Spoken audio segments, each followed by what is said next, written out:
something. I don't blame him. No, all right. Looked like a good little Less than I vacation. do, Yeah. but it still looks like you have.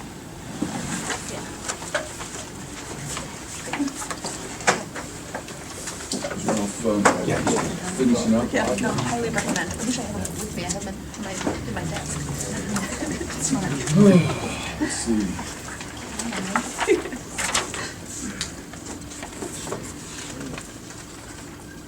I'll get the signs.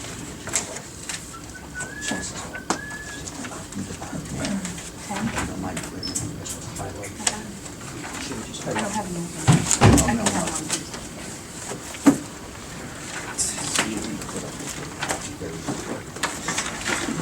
I tried.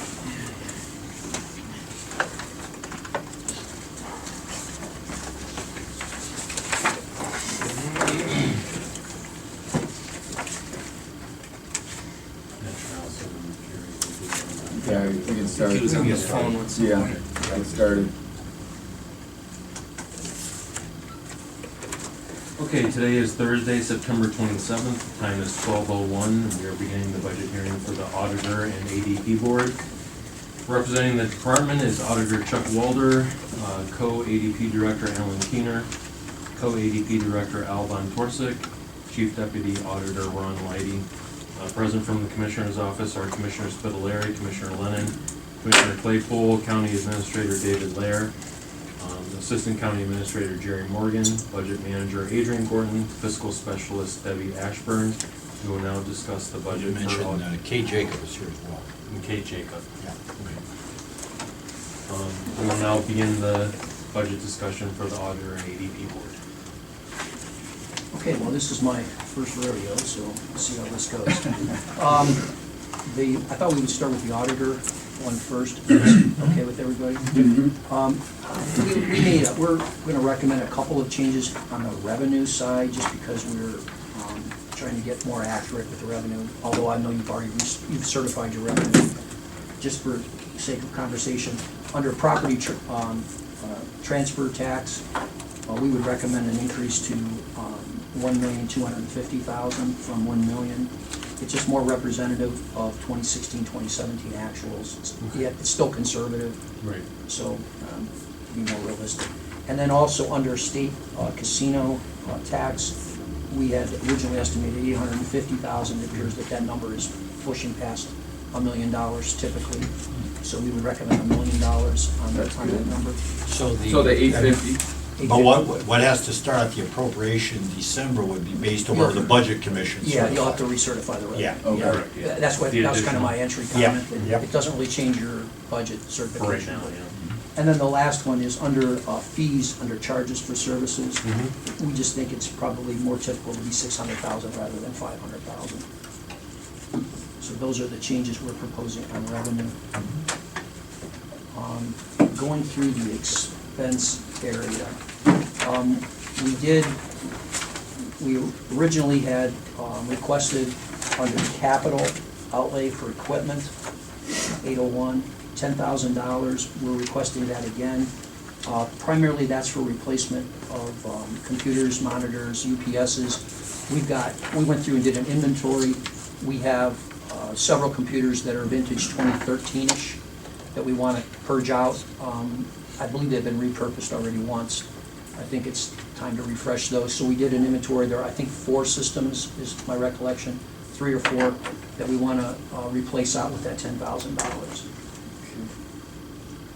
Just so you know, part of the reason why we zero out some of the equipment is sometimes money will get put into an equipment line item, and then it'll get sucked up with other things, not necessarily what the original intent was.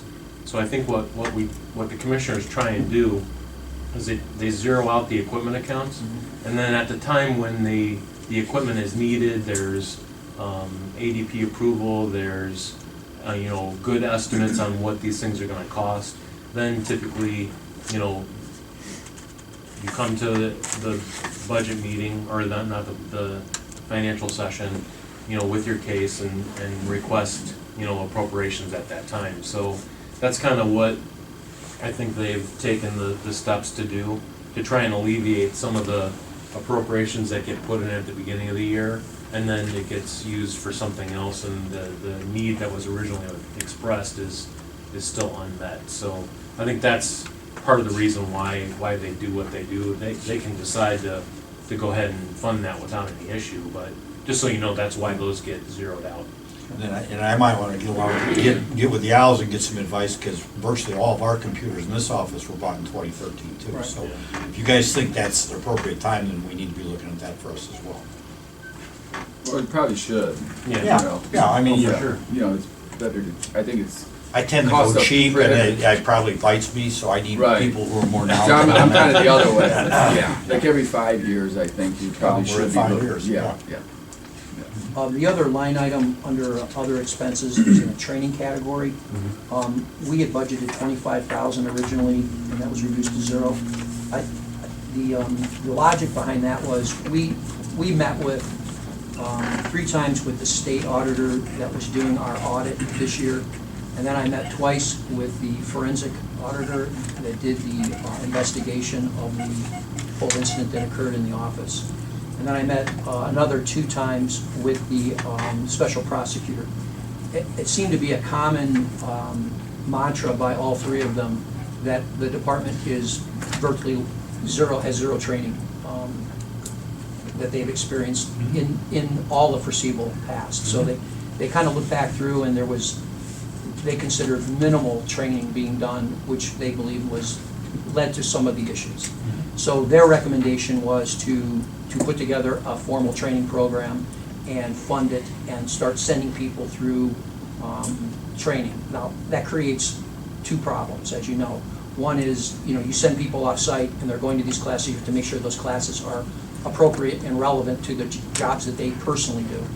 But the other problem is you're taking people off of work. So you've got this with void, and you're juggling that with vacations and holidays, and you're typically staffed to the level that you're operating at. And so, some of this money may in fact be to be able to put a person in. We would like to do on-site training rather than send people off. Maybe break out a department and have a half a day session where people can come in and do some forensic training for the fiscal group, do some training for the payroll people as well, and to kind of raise both their expertise and awareness of things to look for and identify, and to have a record of their participating in those events so that we can memorialize that we have taken corrective action to remedy a potential repeat of the issue that happened. So, again, the 25,000, that's a spitball, I mean, to be honest with you. We did approach the local government people at the auditor's office, and initially, and Kate, correct me if I'm wrong on this, originally they thought they could help us out by providing that service, and it's for charge, but it's an auditor staff individual. After they came in and evaluated our needs, they said, you need much different training than we're providing. Yeah, I think our needs were a bit higher than they anticipated and that they were able to provide. So originally we met a few times and they were open to that, and then the more they worked with us, I think the more they were concerned. Yeah, so the net is, I think we're gonna need to bring in a forensic accounting person and try to find somebody local, and then just train the people in the task of what to look for, typical scenarios that they could expect. I know that the forensic accountant that we did use, the county did use, was open to doing some of that training. I personally think he's a little pricey, so I'm a little hesitant. He's not a trainer per se, and that's probably why he's pricey. You're paying for a CPA to come in and burn hours. I'd rather find a professional trainer that has that experience in that domain and can. That's a very good idea. I mean, that's, in my own education, I never went through audit, so if you're not by nature devious, it's like you don't know how to catch someone who's devious if you don't know what to look for. So I think that's a very good idea. And to be fair, my employees have gotten some pushback, if you will, from tightening some of the constraints that we thought were part of the issue. And because that's felt everywhere. So as soon as they start, locking down things and making people do more push-ups, the knee-jerk reaction, I think, and it's understandable. People go, "Oh, you're just making it harder for us." And you don't that's trust not me. the intent. Right. The intent is to vet things properly and to do our due diligence so that we can all sleep at night. But that takes an understanding on both sides. So I think in conjunction with the actual discipline training, we would like some human resource training for these people to know how to deliver the message. I mean, the last thing we want to do is do a hard stop, especially when it's dealing with courts and court people, because the reactions are something typically that you don't want. I mean, Yes. it's like, well, I'll just issue a Yes. court order and we'll get Yes. this. Yeah, that's not what we want. You're someone doing some marketing here. Yeah, and it's, you know, and these people are not trained in delivering that message. They're Right. trained in doing their job, and that's good, but it's. Is there, Ron, is there some guidelines that set for, say, the auditor and the employees in the auditor's office to follow? I mean, is there anything, I don't, is there like a, I hate to say a cookie cutter approach to it, but is there certain things that, or is it just you're left to your own? Well, that, to Device. Chuck's point, that's part of what the forensic accountant and the special prosecutor found, is that, you know, we've got tons of binders with this policy, this procedure, these kind of things, but Nobody's following. it's, well, and it's also, you have 40 different departments acting as 40 different businesses, and so Right. you've got 40 different sets of rules. Right. And then, you know, to expect our staff of 2 or 3 people to have every single, you know, like I said, multiple binders full of information memorized, but then also it's even, some of them are old policies, some of them are gray areas, just everything else, and so when you question something, so I guess the short answer is, there isn't a firm black and white Okay. big binder from the auditor of state's office that says, boom, Yeah. this is what you as employees need to do. What we did have, this was kind of a, I think something we learned through the process that they went through when the forensic accountant was going through the system. We had a very large binder with screen grabs of procedural, step-by-step approach. And for lack of an understanding of the process, people consider that their policy book. But that's not a policy book. That's a tactical Right. action book. It's telling you, click on this screen, enter this number. It doesn't tell them how to interpret that number, and is that number a valid number, or should it be challenged? So the policy and procedure books that we need to put in place that we do not have right now deal more in the, I guess, a higher level of, you know, when you get an invoice, these are the triggers that should tell you, go get somebody else's input, or these are the tests you need to minimally run. And if they fail any one of those tests, these are the next steps you need to go through. It's more of a philosophical document rather than a click here, enter here, click here, value equals this or greater. It's not that cut and dry. So they actually took that binder and they shoved that up to the prosecutor's office, and that's what they claimed was the policy book. And it came back down saying, great, but it's Yeah. not. It's a bunch of screen grabs. So, to some extent, you're building this from the ground up. I mean, We this are. is a new- And later on, we'll Yeah. talk about some of the other takeaways, and we can do this now, because I think it's relevant. The big message that we got was, we were lacking in 3 major components in the auditors group, and this included as the auditors group, I mean, ADP, real estate, everybody. It was across the board. First is this living document, living, breathing document of policies and procedures. They said you need to establish your own policies and procedures. And more importantly, escape clauses, like what happens when you have to deviate from this? And then how do you document that escape? There's always exceptions to the rule. It's what you do with that exception that becomes relevant and important, and how do you memorialize why you did that? Because what we saw is deviations were handled kind of off the record, if you were, and that's what got, you know, the individual in trouble, right? So that's the first thing that was lacking. The second thing is, we found that in the interpretation of, you know, a lot of things, they were asking for, well, let's see the person's, perhaps their job description. We have no job, I'll take that back. We have 2 job descriptions. One of a person who was retiring that I had to provide job description because she was on FMLA, and 2, when we hired Kate. Those are the 2 job descriptions we have. There's no job descriptions. I went through everybody's personnel records, and I said, how do we appraise people when there's no reference to what they're supposed to be doing? Which means you don't have like salary grades or anything like that. Yeah. To It's rate the it's à la job. carte. And if you look at the spattering, it's like somebody took a bucket and threw it on the wall, and there's what you got. And you'll have people that are overcompensated doing one task, people undercompensated doing a different task. It's because it was just randomly done. It wasn't done through any sort of evaluation or a methodology that you could go to and say, well, here's what you need to know in order to be put into this role. If you're willing to invest, we're willing to pay you.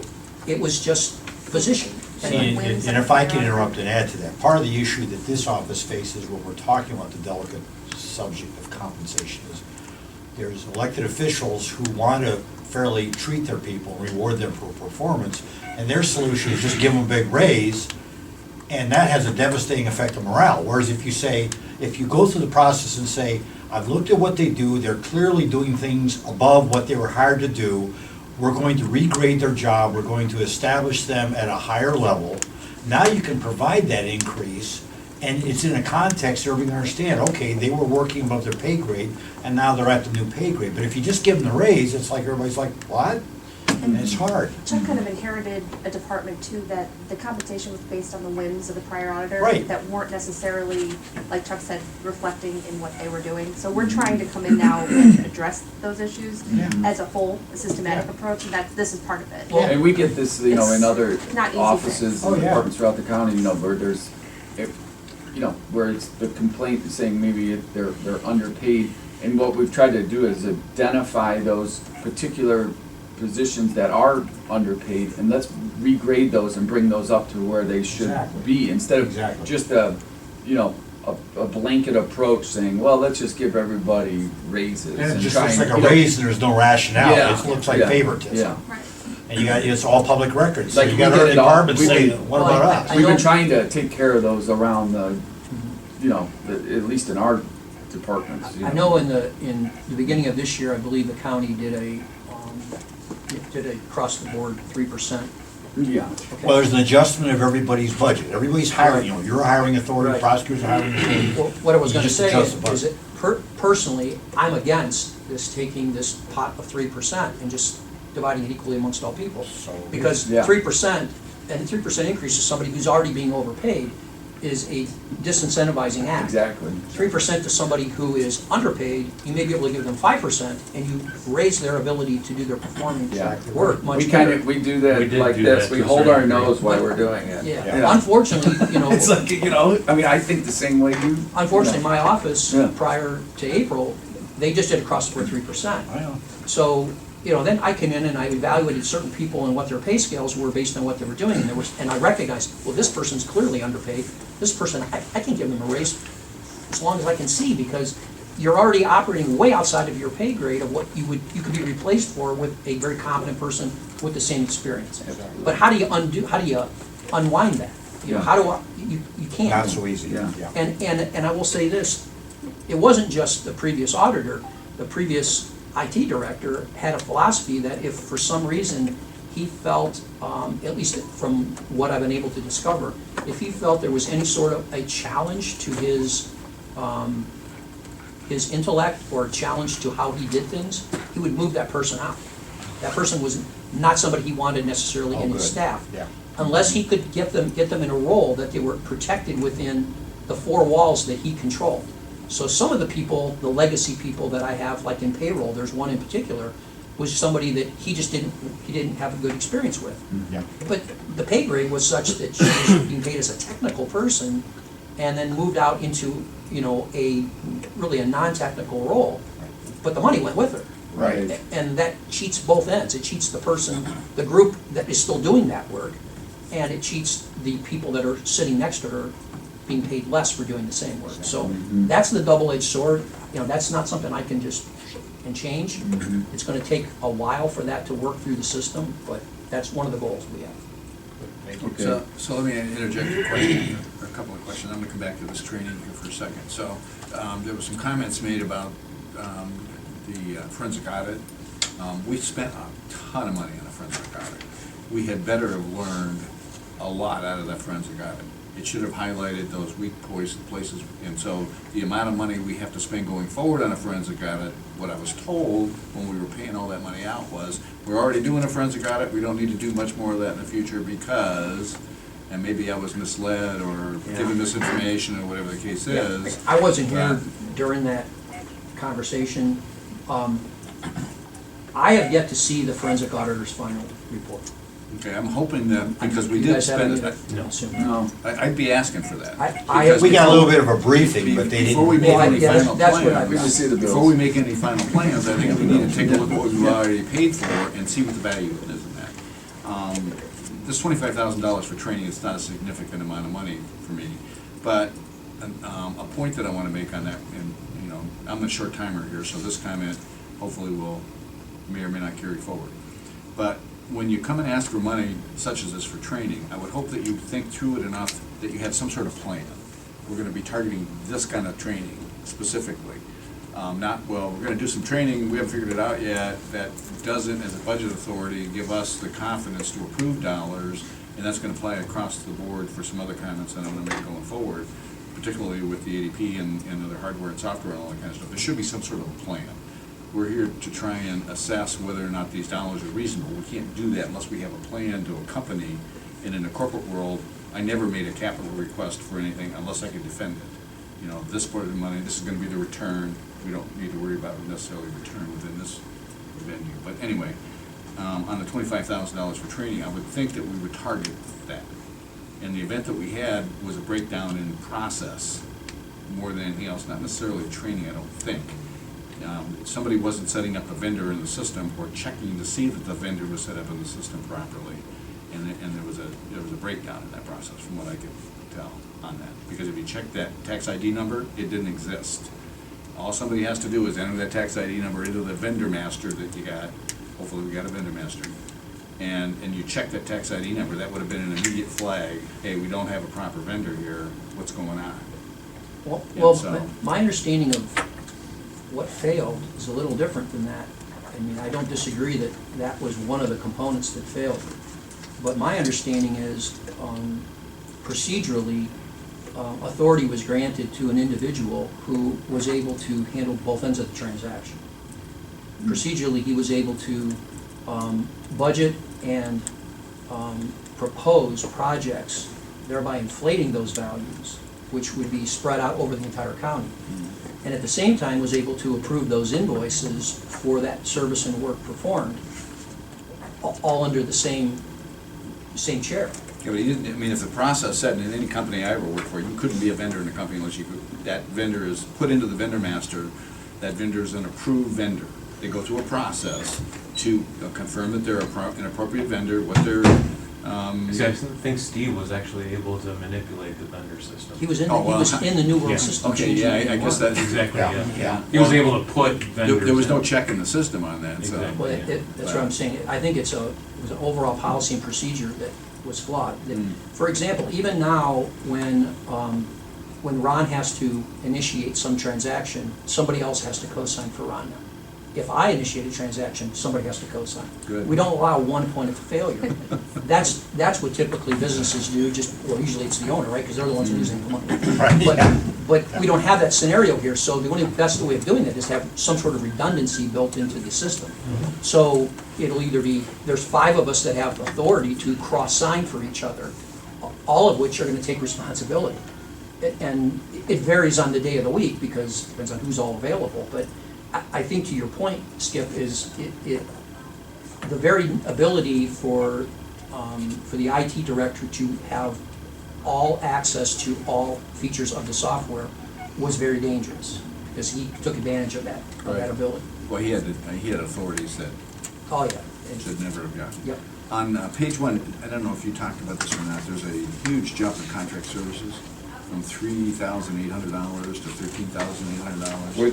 What are you at? Which That's one are on you on? page 2, 601. What? I don't think we're in the auditor's office? Yeah. Yeah. General auditor fund, non-departmental, it's 001 or 1. talking about line 7? Oh, Line, Oh. yeah, it's line 7. yeah. And so I'm seeing a jump in contracted services from 38 to 13,000, it was a $10,000 increase. So, Yeah. and what's that about? Can you explain it? It's at the top of the page that we were just on, Yeah, it's with at the the training top. and the equipment. Yeah, I see it. You remember what that is, Ron? Oh, yeah, that is we've interviewed 2 different firms that do job descriptions and classification of employees. That was initially based on the prosecutor's advice, and then Yeah. subsequent to that, the forensic auditor. That $10,000 is that contract to perform the job description and job classification section of that contract. Is that Clemens Nelson?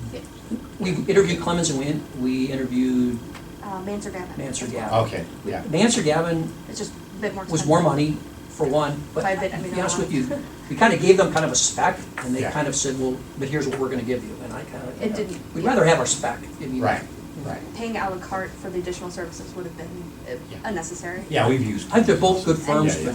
you know. Thomas Nelson, I believe, worked with the engineer's office recently as well on similar, as well as another auditors. that- All right, a well, he different- did a couple projects for us, a while back, too. They've just done the same exact thing, I believe, for a different county, so Yes, they. the Zito boys. Yes, Yes, exactly, okay. we're working with Drew, but Yeah. Mike's helped us a bit as well. Yeah, good. You know, it would probably help procedurally, we put down hardware whenever there's a item there. If you see a big jump, because what we look for is big movement in the budget, and we can't justify it or whatever, and so the minute I see that big movement, I think, okay, what is that? Is somebody setting up a vending system without authority?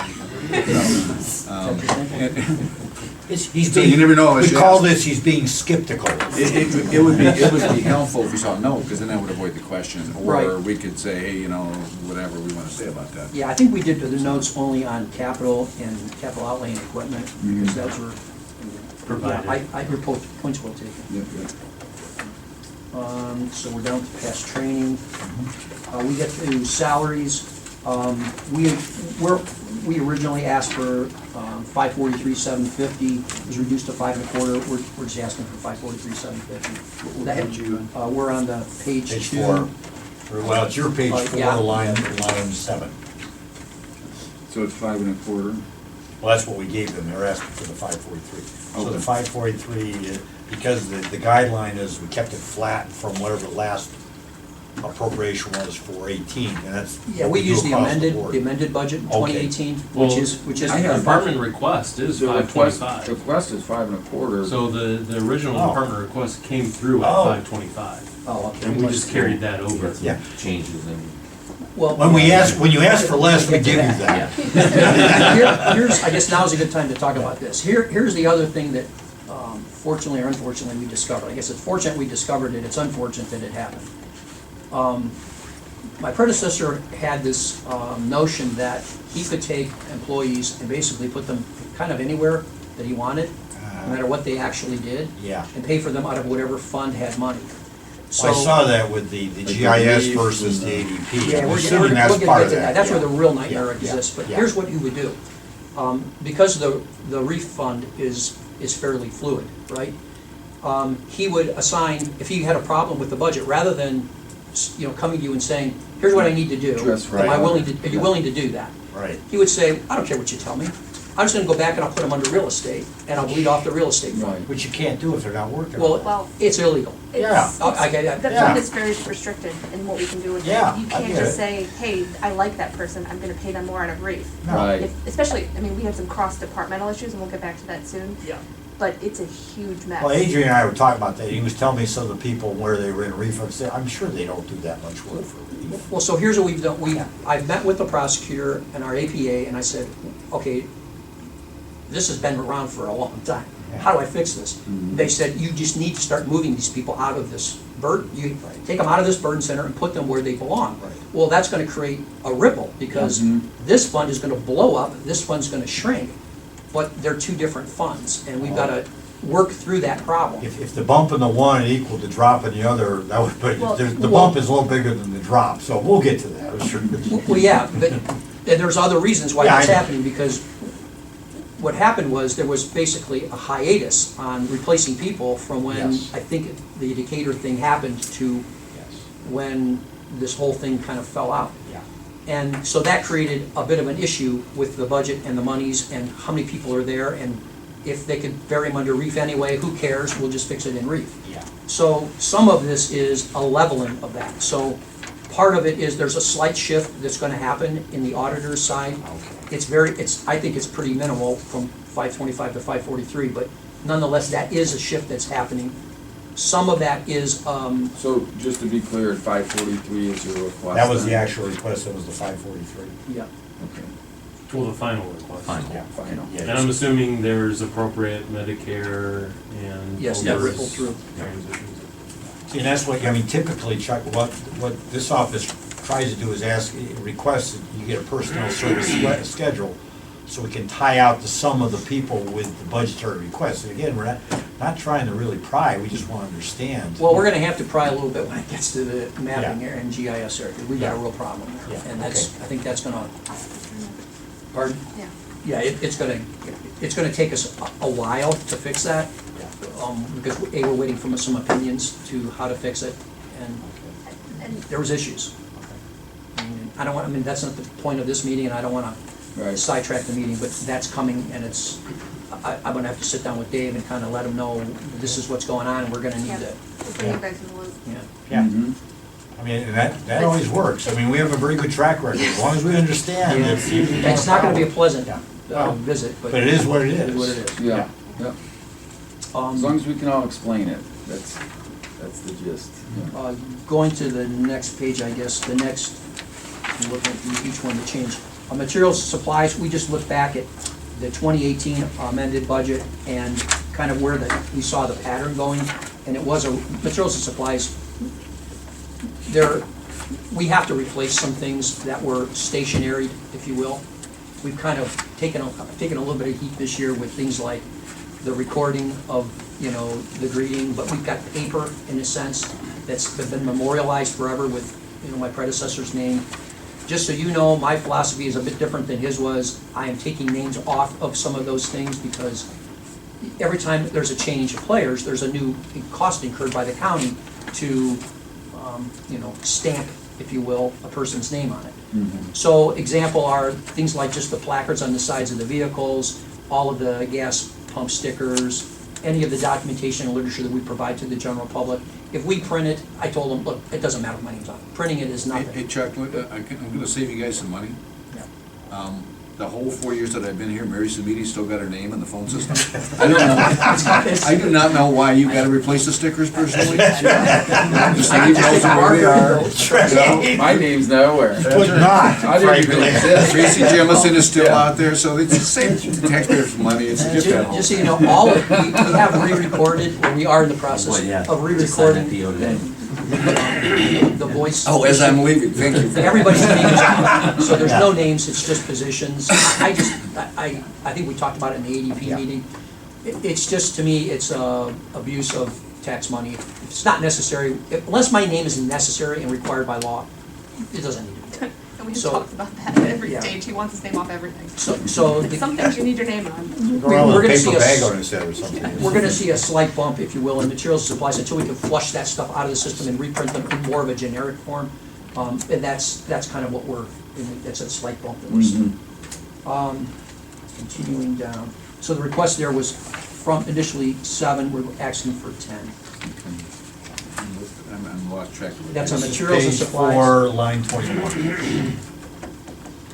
So, I mean, just to, do we have the current final request?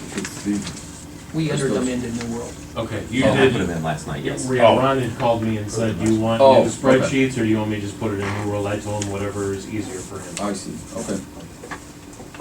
And then going to the next page, under unclaimed money funds, and it's both in the revenue side and the expense side, and this is just a footnote, it really isn't relevant because it comes in, it goes out, right? So it's a wash. Right. It was 100,000, that's not really, doesn't seem to be the track record. It's, if you average them, it's more like 50, so we're just saying, how do we make it 50 in, 50 out? Okay. It's a zero-sum game. Right. I guess it's a minor point, but I just like to make it as accurate as we possibly can. So we're gonna be adjusting that, right? Yeah, we're gonna adjust that. Like the actual will come out at some point. Yeah, it'll all work its way out, because Yeah. it's just the way. It's it in, it's goes. out.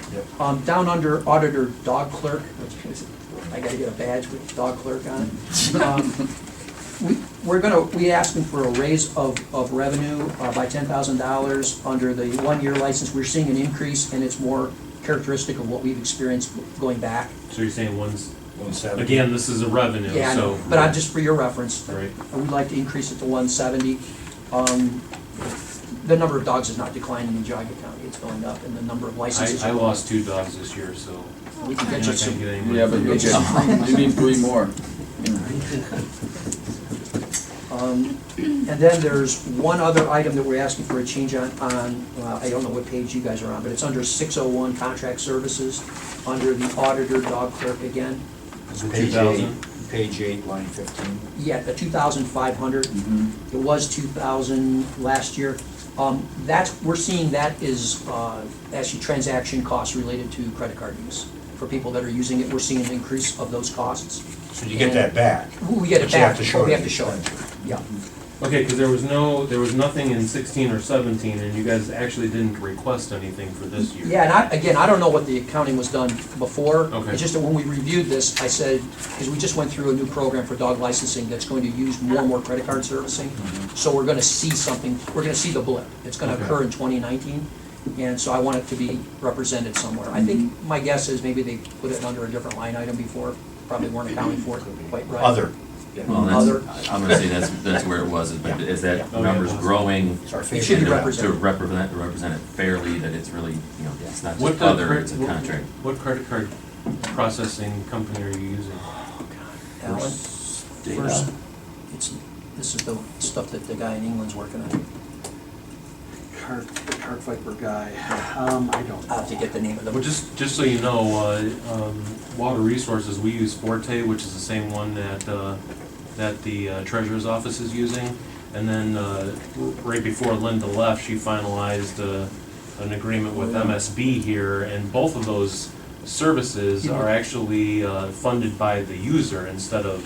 It just reverses the charges Correct, back on. yes. It just adds it on, so it's free to the county to use if you guys are ever interested. Okay, Not yeah. that $2,500 is a large amount. Yeah, but we'll work on that. That part needs to be worked, but I'm, in a priority list, that's like 3,000. Oh, yeah. I'm on 2, so I kind of shoved that down a little bit. It's in the Just to pipeline. put it in the back of your mind. Got it. That concludes, from what I can see, on the auditor itself side, and we're gonna jump to REAP, if that's okay. Under REAP, let's see where we are here, where are the changes? The first one is we're asking for an increase of the transfer in to be more representative of the item 499, the 50, we're asking for a change to 55. I believe 55 is what it actually was this year. Okay, because 16 it was 51, 17, 52, so. Yeah, that's what I was told. Okay. Again, that's a Now, revenue, so. now, it's- that's one area, just to be upfront with you, we're in the middle of doing an investigation on this whole transaction with this, so you should be aware of that. That's what I will talk with Dave about, hopefully in the next couple of weeks. There is some issue, that has to do with the tax map, MOU. Okay. That's what that 55 Oh, is. yeah, okay. If you're familiar with that? Yeah. Dates back to 2013, I believe. Yeah. There's some real issues with that. We're trying to work it out with how we can comply with the law, yet do what we want to do. We're not sure we're going to align. It appears now that there will have to be an AG opinion written to whether or not we can actually perform what we're doing. Oh, okay. We So- can go. But that's going to be a About this long once you- process. I mean, this is all when the engineer moved out next door, and he wanted to get out from having to do the operate the tax map room. Remember, it was Gus Cycley's sister Ramona ran the tax map room, she was an engineer employee. And then when he moved out, he's like, can we just work something out where the auditor just takes that over, and we come up with an MOU where everybody's supposedly kept whole, and there's like a CPI increase in there and all that stuff. We have the documentation on it. Yeah, my understanding, and correct me if I'm wrong, Dave, I wasn't here, but my view of what I've read of the documents are there were 3 employees that shifted duties from working for the engineer to working for the auditor. Yes. That seems to be the bone of contention. That's a statutory issue, which we questioned. And I attribute a lot of this to Kate. It appears that on the surface, it was done with good intention. Yeah. However, there's some underlying pinnings to the law that we may or may not be. Well, you may have missed. I mean, there was a Yeah. lot of thought that went into it, so at the time, I think they thought they had it covered. I think they did. Yeah. But things change with the law, Sure. unfortunately, and interpretations change. We Yeah. actually found what we consider to be a close to on-point AG opinion that we referenced. Jim Falace's office reviewed that AG opinion, and they saw it wasn't clearly as on point as we thought it was. Okay. So he said, we need the AG to realign this opinion, Okay. specific to our Okay, case. yeah. So we have met with the engineer, we've met with council, and that was just last week. Yeah. So Yeah, this is this may all go somewhat away, different, but- it may stay, we don't know. We don't know Yeah. what will happen. but I thought, let's at least We make a gotta do number. what's right, so whatever. Let's at least make the number Yeah, close. that's fine. Yeah. So, I think that makes sense. I'm trying to see what else.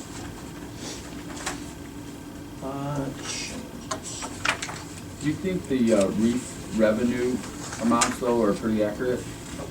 We do, Yeah. Okay. yeah, we do. I see under equipment, and again, this is reef money, so, I mean, I understand that that's a different fund. We actually wish to replace the plotter. You know that giant plotter that's in there? It's about a $5,000 machine. I think somebody told me it's 400 pounds. There was, it's pretty dated and aged. They want to put that on the schedule to be replaced. So we'd like to request 5,000 under This is the 03? 801. You On the know, one, 03? This is line 24. 03. 001, 03 03. Mac, yeah, yeah. So you said how much? 5,000.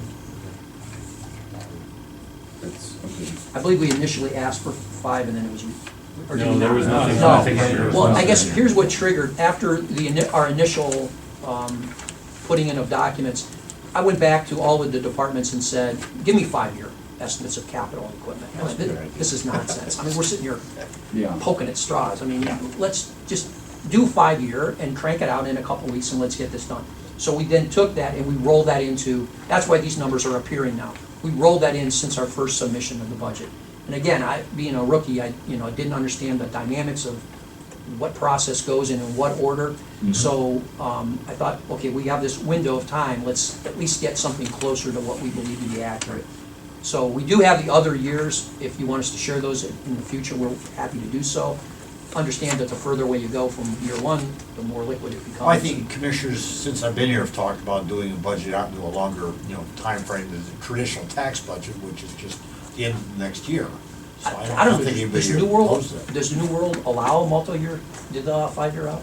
Not that I'm. Yeah, They do. no, I think you They can. could do I it, think they could you do a can. 5-year. It'll be, especially for capital and equipment, I Yeah. find it incredibly, I Yeah, mean, everything else absolutely. is pretty stable Yeah. for the most part. That's where your But changes projects are. and capital, Well, that's. yeah, I mean, what we got with facilities, as you know, Oh, so yeah.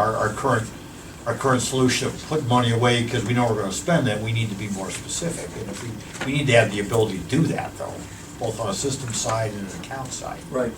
In my budgeting process, I have not seen that. Now, I don't know if that is, I think it's Turn it extra on. You gotta turn it on. budgetary. I think you gotta Turn it on, and then I Yeah, think okay, it okay. has to do with Probably drop down, we gotta. drop down of, do you want a percentage versus right. evaluation of amount. actual from Yep. what time frame, and that's Yep. part of it, is it, It's Does using it need to actual turn on? and budgeted amounts to Right. make projected but numbers. it needs to be Yep. turned on. Yep. And then you need to know that the data's in a proper place, because it'll take 5 years for the Cycle system to through. roll it, Yeah.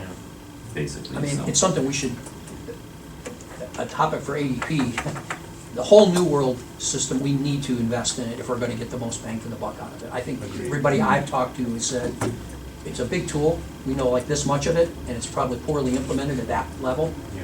We need to up our ante on the New World system. Or the other question is, you say, Tyler, if Munis is better Well, developed, that- do we, because I think that this that thing was decision has to be- implemented with the account structure not even used to its potential as far as cost accounting, managerial accounting. They just slammed in numbers, and there was no managerial accounting really thought about it. It's just that I've seen this in other implementations, they're just trying to get in to do the financials, and they didn't put the thought into it to get managerial Like, data. I'd like to see cost accounting. That's what I'm talking Yeah, about. yeah. That's Well, exactly my right. big issue with Munis versus New World is, of course, they're both created by the same company. So at some point in time, supporting 2 ERP systems from a manufacturer is gonna become cost prohibitive. I mean, they're 2 totally differently architected products. I'm afraid we may be on the wrong end of that decision. Well, in terms of numbers of customers, and Well, we, absolutely. and we were down there last summer, I asked them, they go, oh, no, we're gonna support Well, it. they're gonna say that right They're till gonna they shut say the that, door, right? exactly. Because they want their money and they want their Exactly. support costs and all the other stuff Yep. that never changes in value and. Well, I've seen Microsoft's done this too, they've made some acquisitions too, and what typically I see happening is the 2 softwares slowly merge to where they're essentially the same thing, and then one of them goes away. Well, you're right, and what my experience has been in application software, which is very similar to an ERP solution. I think the Microsoft model is a bit different because it's typically object code, whereas this is application code. This is more modular, typically, I think what happens is it's a race, and there's internal competition that's gone on, and the strong one wins. That's typically what happens, Kill off. and they measure revenue, they measure cost. And in my experience, New World has got to be a costly engine for them to support. They may be making the same revenue model, but their costs are killing them. Just last week, we had an anomaly that rippled through to payroll this week, where they did a service patch. And the service patch wasn't tested through HR. It was tested only through the database. So when we went to load the batch through to create the payments to everybody's direct deposit, the machine blew up and created all these general ledger errors saying we couldn't debit the money. And this is, T-minus 3 hours to submitting for payroll to complete.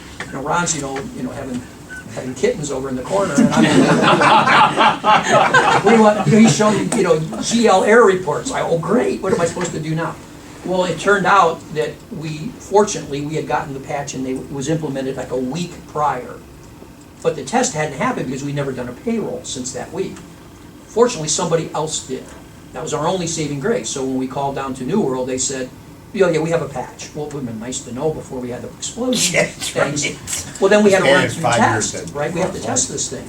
So clearly, we have a resource problem. They do and we do.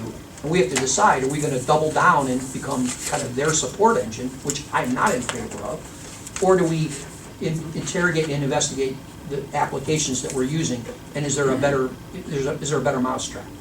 And if there is, we need to get ahead of that, because that's not a short switch.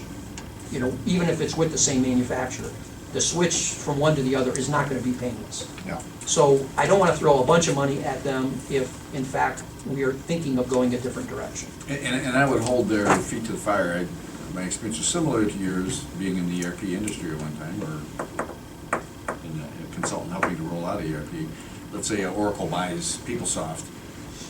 They take all the good stuff out of PeopleSoft, they throw it into Oracle, and they give you a deadline and say, PeopleSoft's going away in 6 months. That's right. Or a year, whatever the case happens. If you make plans to change, we're gonna give you a great deal. Well, at that point that you start negotiating to make arrangements to do whatever you're gonna do. But 2 comments real quick.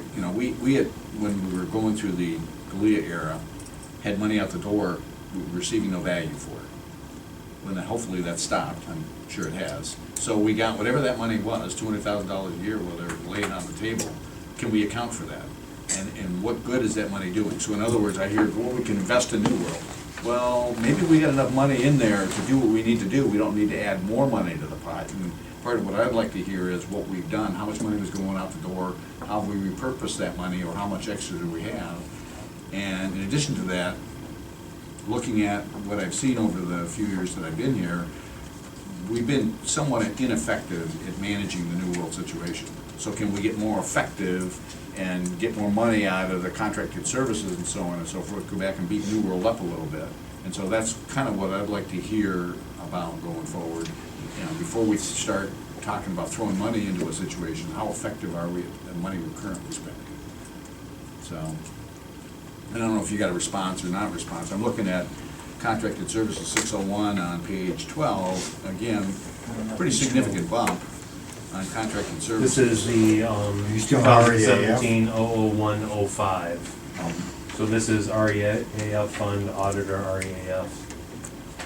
Expense accounts. So we seem to be throwing a lot more money into contracted services. I'd like to know that that it's necessary, number one. Is it a one-time expense, an ongoing permanent liability?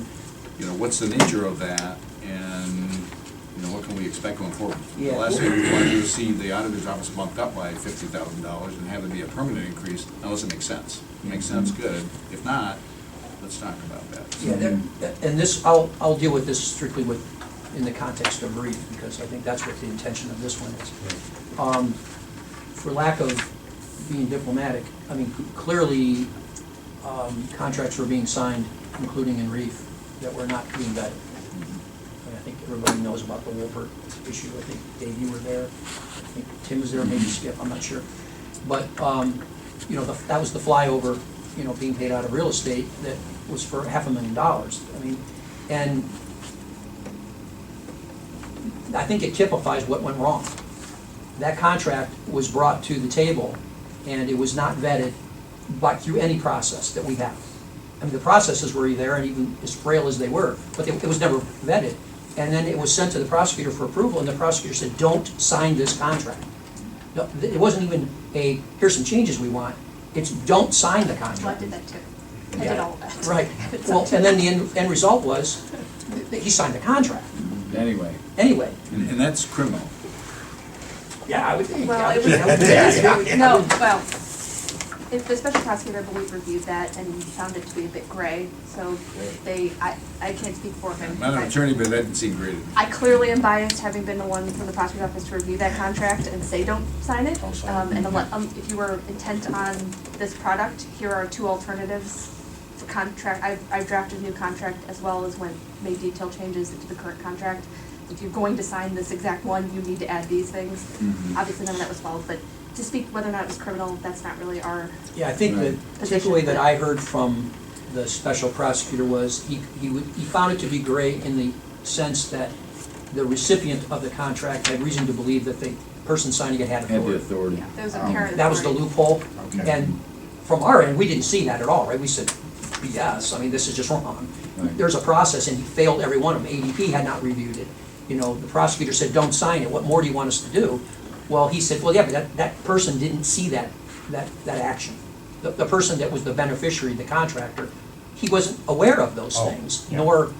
He still knew Now, they were now, legit. we're saying that's not always true, and that was not necessarily true in Wolpert's case. We believe he did have knowledge, but proving it and knowing it are two different things. I'm not saying on the part of the vendor, I'm talking about the person that left here, and I'm not sure that's part of the Yeah, well, it was. misdemeanors or not. We were a bit upset about why that one was not a line item on the charges. I mean, there was one person here that was really upset, and she invested in it, so. Yeah, yeah. It was just wrong on all counts. So that goes to your point about the problems that stemmed in ADP were not unique to ADP. They were kind of, But the cost was kind of built into the cost for the fraud was built into the system. Now the fraud's done away with. So do we have We're money looking left for the over? fraud dividend here. yeah, well, and as you know, the technique was not necessarily funds in the auditor or in the REEF, or it wasn't just in the auditor, the REEF, or the ADP center. The funds that were taken were all over the whole county. So because he had the ability of doing projects for the courts, for JFS, for Metzenbaum, he could pack any number he wanted in those. External to subdivisions? external, yeah. So they would go out and get their budgeting money through the commissioners. It was inflated by the amount he was gonna pilfer off. And then when it came time to pay the bill, he was controlling the directing of that bill. So XYZ company, So who those- he happened to have a family member with, they were actually the subcontractor to get $30,000, So those whatever it monies was. weren't just coming out of the auditor's No, office? they weren't. Matter of fact, very little of it was coming out of the auditor's office. Most of it was coming out of the project side. That's why he wanted total control on both sides of the equation. I hate to squash extra conversation, but we still have a lot of stuff to get through in 10 minutes, Sorry. so. We can talk about this all day if you want. Yeah, exactly, Yeah, yeah. we did. Yeah, So where- Avery's gonna crack. sorry. Somebody's got to. Apologize, yeah. I think. You're doing a job. Yeah, so. 601, Question. okay. So 601. Stop at 601? Well, that was the initial question. The initial question, I think, was Yeah, great. file that away. The jump in 601. I'll continue to keep those questions relative. But I think the question, just real quickly, was will that continue on and be a part of the budget in the future, that contract service? You know, will that, is this our one-time Well, capital outlay? in the or- refund in specific, it is cyclical. So Okay. part of it is flyover true-ups, because those are on a periodic basis. Okay. So those contracts will spike, go away for 2 years, spike, go away for 2 years. That's kind of the This pattern. particular contract is for flyovers? This would be for the first touch-up. Oh, that's right, right. There's So that, first again, year those notes would touch-up. help us so that Yeah, I avoid that question. And unfortunately, I'm learning the timelines as we go, so Okay. typically it runs a 6-year pattern with touch-ups in between. We can do this with drones now. Well, that's where If you have a I'd like company, to. let me know, we can talk. Continue on, we added back in, we actually went back through and did our analysis of equipment on line item 801. We're asking for 24,900, we originally asked for 41,600, and we've identified the items. It has to do with some AV equipment over in the Reef Group, a copier, PC, some printers, totaling 24,900. Does that make sense? Sorry, You don't need the appraisal vehicle? Yeah, that's, We we moved- put everything in except for the We- appraisal vehicle. We moved the appraisal vehicle out. They can go Okay. another year, we just pushed it out another year. We looked at it and said that we can move that. Is that's, makes sense. I believe that was, let me just real quickly scan. Ron, if you see it, yell. The next item is, wait, 201's printed here? No. The other one's from the GIS. The other one is the GIS piece. Yeah, that's 801 under REIT. It's the 06 subdepartment. Mhm. So that's where the salaries go down, because we're taking all the people that. Well, I'm looking at equipment first. The 79 Oh, sub. yeah. Oh, yeah, salaries. Passed over. Yeah, salaries went down. That's because there were some GIS folks that were improperly being, it was being. There were non-GIS Yeah, folks that you're are being right. paid out You're here, right. yeah. So we're removing out those people and putting them where they belong. Yeah, That's showing up in the ADP side. yeah. The trick was they would just bury the ADP people in GIS and call them GIS people for Yeah. payment purposes. Yeah. Can't do that. No. So we don't understand. So you'll see a decline in that request by about, 175, 180,000. So it's staying at the 295 then? 295 is a reduction. Okay. Reduction. Yep. And then to line 801 under the 06 subdepartment, we put in all of the budget items for the equipment at 79,700. That includes a couple of upgrades, a server upgrade, SQL Server upgrade, all for the mapping and GIS group. That's pretty. And is this periodic. part of that 5-year plan as well that It you guys is. said you had? Okay. It is, and we're actually, it's already started, we have a consultant, we just did a $5,000 contract with a consultant to come in and evaluate the server to kind of make sure we're valid in what our assumptions are. That's being done, I think they're, where's Alan? Soon, right?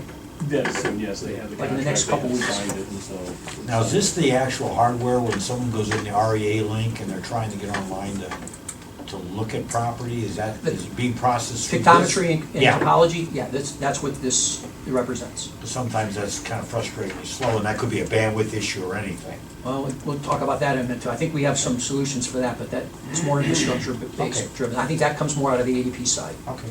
yeah. I believe that, Yeah, few of the other accounts are Yeah, just there's the some board general fund revisions, retirement and stuff like yep, that. yep.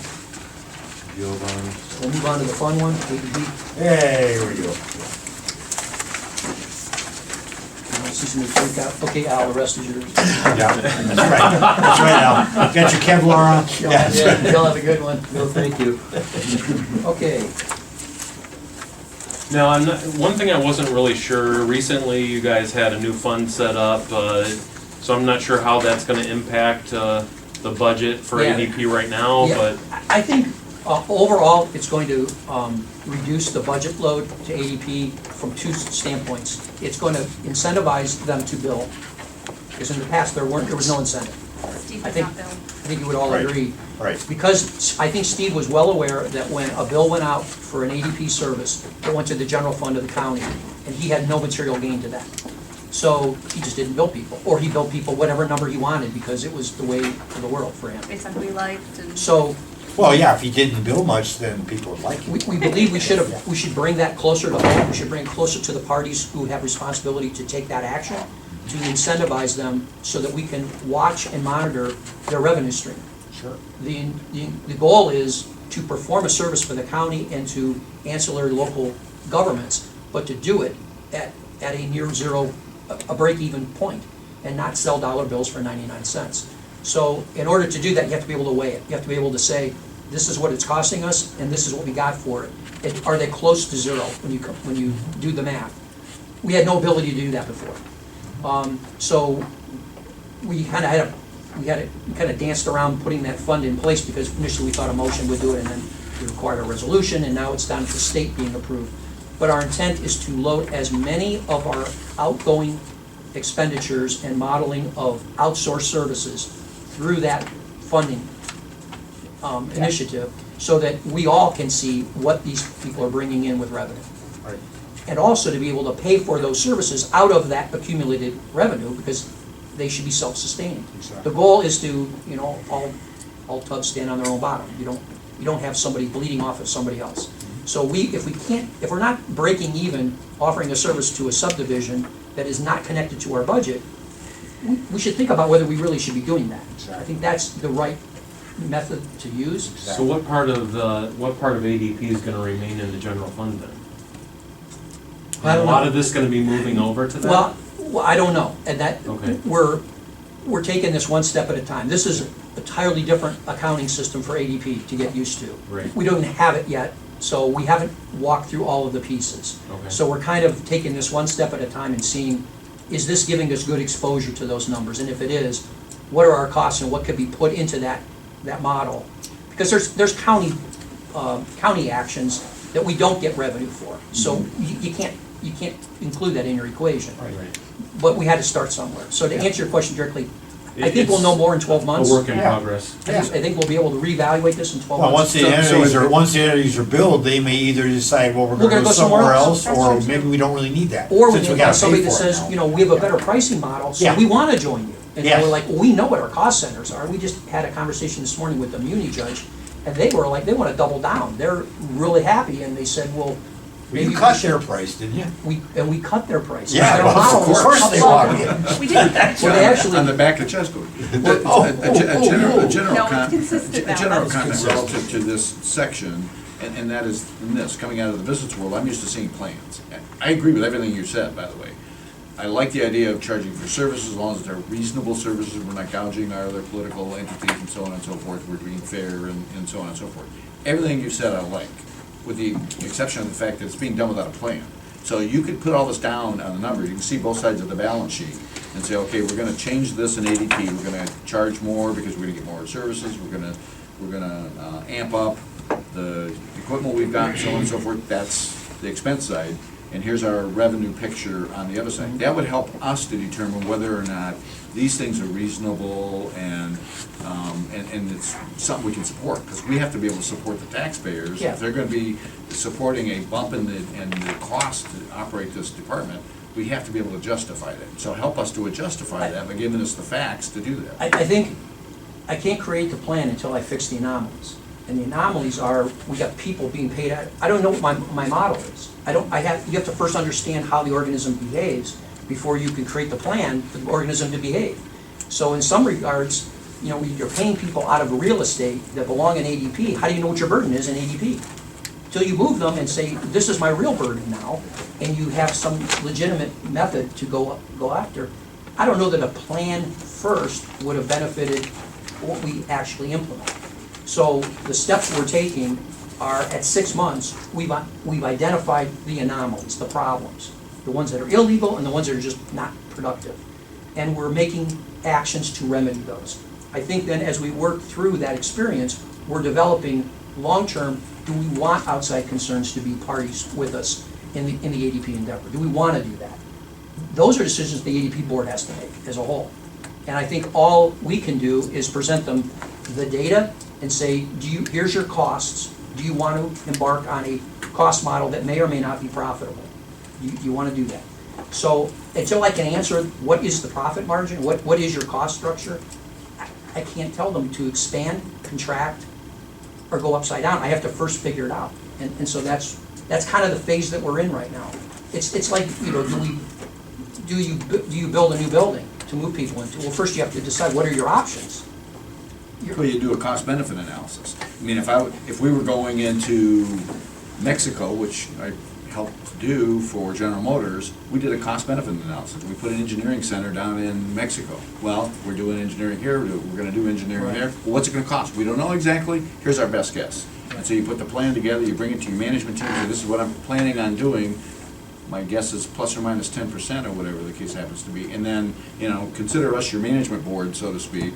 We can be your partner. You gotta give us enough information to defend what you're doing. If you're not doing that, we're at all at risk. Because, you know, the monies we're investing here are not our monies. So, No, I don't disagree with you. I don't think we're at that stage. I just, realistically, at 6 months, I wish I could come to you with all the plans. I'm still finding contracts that were illegally vetted. I mean, yeah, and I don't think, I mean, you're in a tough situation. That's why you get paid the big bucks. yeah. You brought in. And so, but you're figuring it out. I mean, I'm hearing some things that are reasonable. But you bring that picture into clarity, so you take what you know. Your ADP guys are smart. Have them put down and document what they know. They already know the services they're providing. So it should, I mean, I've already seen a straw man in terms of what you're charging for services and so forth. That's gonna generate a certain revenue. How does that offset the revenue that the general fund's gonna be providing, and so on and so forth? That's all information you have, you just need to put it in a spreadsheet. And so, anyway, that's what I'm suggesting to you then. So I really wanna get to, Sorry, Adrian. I really wanna get to the expense side on Yep. the ADP too, if we could. Right. Yeah, let's Yep. move on. Cause sheriff's gonna be right after you. so. Okay. Everybody looks backward. And that's. Yeah, you don't want Somebody guys with a at the gun door behind with you, I guns don't know. waiting for that. He automatically comes in with kids. Yeah. Okay, so going to salaries on 501. What we've had to do is I've had to take 4 individuals, either in whole or in part. Is that about, yeah, 4. And we've had to reassign them from the wrong or improper burden centers into the ADP center. So like GIS. GIS and mapping primarily is where, you know, there was actually somebody, an auditor, that was being paid for it. It's like, why are we doing this? So that's the alignment that we've had to make. It is, what was the total dollar amounts of those? There were the 2 in GIS were 170,000, if I remember correctly, 180,000 roughly. Okay. And then there was one, the new hire in ADP caused the blip of the 70,000. That was the network guy that we just hired. Right. Because that was not in the former budget. So that produced a $240,000 to $250,000 upset. So could we have a personnel service schedule that ties into the 650? Yeah, we have spreadsheets. Were they included, the personnel spreadsheets? I've got them, but they weren't, I didn't email the Yeah, spreadsheet. we got to Adrian, the so- personnel spreadsheets Okay, with the yeah, rates. I mean, that just helps. But there'll be still some more tweaking because I can't do it all at one time. This is not an easy, because I'm still figuring out what some of these people are actually doing for a living. And there is fractions of them that are justifiably could perhaps be paid under reef. And I don't want to take them all out and then go, well, wait a minute, we should really be putting one back. So we're trying to go through this without the job descriptions, with all of this is connected. So if I don't have these documents to be able to go to them, and that's where they'll start, is in the GIS group with job descriptions, I can't really determine whether or not they're valid or not in that group. Yeah, we've got another couple months, obviously, before permanent appropriations really become an issue, so I'm hoping hopefully, I'm hoping he can get, we can have. Well, some- even guys- permanent appropriations, you get started, as long as we Yeah. have all the documentation, when we go Yeah. to do the supplemental in January, it's all, We can work it's stuff covered. around. so that represents that the gap that we're at with salaries. That's why that thing went crazy. Okay. And, you know, I don't know any other way to No, solve that's, that. that helps. Sorry. Now, what about contract services, because that went from an amended. Yeah. Now, that included, we assumed, back when we did this, we assumed telephones. So we assumed the phone transfer, and then there was, I think, a $23,000 increase from AT&T. Oh, so that was the phone budget? We loaded $223,000 in addition to what we had into that Because line that's item. showing in maintenance So you're budget probably also seeing it in maintenance. Yeah. Now, Yeah. recently, Glenn just came in today and said that, There's some that service changing. It's been reduced significantly. Well, what we told Glenn is be careful, because we did do some alignments of some of the lines. There are some other lines that replace, we did a change. You're only seeing the one that's being reduced. You're gonna get some bills, they're gonna offset some of that savings. So the true savings hasn't been realized yet. So I There will told be some him, saving, it's just not as apparent as it looks right Yeah, now. so be real careful We're just still saying- keeping the lines, is that what I'm hearing? well, not all of them. Ones Okay. we could port over much cheaper we did. Others we are gonna try to eliminate. We haven't gone through the elimination process yet. Right now, the MOU is up in the prosecutor's office, the one that you sent over to me. I'm supposed to meet with Yeah, we're Laura trying to last get a week. meeting. She was off part of last week. I have a meeting scheduled with her. We're gonna try to pound that out and move that over. But, you know, and we don't know what the true measurement will be in the moving. We don't know if it'll be 220, because if we see there's some diminished costs, then we need to adjust that number.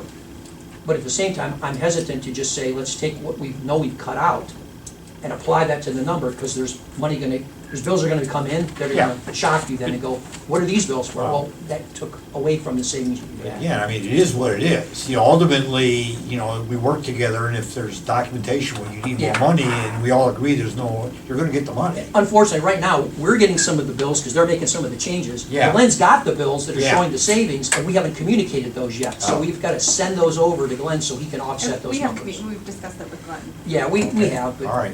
it's, What, it's And awkward. he did say you guys have been helpful, you know, Al and Al, helping sort through this thing, you know, piecemeal. What about repair services? What's that, the difference there? What number is that? 602? 602. Yeah, up to 240 from 140. Yeah, what do we have under there? Do you remember? Well, a lot of it was, again, was the realignment, because some ADP contract services were paid out of GIS. Yeah. It wasn't, he wasn't just doing it with heads. It was like his personal. If it had a wire slush fund. attached You're gonna have a heck of a carryover in reef going forward. Well, if it had a wire attached to it, he'd, well, Well, didn't he not Reef pay out can the pay. reef for the longest time, right? $1 million? I think. Yeah. But, so that was, so there was also services that were being paid. Yeah, that he was Out of saying, the- well, yeah, those are kind of related to GIS, so let's just bury them in the reef fund. Now, you still have $400,000 budgeted in contract services for GIS. Yeah, but we don't know where that, again, I'd rather change one thing and see what happens to the other one, rather than change them both at the same time, because then I got 2 degrees of freedom. So the GIS number may diminish slightly, because it's been moved to ADP where it belongs. Okay. But I didn't want to change both ends of the argument yet. I don't know, because we've got some legacy contracts we have to expire out, and once those are done, we can do them the right way. I don't want to change and cancel It contracts. seems like, you know, going forward, the reef fund is gonna have a lot more money. What are you gonna do, or you're gonna have to face that budget commission? They're Well, I'm slap gonna you have for to having return too it to the much money. taxpayers. Yeah, exactly. Right? I mean, that's Yeah. and that's the right way of doing And it. that's the right way to do it, if you So- don't have anything else you really need to do. But I think, you know, Yeah. for lack of Spending a illegally. better word, I think they kind of considered the refund a slush fund, right? Yeah, well, that's not And that's right. not what it is. No, that's not right. Right. Interesting. Where, so that's, the 801, we added in, you guys had some equipment replacement? You had 20 grand of equipment, this is actual ADP equipment replacement, correct? Yes. Yep, so we're asking for 20 grand in there. There were, Okay, so you're pulling the 55,300 out of there? yes, Okay, Right. for right now? yes. And if you need You'll it, s- Well, We'll you'll see come- you'll see. oh, in a it's gonna minute. come later? The hits keep coming, yeah. Yeah. If you look under capital, Yeah. Right, so, well, here's where the. There it is. 50 We're in the 53 just 4010? added under 801, yeah. Right. Okay. So it's a wash when you look at the two, it's just positioned in a different location. One we considered infrastructure, one we considered equipment of ADP. So the backbone, that's infrastructure. So you I have wanna designate- 105,300 in there? Yes. There's one thing that I wanted to bring on the table, though, is in meeting with the courts, they have a problem with their fiber going from our main to them, the courts, and we need to correct that at some point in time in the near future. And I believe Glenn had been quoted, it's about $11,000 and some change to run a new fiber line. You know, the street over to the courthouse? It's on the poles. Oh. Or the community, muni, or the community. muni, yeah. Yeah, Yeah. the judge told us that Glenn had been doing it, but I don't know if it was in his budget. So we don't know whether that's considered infrastructure and ADP puts it in their budget, or Glenn puts it in the maintenance side and we do it there. And part of that is also the Just love security that. You said a cameras for building. both Oh, ends. okay. So, Poles. They're putting So that would be Glenn's, but if the majority, if it's voice and data mainly, I would think it would, just to try and do the right cost account. Well, we only have a You guys. 3, right now it's a 3-pair fiber. They want to go to a 12-pair fiber. Yeah. Because why would? Why not? It's the same cost to pull a Right. 6 and a 12, Right. just the cost of materials. Right. But, you know, first of all, I'm not in favor of it being on a pole, but Yeah. I got what I got, right? So if somebody hits that pole, we're disconnected. At least it's not going through the rental or through Yeah. the To other the guy's building, property. to the pipe, Yeah, the guy yeah, wants to hang his yeah. laundry on the Yeah, basement, yeah, yeah. we want to do that. Okay. So, again, I don't know if he had that in his budget maintenance, so that may be two things that we want to check on. do we, is our phone still there? Do we need to, we have a. I we have know a he has duplication. phones still in his budget, We need to see if he like also two has. hundred some odd thousand, yeah. So we did not Yeah. include that run for fiber. Okay. All right. We're really close to done. That is That's it. it, yep. And again, I apologize for the number of changes and how, but like I said, this is like drinking from a fire hose, right? Mhm. It's- Well, this certainly cleared some things up for me as far as, some of the, when I saw these, numbers jump, I was like, whoa, and it answers some, a couple of my questions there for sure. We appreciate everything you provide. Just understand from our end, it's like the general fund, we have different hiring authorities, different elected officials saying, come in this group and say, well, I'd like this because I might need it, and this guy, I might need it, and we're like, wait a minute, if you really need it, we'll give it to you. Just if we gave everybody what they thought they might need, we'd run out of money. So we gotta be the bad guys. Yeah, I get it. And again, I'm settled with a 9-year Yeah, I know. legacy that really started. to God develop. bless you. Are there any other questions at this time?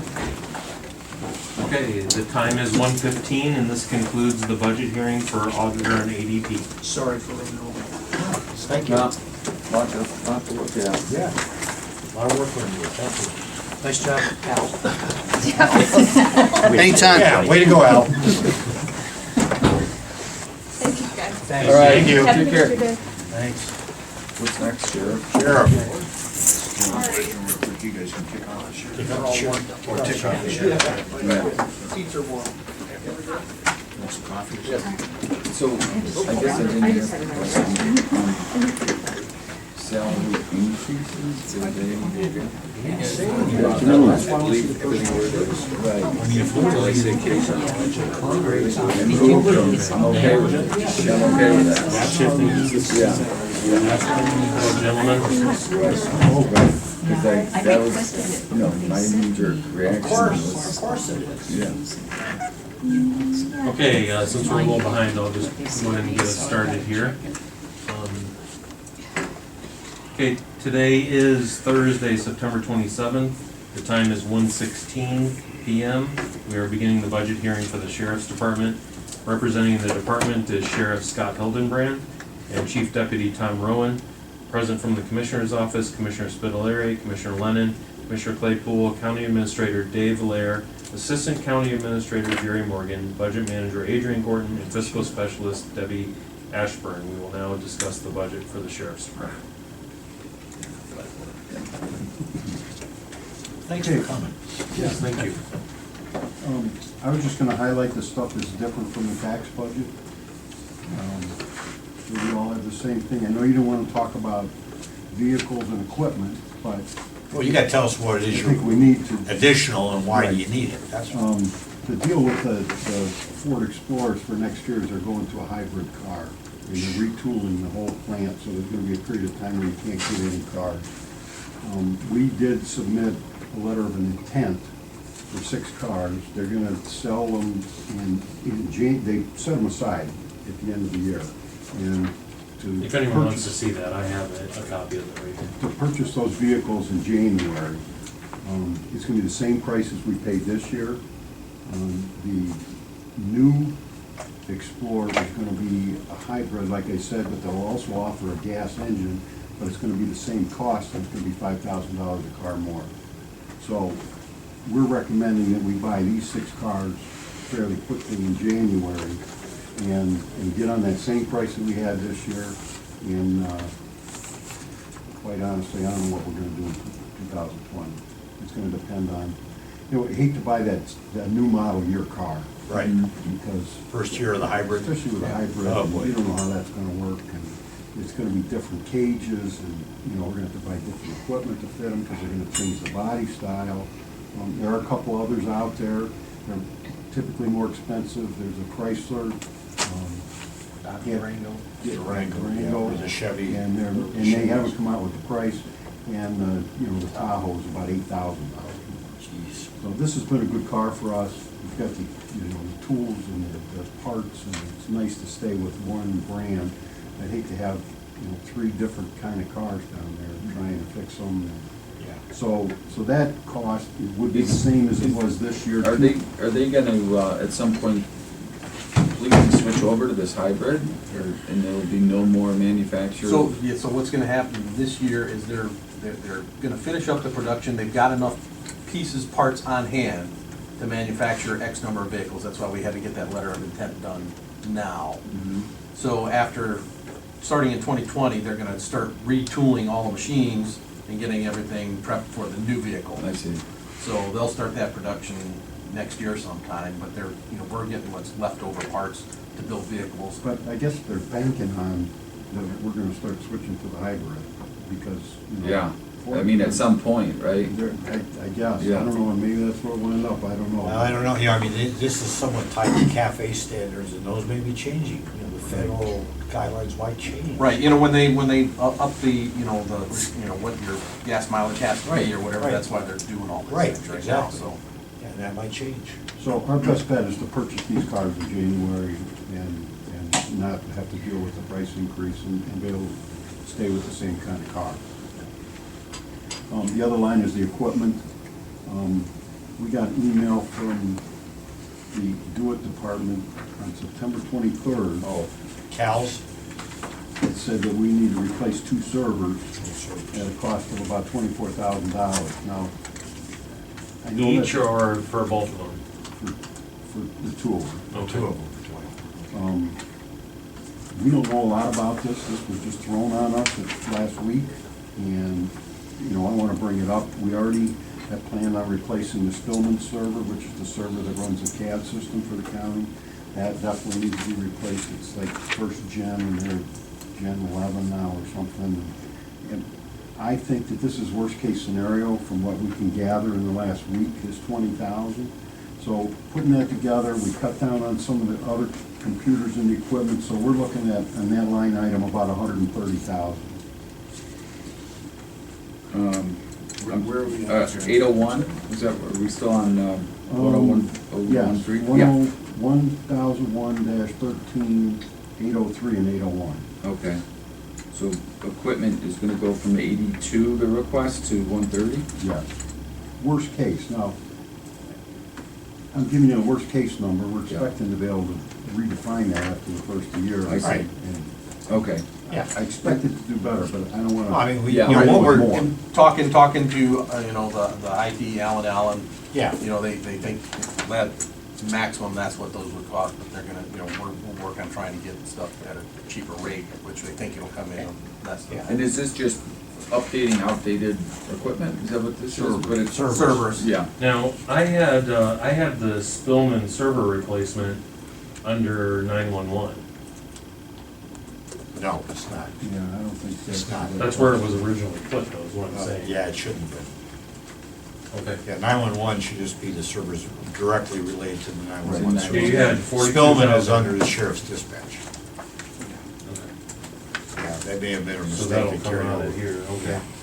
So, I'm kind of curious, Dave, about the CALs, Yeah. because you pay for those either on a schedule or you pay for them one time. That's a Well, I client think you're going license. to, yeah, but I think so- I think this is an upgrade price to 2016 version of, Yes.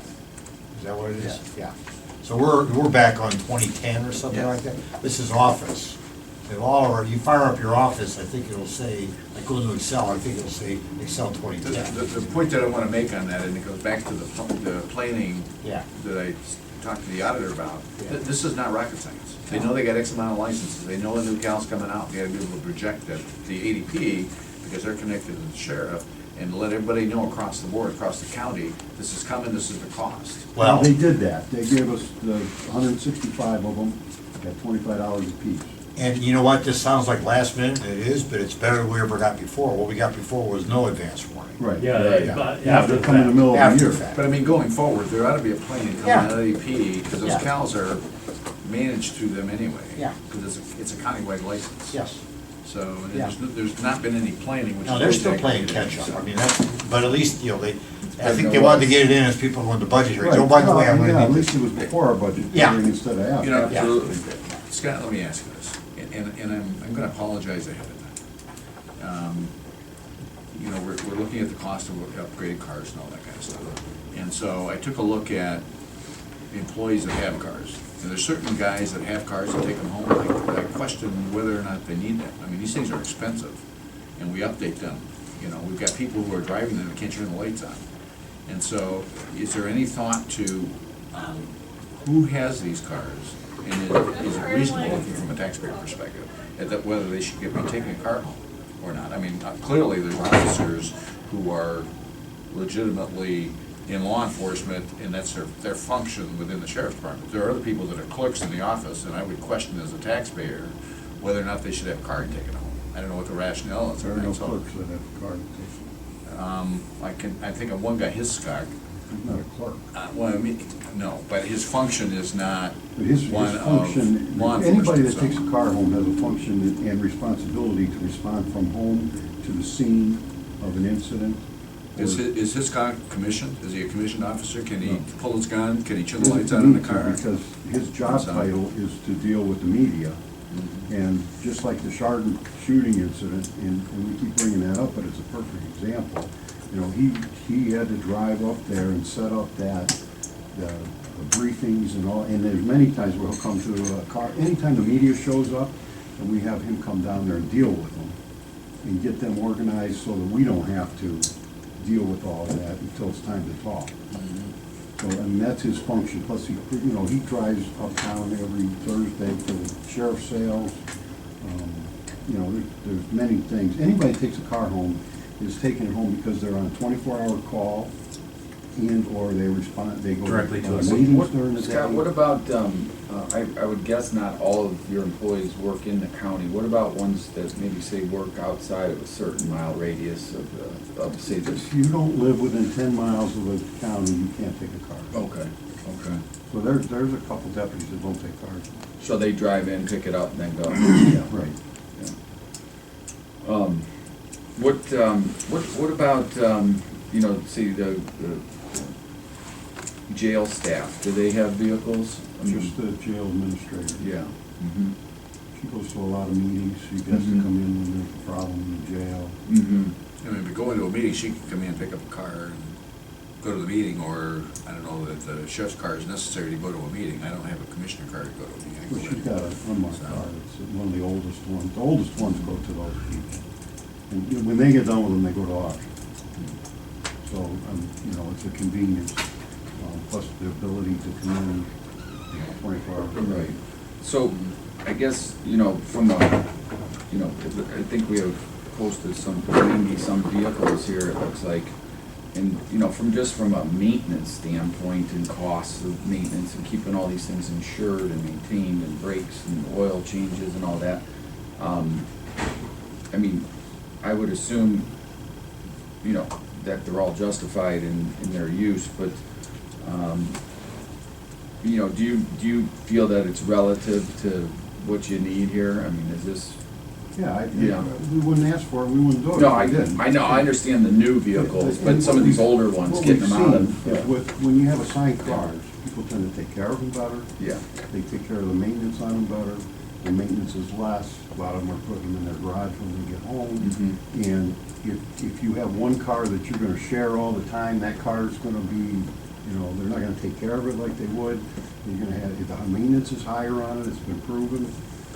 You know, how many times you get in the car and they, you know, why didn't somebody say this light was on or something like that? It's Mhm. proven that in the long run, because they have some ownership in that car, they take care of it better, they last longer, the maintenance is low. Mhm.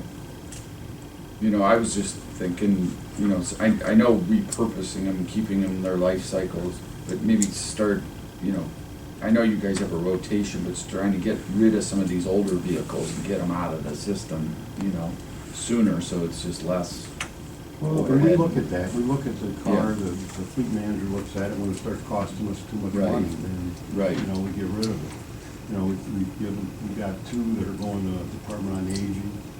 Mhm. We got a couple that we may sell to another sheriff's office again this year. That actually saves us money, because we don't have to strip it out and take all that stuff out. It helps us, it helps them, and we're getting about the same money as you would at the auction.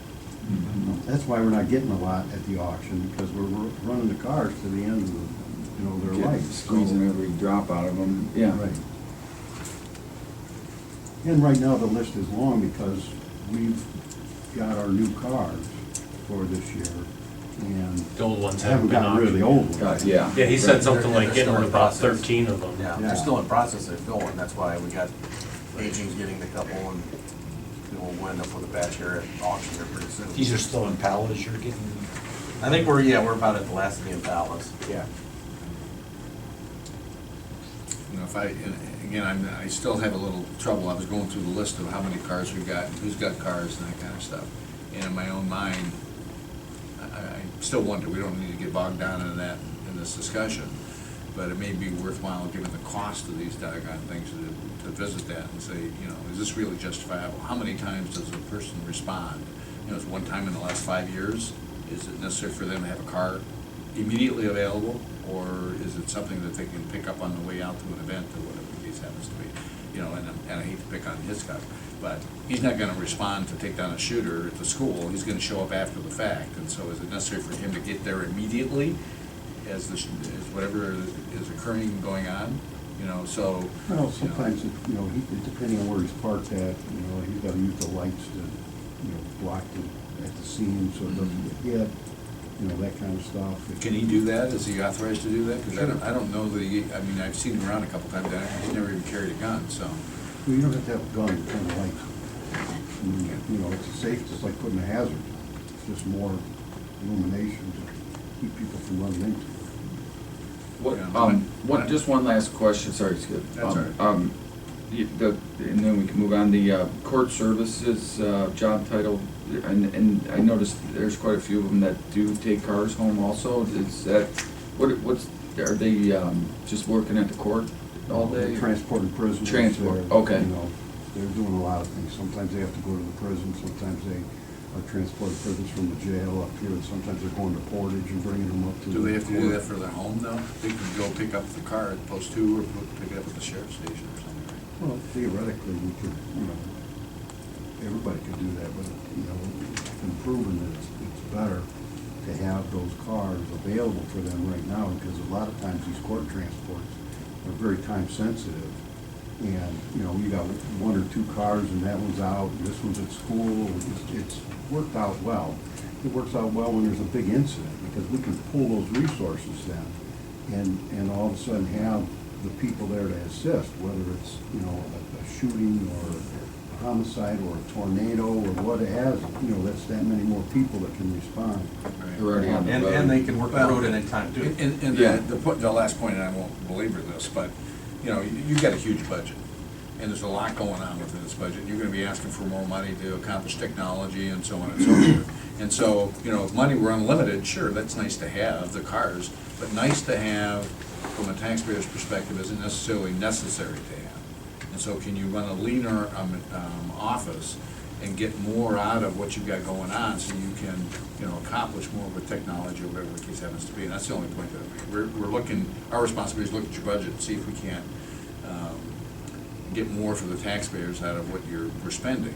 And the that's the reason taxpayers we're- expect them to ask these questions. So- Well, and I work at that same premise. I mean, I'm a taxpayer too, and, if I felt we were wasting money, then. No, we not saying- wouldn't do it. Yeah. No, I mean, I'm not trying to take a shot, and I'm not trying to pick on his specs, but he seems like to be the easiest target, so.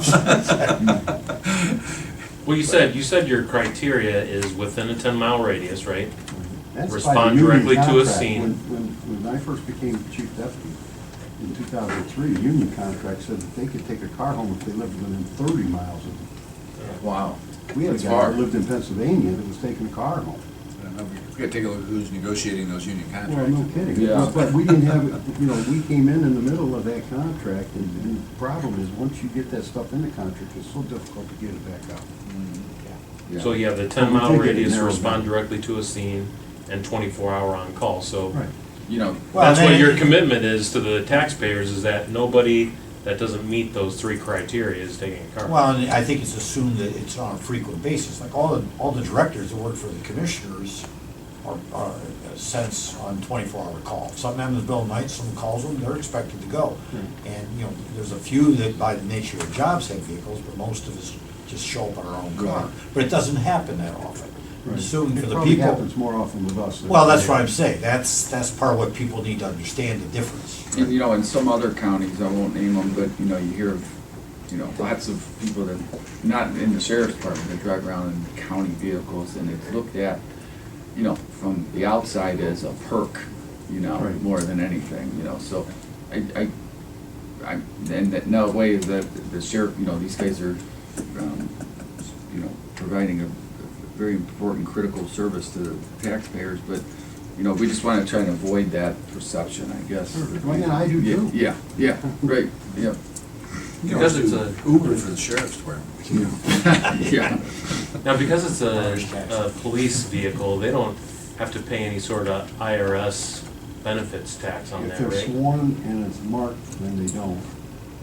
The undercover though? Like Skip's favorite person, Hiscox pays for that particular car.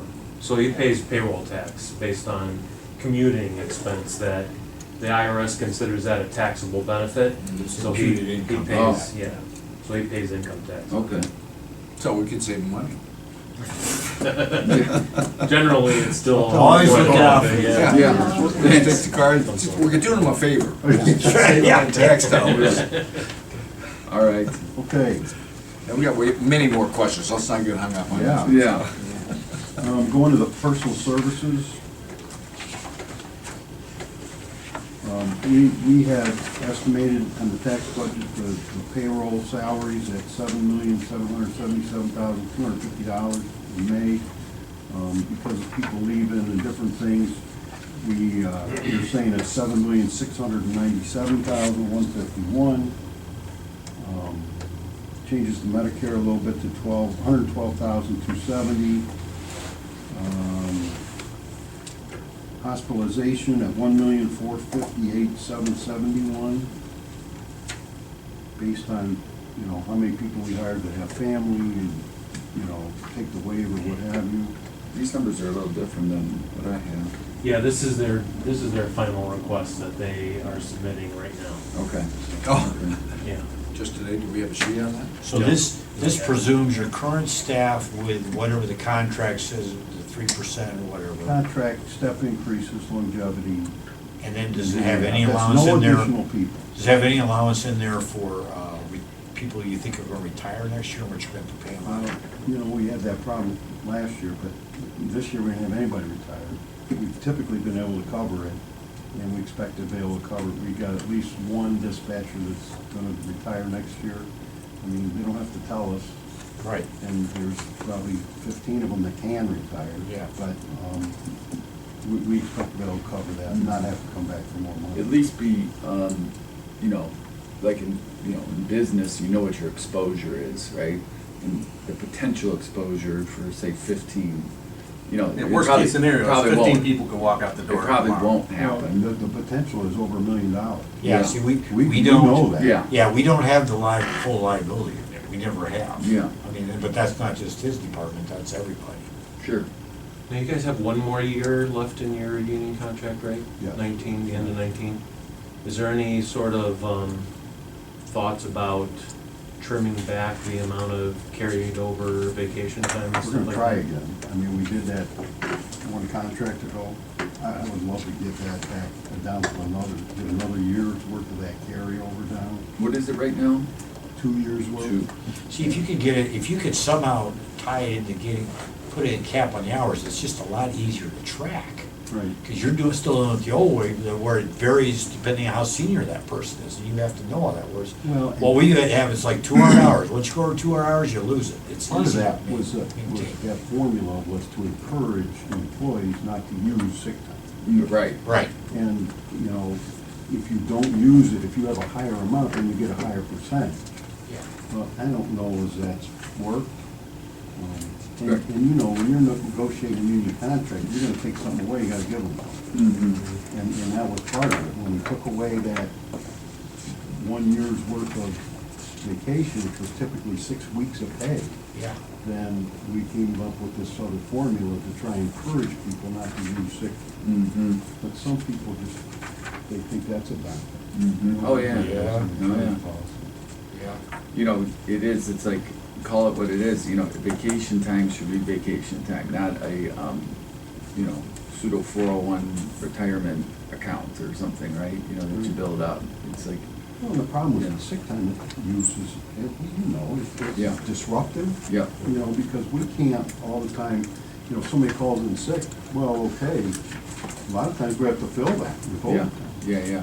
I think it's really hard on morale, because you got those employees that won't do it, and then they see other people gaming the system. It's just, Right. and your limit as managers to what you can do about that, and that's just hard on morale. It's unscheduled time off, it's Mhm. just very disruptive, so we Yeah. try to do what we can. And I'll tell you what, it's not unique to Geauga County Sheriff's No, Office. no. No. It's across the state and the country. Yep, yep. What was your OPERS number on that, Sure. 1,458,771. That was, that's hospitalization, I thought. Or, I'm sorry. OPERS, yeah, the next line. 1,221,450. Thank you. And then workers' comp is the same, unemployment's the same. Great. Okay.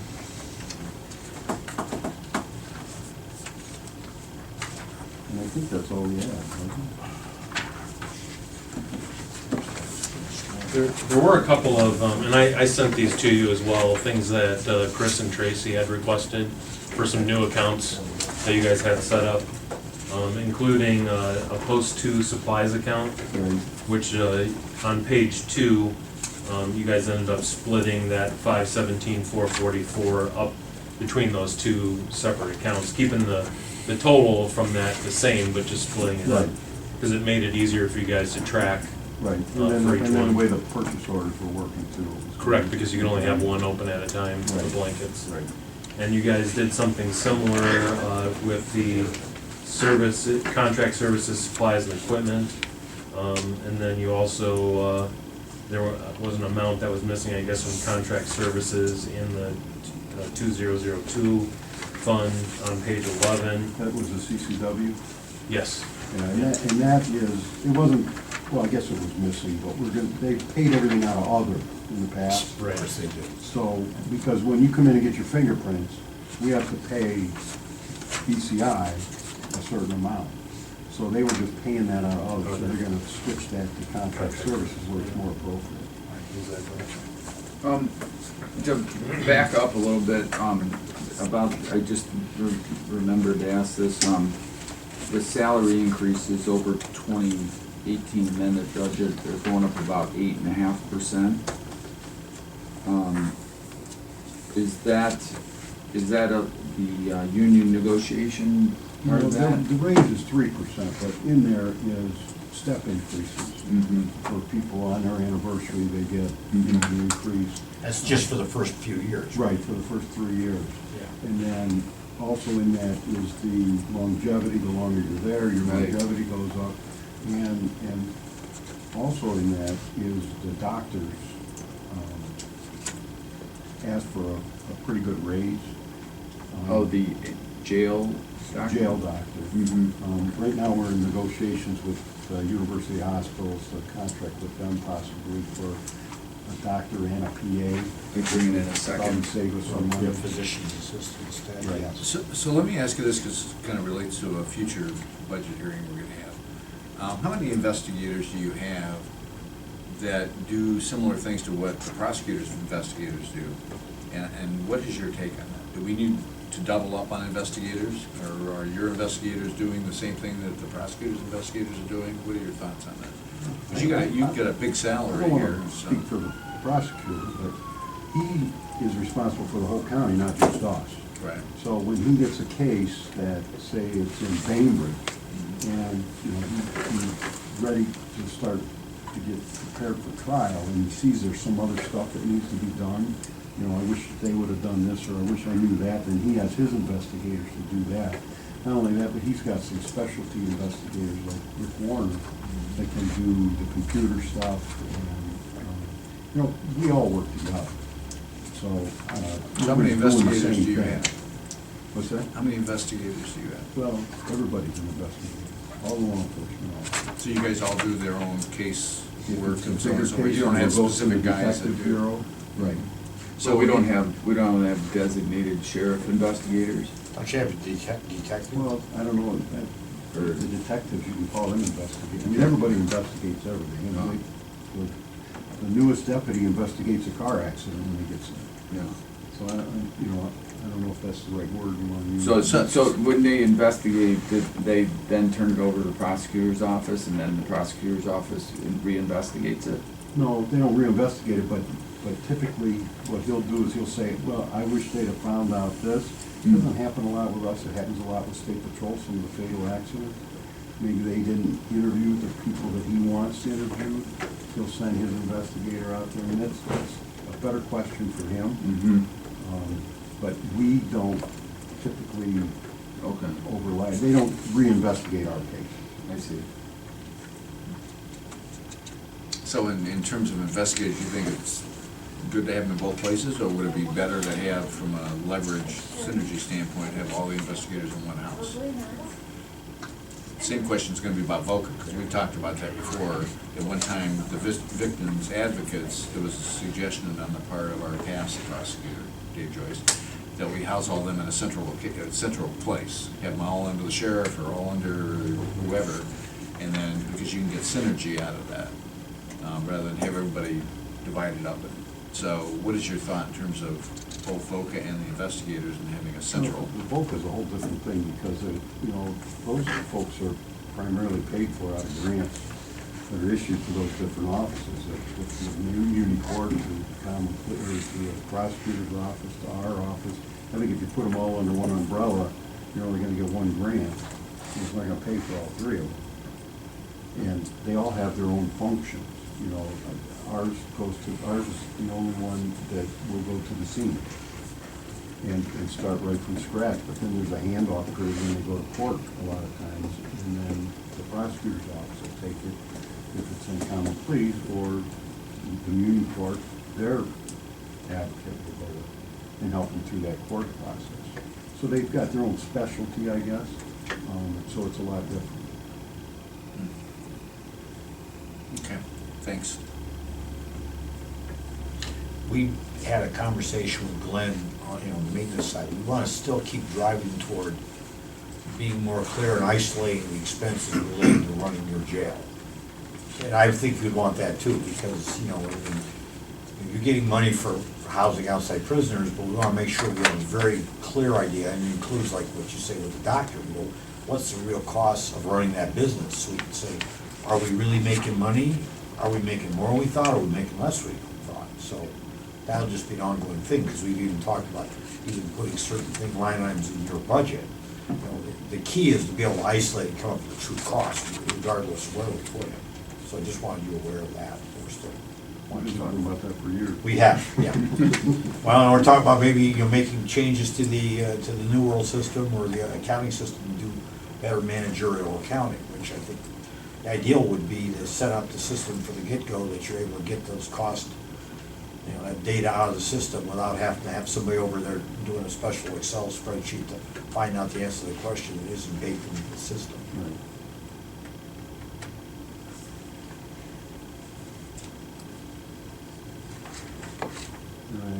Anything else? Nope, couldn't find anything else. I was digging, but I couldn't get it. Warm down. That's my best shot. One thing on the 911, the county sales tax, you guys are requesting, it looks like, an additional $29,000 transfer every year from the general fund. Is that what I'm seeing? This is in the 911, so it'll be 2015. On the revenue side. Going from 676 to 705. Yeah, I think because some of those dispatchers are paid out of there, Okay. I think that's why that's a difference there. Because I think there's 6 of them plus Lou Pettit, and their 3% raise. We try to keep that number the same as the expenses. So, when it was you know, the sales tax at 705, plus the 200,000 from the wireless, comes up to the 905, which is just a little bit more than, well, which is the same as the tax budget. Right, yeah. Do me a favor and explain the Rotary Fund to me again. I ask this every year, and it doesn't sink in, so. tell me what the- That's money that, we have guys assigned to Social Security. We do Social Security investigation. Social Security pays us for their salary, pays us for their overtime, pays us for their car. And so that money goes into the Rotary account. In turn, we pay those guys out of the Rotary account. So that's a Rotary. In Same and thing out. with the fair. In and out, same with the Yeah, fair. yeah. You know, the fair gives us a lump sum, and then the guys get paid out. Those are the two Rotary. Nice. And you also, one of the other changes that Chris and Tracy requested was a change to the DARE grant funds. I'm not sure, did you guys eliminate a position there, or what happened with that? Because she said something about wanting to match up closer to the grant money that was being, Well, this is 2066. The problem with that, the DARE thing, is we never know exactly what they're gonna award us. Right. And it doesn't pay their entire salary, because they're not working all year on DARE. They're not, in the summertime, they're working for us, so some of that comes from the general fund, some of their salary, and we try to balance those out. And, I think it was just to make that balance out so that it comes out. Right, yeah, that's what I understood as well. Okay, I just wanted to point that out. Scott, there's, the Victims of Crime Act, it looked like there was some equipment request for 10,000. You know what that is? It was, 2055. Yeah, there was no breakdown of the equipment that was included with that.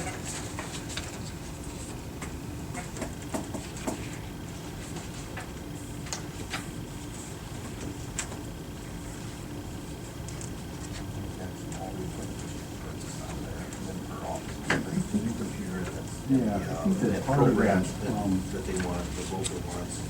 the in-kind part of it that the county's paying, applies to, like, when she needs a new computer, as you see in 2016, we only spent $2,000, although it looks like 17 we didn't spend any. Right. Nothing's been Nothing budgeted in this year. 18, so. Right. So, do you think that's a legit request then, or is it? I'm gonna have to go back and ask. Okay, exactly okay. what that- There was something in there about a software that the VOCA people are using, and the purchase of the software and something for the computer. I know that was some huge program that they were gonna get involved in as part of the grant. And I think that's part of that. I don't recall how much that was. I see. You just have her get back with me, because I did pull it out. It's one of those equipment requests where we want to just get an explanation before Sure. it gets put in, so. Looks good. Yeah, I think you answered all my questions the other day, so. Okay, yeah, as far as all the changes and Right, stuff. right, Okay. and some of that was, you know, like that, the CCW or the commissary, you know, those are rollover accounts that, you know, And most of that was just, you were taking one line item and splitting that same total into two separate things because it was in places where it just didn't make sense before. and we're always very conservative with the revenue. Right, I can see on the handgun, I can see Right. it, that way down. Right. Yeah. So let me ask you one other goofy question, so we got a little time, so I'll keep you on that spot one more time. Time for the goofy question, Ron. So, you know, we oftentimes make a claim that we're paying for additional services through like the ICE detainees and so on and so forth. So we get all these people, but have we ever gone back and looked at the cost associated? We're getting revenue, but have we looked at the cost? So do we know, in fact, we're doing better, we're not doing better? Is it costing us money? Really, what's in that net, so? I said, Adrian, that the breakdown, that really the only cost is the food that they eat and maybe the water they use when they take a shower or go to the bathroom. We have the same number of employees, whether they have that, the same number of lights are on, the same areas are heated. There isn't anything that you needed to change with your facilities in order to meet the standards that the federal government has for I that? think there is some time spent when we get inspected. There's probably a week's worth of personnel time, but we haven't added anybody. The state tells us how many our minimum rating is for the size of jail. It doesn't matter if it's full or half full or quarter full, you still need that many people to safely run that operation. And we're feeding these guys at, I think it was $4.05 a day. It wasn't very much. $4.05 a day. If we were adding personnel to have them there, then yeah, I mean, that would be certainly a factor, but we're not doing it. You know. So in fact, we're benefiting on the plus side. Absolutely. We got it. But how long has it been since we've looked at some of these, like with the municipalities too, like what we charge to house other municipalities' prisoners? When I was looking back at some of the old agreements, it seems like we've had that $75 a day charge now for quite a while. Is that something And that, quite frankly, that's because that's pretty high. oh, is it? Compared to, because I did do some searching online, and it seems like the national average or whatever is more in like the 90s. Yeah, but you can't go by a national average, because I guarantee it costs more in California Oh, than it yeah, does in yeah. Ohio. Oh, yeah, for We gotta sure. go by what it is regionally, and. That, well, it was an average. It That, was an that's- average. that, there's a lot of sheriff's offices that house them for $52 a day, $50 a day. Even the ICE in Morrow County, it's much less than we do. Oh, really? But if we ever have to go back and renegotiate that ICE contract, we're gonna have to meet the current standard. When we signed that contract, it was under the standards they have then. The current standard, we probably can't meet right now. So that's why it was high to begin with, so we could keep it that way for a You're while. gonna keep families with them and all that? Yeah. So the, back on the vehicles you're proposing by, were you guys planning on buying new vehicles this year anyway? Yes. Yeah, okay. This isn't just because of the hybrid? No, we're trying to move it up a little bit. I see. because- I don't think Commissioner Claypool was in the room for a majority of that conversation. They are wanting to purchase vehicles early next year because Ford is changing to a hybrid Explorer, and they signed a commitment to set aside a certain number of vehicles at the old price, the old configuration, because how much more are the hybrids gonna be? Starting at about $5,000 a unit more, plus it's a newer technology and they're a little bit concerned about reliability and stuff like that, so that's. They're getting his cuts a new car. And I was gonna say, yeah, I'm all on board with that. What's the net of that? There was, it's on that, the commitment is on that piece of paper. Just an additional $166,000? That's the minimum of what they're looking at just for the vehicles, that doesn't include any of the That outfit. would have been in there anyhow. I'll tell you something no you matter don't need, and that is the self-parking feature. I bought a new Ford, look was on the the back hybrid of the yellow, yesterday, if you- an Escape SUV, and it's got a self-parking feature, it'll parallel park itself. Never in my life will I use that thing. These, I don't know if you've ever looked at the cars, but the state bid cars are not like the ones on the lot. There's no carpeting in them, they're rubber mats, the wheels are. And we're paying how much for them? 26. We ought to be paying less, well, 26? It's not that That's bad. pretty high. Yeah, it's probably, It's not that the bad. new one's probably 30, 40 grand. Yeah. That's still It's 10 to not bad. $15,000 lower. Yeah, exactly. Right? Without carpet, without floor mats, without, You're talking about the Mini police Cooper. interceptor? 16, for Yeah. God's sake. I would have thought way more, No, because that state, that government bid Right, price is right. what they Hey, did we ever negotiate, so look it's- at, I know there's that guy in 15,000. Ohio that's kind of got that. That's, it's down in Warren County, that's the one that normally gets the state bid. He gets all of Lebanon them. Ford or whatever. Yeah. But I think we're gonna look at trying to go someplace closer. see Yeah, what yeah, happens there's a there. couple local guys that Yeah. have asked me. And supposedly they say that they can match that bid price, so we'll. But the availability's the other Right, trick. and whether or not they can say get they can it. meet the price, but then can you get them? Because those are special, they come with Yeah. some wiring done already. Yeah, the harnesses are all. Did you put a disclaimer on his car? It's, I'm only allowed to do these things. No, he has to have a big out-of-service sign on Yeah, his that's side. right. Okay, next time you got some business to do, I'm gonna send them up, you can ride them out. Hey, can John, can you pull him over? Yeah. Oh, I'm sure that's coming. Yeah. Okay, are there any other questions at this time? Okay. No further questions, the time is currently 1:58, we actually finished ahead of time. Wow. This concludes the budget hearing for the sheriff's department. Yeah. Thank you, good, pretty good. All right, guys. Thank you.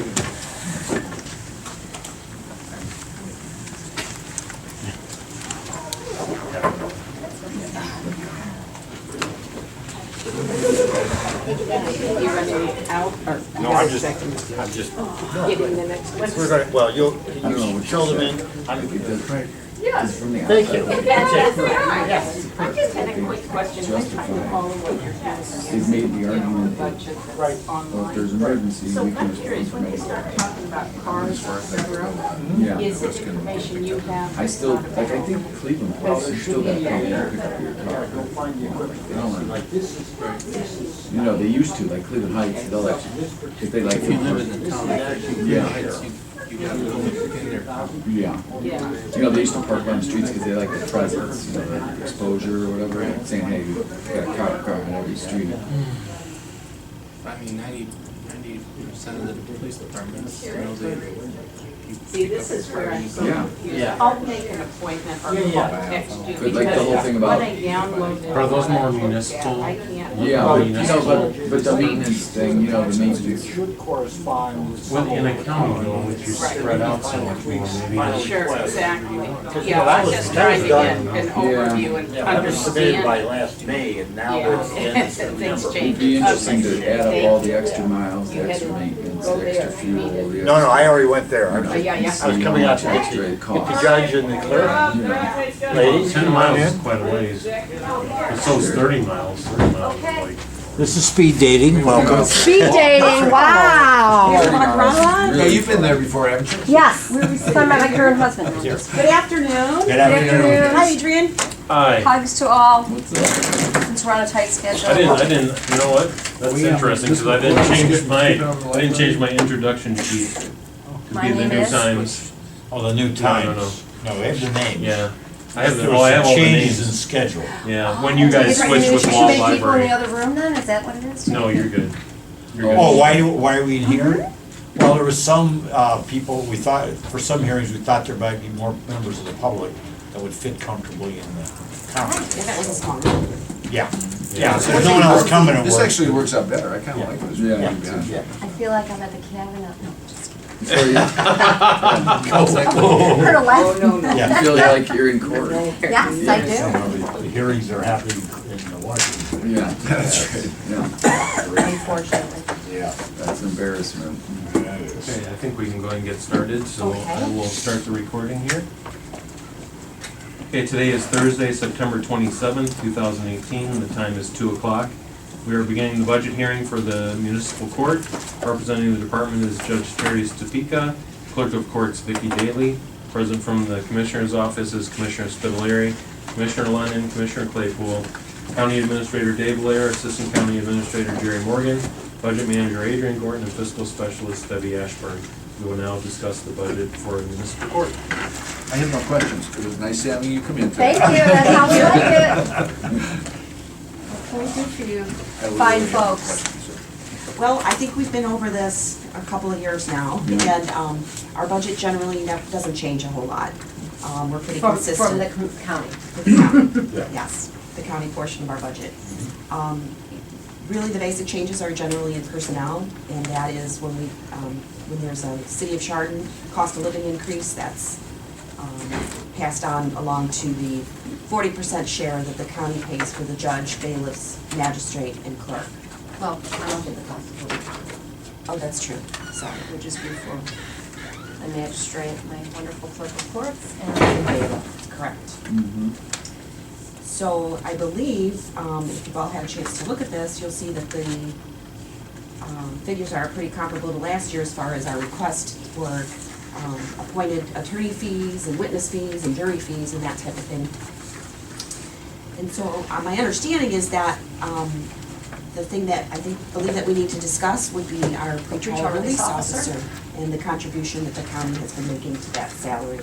And we know it's based on the reimbursement that Chardon, City of Chardon is paying everything, full salaries, which is part-time Mhm. pretrial release officer, and part-time probation officer, subject to reimbursement.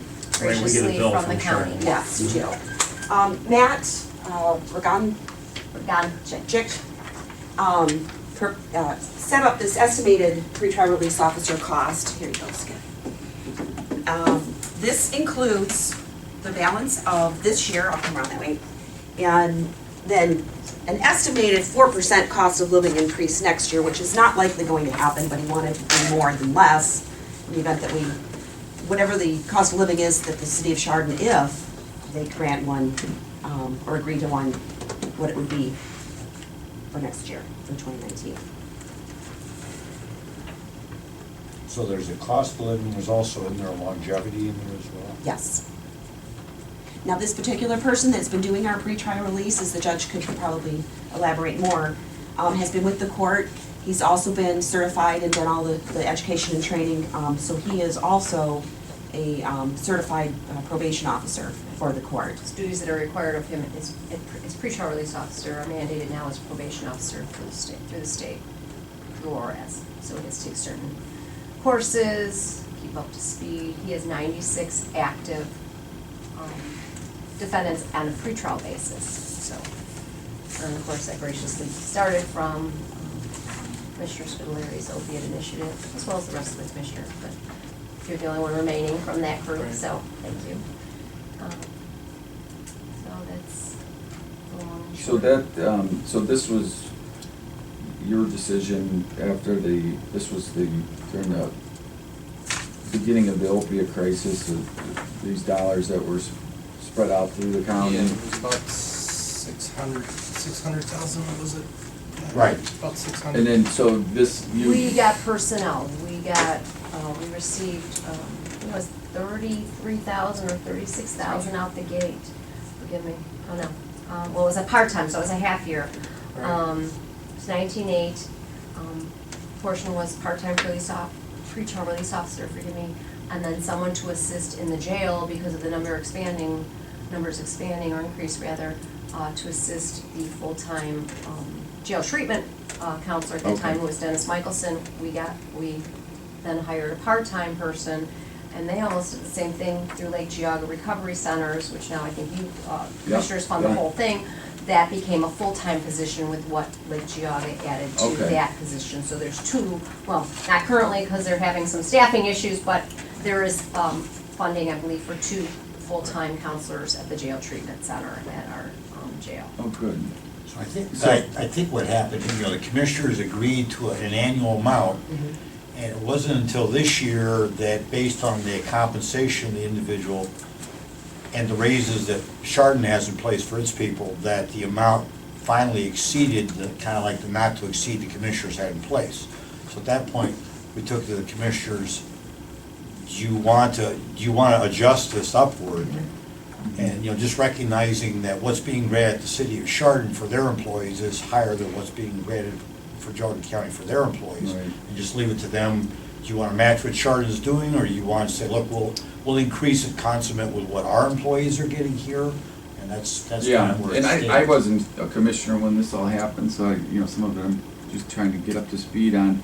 But I didn't know if this was a permanent appropriation in these budgets going forward ever after, or if there was a point to, hit the pause button and see if what deliverables have been met, with these monies going out. Are we still in the middle of the crisis? Is it solved or helped? I know your dollars are different than, say, some of the other dollars that went out, Right. but has it been effective? Has it been a good investment? Is No, it I gonna? think it's kind of like, my view of it is it's kind of like twofold. It's, we had a situation where sheriff got two detectives, out of it to do 2 hires. Pretty much nobody was there other than general detectives that were doing narcotics investigations. So they were able to commit 2 people to that. The prosecutor's office was able to add a prosecutor to pretty much kind of focus on, the opioid crisis, trials and stuff. Right. the courts, same thing, common pleas, you know, with with their needs, and community court with their needs. I think we gave a little bit over to mental health, they got some, and so and what we saw was, I just, you know, I was there before the money came out. You'd go to, like, the common pleas was a perfect example. You go there and they're strapped. Like, you could see that they're just trying to do all these things and just never really had the right personnel to begin with to get done what just was happening before. So it's kind of like, you know, like Blake, you know, would always say, you know, we're not measuring this, you know, to know we're just throwing money out there. You know, he would always say that. And it's like, it's really hard to put a, you know, to put a measuring stick up to say, Right. you know, we've got, you know, 4 feet of success on this. It was a situation where I just think that there was a, you know, same thing like a lot of these budgets. We're getting budgets, I've been here for 6 years, and they've been the same budgets for 6 years. Yeah. You know, other than, say, a 3% increase. Well, thing is as times change, you know, situations change, needs change, and at the end of the day, it seems like, you know, we kind of had, like, I agree that there might be something to pull back on a little bit, but there was also just a big void that everybody was just doing more with less, and sometimes there was that need to just get through to the point that something needed to be added. And I'm the last guy that wants to waste money. No, I'm But saying it's a waste of money. Yeah, or, It's you know, just- just to spend extra. But I mean, I would imagine, you know, Yeah. you know, if they truly need a new resource officer, they would approach Right. and say, look, we're understaffed, we need a new. Well, you and- know. At that point, we were, for Yeah, what we were yeah, facing yeah. out the gate. Right. But And going, just as a quick response, we Yeah. never approach it as it's a permanent. Right. We go Okay. year by year, when we do Adrian's review, our Right. Adrian, we tell them, we never know what the commissioners are okay, graciously going to, you know, apportion for Yeah. this. So it's a year by year standard, so. But Yeah, do we I need think- it? I'm sorry, go ahead. Yes, of course we need it. Do we need it? Yeah, I mean, okay. you look at it, okay, at 131 people drug screened last year that he had under, now it's 96, but, you know, it's attrition to Yeah. some degree. 100 on random screens that he does tested dirty while on pretrial to some form of drug, including alcohol. So, mhm, and in turn, those people, you know, the turn is to get them rehabilitated. So if we don't have him, there is no way the Right. other 2 probation officers and him as a Can handle part-time. it. No, because of the requirements on the other side of things, required by ORAS, which just as Mhm. them on, as probation, they don't, I mean, believe me, when he's sick, my 2 probation officers go crazy, like, oh my God, we gotta deal with So Adrian. it's been They don't mean good. it like meanly, but they have enough so work this of has been their a own. good thing. Well, this has been a Yeah. very So, positive thing. the city of Chardon is also, do they pay part of this salary as well? They can have. They They pay half, we pay half. It's a 50-50 split. And, but we're going off of their pay scale and their salary Yeah. increases? Well, what I can say about that is back in 2013, when this position first came open, Mhm. we hired a young gal at 20 hours a week. So we started her out at a smaller scale of pay rate because she was only part-time and this was a new thing. Yeah, There was no benefits that had to be paid. at that Exactly, and time. no other benefits. So as the years have gone by now, the last few years, this position has kind of moved into something that's a little bit more important. Now granted, we try to keep it at 20 hours that he's doing pretrial and he does his 20 hours probation. You can't just say, oh, my pretrial time's over on Thursday at But 10 o'clock AM. and- change hats. Yeah. Yeah, so it's Yeah. kind of mixed up, so, you know, rather than having 2 pays and in order to get him to where the position he's in is Mhm. worthy of what he's getting paid, or he's worthy of what. And again, if See. he's qualified to do what he's supposed to do. So both the city and the county are paying the same amount. Okay, I think, you know, And he's actually on the bottom we're a of the little, scale. we're a little bit, we don't keep up the pace, you know, say Chardon does maybe sometimes with salary increases. Right. Oh, we know, we have a Yeah. lot of county employees Yeah, that I come know. over to the So, city side things. Yeah, and Oh, we I understand don't that. think we ever will, you Well, know. by the same I token, don't not think we every ever- year do we get, Yeah. do the employees get COLA. an increase. Right, But right. for the most part, it is more than.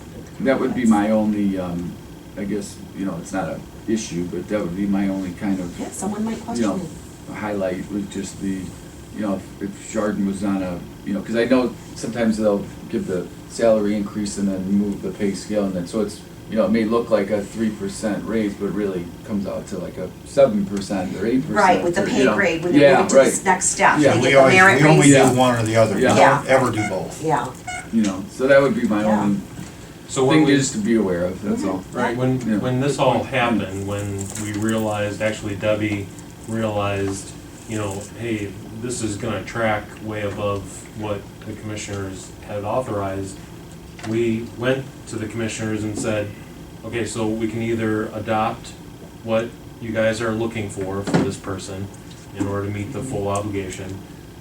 We submitted also a hybrid proposal where we went back for all the years where we didn't increase it, and we applied whatever the county gave as far as an increase to its employees.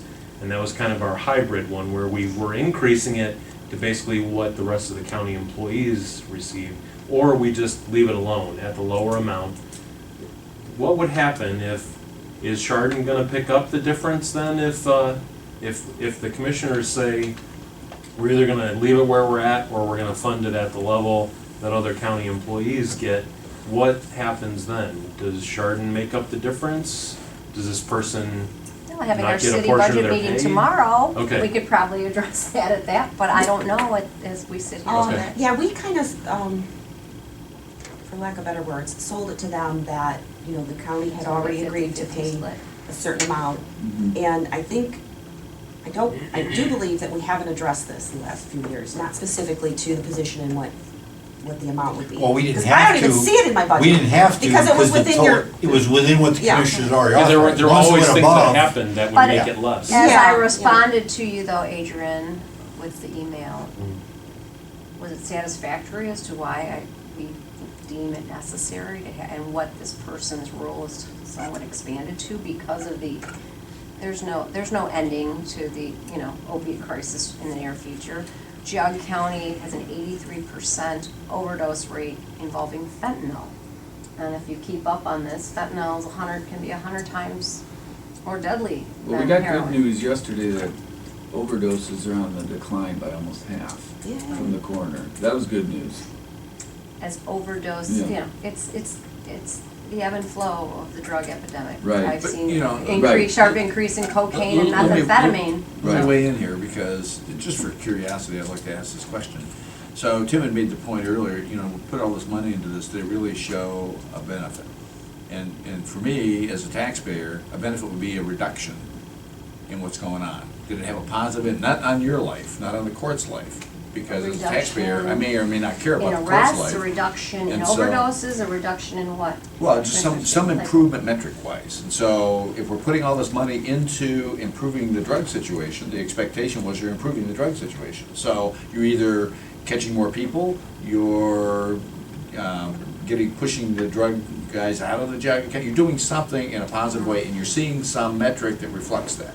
I can And so- tell you, and this may sound somewhat self-serving for as tough as I am Mhm. on criminals, in turn to try and get them help, but there is a criminal punitive aspect to drug use and the crimes you are committing in tandem with that.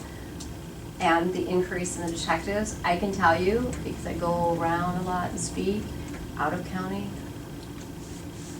drug dealers are not coming to Geauga County because they know how much on top of this we are now. That's good. Well, that's a positive outcome. And so Well, at that's what the I'm end- saying, is Right. there any results, is it result oriented? I think definitely. But I don't think to cut it out at the knees at this juncture, what would you have? I think you have the exact about face. Oh, well, they don't have the drug detectives now because they're not being funded for that, or, you know, Judge Topeka can't drug test us as much because, you know, I mean, they're gonna say tomorrow, they're gonna say, oh, that person's not working in the Sharon Municipal Court anymore, but I think the fallout becomes evident at some point. Well, just- and then add-on question to that is, you know, it's worth stepping back and taking a look at it, not on a soft and feely basis, but on a real basis, from a real metric standpoint, because everybody knows you got a great court, and you do a good job. And so maybe the investment in what you guys are doing is the right investment. But maybe it's not the, and I'm not saying it is, I'm just using this as hypothetically for sake of discussion. Maybe putting that money into the prosecutor's office is not the right place to do it. And I can't so answer, I'm just No, speaking no, from all I'm- our vantage. All I'm saying, is part Right. of our role here should be Right. to step back periodically to ask the question for the good of the taxpayers and say, you know, we're putting money out there. Is it effective? Where is it effective? Maybe great in Topeka's court, but not so great over here. Well, let's adjust that then, because we've got X amount of dollars, not unlimited of dollars. Taxpayers are being taxed enough already. And so how do we be effective and make sure, because if it makes sense, then by all means, we ought to be up in this and Doubling down. double down on the investment. But we gotta prove to ourselves, we gotta ask the question, is it effective? How do we know that it's effective? Not because, oh yeah, I think it is, because, you know, it makes our job easier. No, that's not the right answer. It is effective because, and then whatever we decide the metric happens. Yeah, no, I Terry, totally what's- agree with that. What's the, what are we talking dollars and cents here, more? What's the proposal, how much more for this? $6,000? $6,000 over the course of the You year. know what it's I currently, think we're about short that for this year. yeah. Okay, so Yeah, it's six. probably about 6,000. And that includes, Vopers and, Yeah, that would include all the, hospitalization, all yeah, that. all these Related line items benefits. on here. Workers' comp, Yeah, yeah, medical. okay. But that'll continue to go up. Oh, yeah, I mean, it's Is not that for something that Gillette's goes away. office, or this is something different? No, No, this is different. This This is is just for- for the court, for Yeah. the pretrial release officer, which Yeah. I just wanted to comment that, at least from our perspective, a lot of these people that are out there getting in trouble and then getting investigated and all, they're coming into our court first with initial charges. And then having them monitored and sometimes seeing that they're failing is preventing them from either going back out and reoffending, or it's giving the judge more of a hold on them, that she can Right. keep on them. Yeah, And so, you know, that part's important. yeah. But as far as the increase, I understand, you know, the city has a different, you know, rate of pay for their city employees. But it's not never ending. It does end at some point when they reach, you know, what they consider their, you know, top rate of pay. And I could sit here with 100% certainty and tell you that Jim Flays would tell you that he keeps many felonies as misdemeanors, because my probation department, including my pretrial officer, monitor the defendants So, than better than at the common police. different. And that's not throwing anyone under the bus, other than we have great people that work. Well, on if it. we've asked the question and that's the answer, the That's- prosecutor's getting benefit, the sheriff's getting benefit, that's great. So at least we've done our job and asked the question. Next question, yeah. I mean, because that's just, you know, not even in this particular issue, it's just layer upon layer upon layer, and I never hear anyone saying, hey, we're gonna start taking these layers out, because, Right. you know, we don't need it anymore. Well, and you I know? mean, there's statutorily, we're Yeah. obligated to pay 40% of certain employees up there, and that's, again, tied to the city of Chardon. The county just needs to understand, if we're gonna partner with the city on anything involving employees, that rate of increase is gonna go up year after year after year in general faster than if they were a county employee. Let me ask you a different question. I think I might have asked you once before, and I hear there may be a potential candidate running on it, but, you know, about the drug court. I mean, you kind of run your own court. I've always said this, Yeah. because Commissioner Claypool has asked me before, what's Yeah. my thoughts on drug? I have a non-drug court. Right, Drug court. right. I have the beauty of jail treatment program at our jail, Great Lake Geauga Services that, you know, Mhm. I don't wanna live by grants that really, I think, are tied more to the numbers than the end results. Right.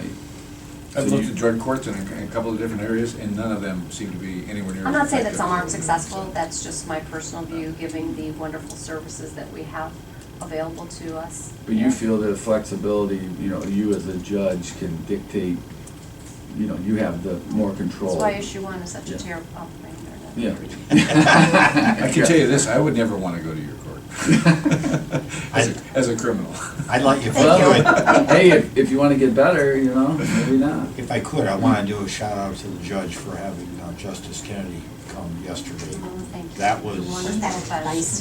did a talk yesterday at the PFW on veterans courts. Oh, yeah. Justice Kennedy is from Butler County. She started out as a police officer in Hamilton and then became a judge, and now she's on Supreme Court. She's very passionate.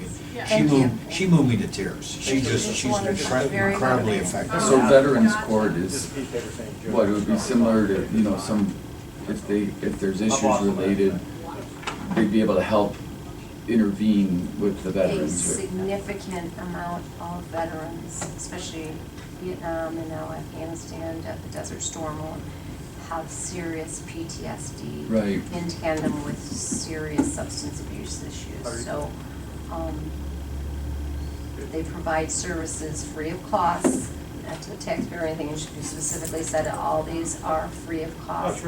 I have a great, we've had for a couple of years, Caitlin Haggard is a veteran, I don't have the numbers to justify veteran support by any stretch of the imagination, but she's like what I call our VA liaison. We hook, not everyone qualifies, you have to have an honorable discharge rather, from service, but she gets people involved in the VA. We have, in Ashtabula as well as downtown, depending geographically where you reside. And So like some of the mental health issues that may contribute to ending up in legal problems. you know, There's a that- stigma, especially from the Vietnam War, that these people are deserving to carry the veterans' deaths. So they're very hesitant to even seek services, or as she said, even admit that they are a veteran. So Right. the specific court deals with their very specific issues. She referred to I like PTSD, and that. she says, I do not put the D on yet, it's not a disorder. We gave these people this issue by sending them to do our bidding in another country. Mhm. Thank you. Post-traumatic stress. I think it was a very good event, It so was thank very you. good. Had a lot of help in that. That's all I got. I mean, that, the only thing I would say is follow up with Chardon and talk about the, So you need an action for you guys to approve for this year, if you're gonna match, to keep them whole per the original. Can we ask And I them not get to be it. so aggressive or generous with their? No, that's how they are. It's just how they are. Can you be more responsible with So your? let me ask you, I Nah, mean, what if Skip, we you just asked did a them, but fixed you- amount You see how that works. to avoid that, you know? So we don't get basically, all these other departments then coming down on us.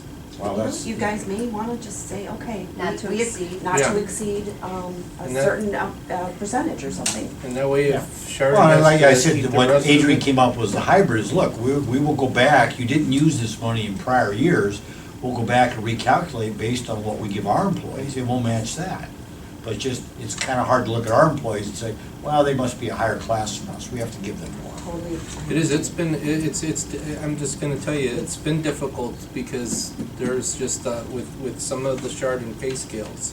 Oh, I can imagine, we see it, we Yeah. probably hired 4 to Yeah. 5 county employees. Yeah, and it's just, we're dealing with it every step of the way of every different department, and, I mean, it's just a scenario that, and then you talk to the people in the city and they're concerned about having the numbers to survive, beyond so many more years of that type of outlay of cash, if it Yeah. doesn't keep coming in, it's like, we're just trying to be sensible, it's not like we're laying in $1-million bills, here at the county, we're trying to keep it. Everything's increasing, and everybody keeps saying, oh, you're the richest county, you know what, we won't be the richest county, because Well, we're we're gonna second bankrupt richest now, everybody Delaware County Yeah. has in the process surpassed if us. we're not careful, so we have to be really careful. I understand, I mean, Yeah. We could be I Cuyahoga think County. most of you know, I mean, those who've been Oh, with yeah. us longer, we've tried to be as frugal Sure. as we can with, Yep.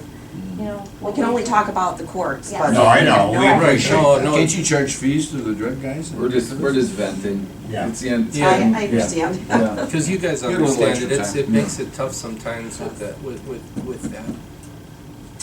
I mean, I wish, let's put it this way, as I always say, this year I'm taking 11 vacation days out of my allocated 30, but you get the Supreme Court reimburses you Sure. for the acting judge thing. If I could find some way to cash that in for you to put in another, line item for others, I would, but that's just what I choose to do. And now the way the system's set up for reimbursement, you don't have any outlay, Right. out of pocket for the acting judges, that's it, so. You did a good job, thanks. Yep. Thank you very Yep, much. thank We you. appreciate all your efforts and consideration. Thank Okay? you. Okay, no See, other questions then? Next year you're gonna have us at 9 o'clock, so you're not tired by the Yeah. time. We always have later afternoon, which is fine though. I missed you at the Coin Bake this year, What time? Janet's. Oh, I was in Europe, sorry. Oh, sure. If there are no further questions, then the time is 2:28, and this concludes the budget hearing for municipal court. Thank you. Thank you. Thank you. Appreciate all you do. Thank you. Hugs to all. Have a great day. You too. Okay, thank you.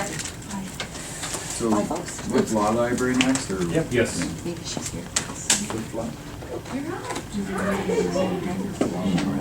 We already took care of it, didn't We should have it, I have it from Sure. my You old, do? my old proposals. Well, should I get it? Come on. Huh? Bake sales, exactly. That's right. I know, I know. I just looked back at, I can't remember how many Get years all the it's whole been, if it's community been 3, organized. 4 years. we've Ready been for your doing bake it. sale. But Perfect. Let them sit here. what we can do an increase each year and then. Starts with a B. Okay. Oh, hey, how are you guys? Good to see you. How are you? Calling up, you already got Good. My favorite thing to talk about, the law library. Oh my gosh, I'm so He talks about it all the time. Yeah. All the time. Yeah. I didn't say that earlier. Oh, good, so you saved No. it just for us? Yeah, yeah. Oh, good. So we can start. Yeah. Yeah, we. Yeah. I'll start the recording now. Okay, today is Thursday, September 27th, 2018. The time currently is 2:29, and we are beginning the budget hearing for the law library. Representing the department is Law Library Director Crystal Thompson, and No what is board your- member, board member Susan Whelan. Susan Whelan. Sorry, Susan. That's okay. Present from the Commissioner's office is Commissioner Spitaleri, Commissioner Lennon, Commissioner Claypool, who will be back in shortly, County Administrator Dave Lair, Assistant County Administrator Jerry Morgan, Budget Manager Adrian Gordon, and Fiscal Specialist Deborah Ashburn. We will now discuss the budget for the law library. Okay, first, we wanted to say thank you for your generosity in granting us the additional funds this year. We're very fortunate, it's been very, very helpful, so thank you very much for that. So in the past year, we have had the opportunity to update not only the law library resources, but also the print resources for judges, prosecutor's office, public defender's office. We've been able to keep up with the contractual rate increases for Westlaw contracts, which are our biggest expense. And we haven't been able to do that in past years. In the past few years, as you know, our revenue has significantly decreased. In the past 5 years, we've also cut about $55,000 in print resources. So it's been very nice and beneficial to everyone to actually be able to keep everything updated this year. It's been nice.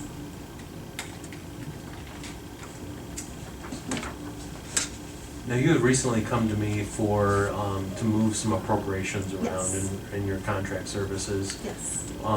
This was for the increase for the new resources that you were, okay. Yes. Now, we did the transfer back in April. Why did it take until September to start those services? I wanted to take some time to talk with the different departments and the judges and the patrons that come to the library regularly and look back at records of items that have been checked out and really do some research into what would be the most valuable resources, rather than just going down a list and making purchases. So I really took my time to make sure that I made the right decisions. Okay. And those contracts or those services that you've opted to go with, those are gonna be now ongoing?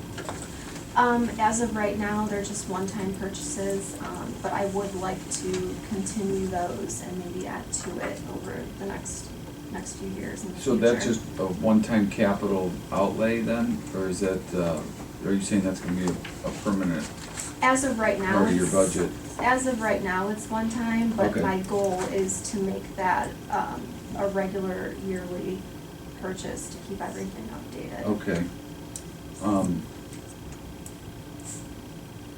So the, going back up to the fees, you know, the court fees, Mhm. yeah, I know it's been on the decline over the, last, like, 4 or 5 years, right? I mean, have you talked to the judges and ask them their thinking on this and or at least let them know that this is having some harm, detriment to the other end for you? They do know, but it's not that it's just Geauga County that this is a problem, and this is across the board. All 88 counties, 88 law libraries have pretty much all seen a decrease in revenue. Mm-hmm. And, I mean, what's that attributed to? Just less cases, or that they don't wanna impose the fines and fees, or what is it? That I'm not really sure. Yeah. I don't believe it's a choice of the courts. No. I think it's a change that was made by the Supreme Court, where there was a change in what they were allowed to do. Allowed to? Yeah. See, I mean, I think maybe we're misinformed. I always thought part of the decline was because court costs have continued to grow, that the judges are trying to be sensitive to the needs of, or to the situation of the people on trial or the defendant, and they have the ability to waive fines, and that's where your money comes from. So they're holding the court costs harmless, so the court itself is getting reimbursed for its costs, but they're cutting down the fines, which is impacting what's going to the law library.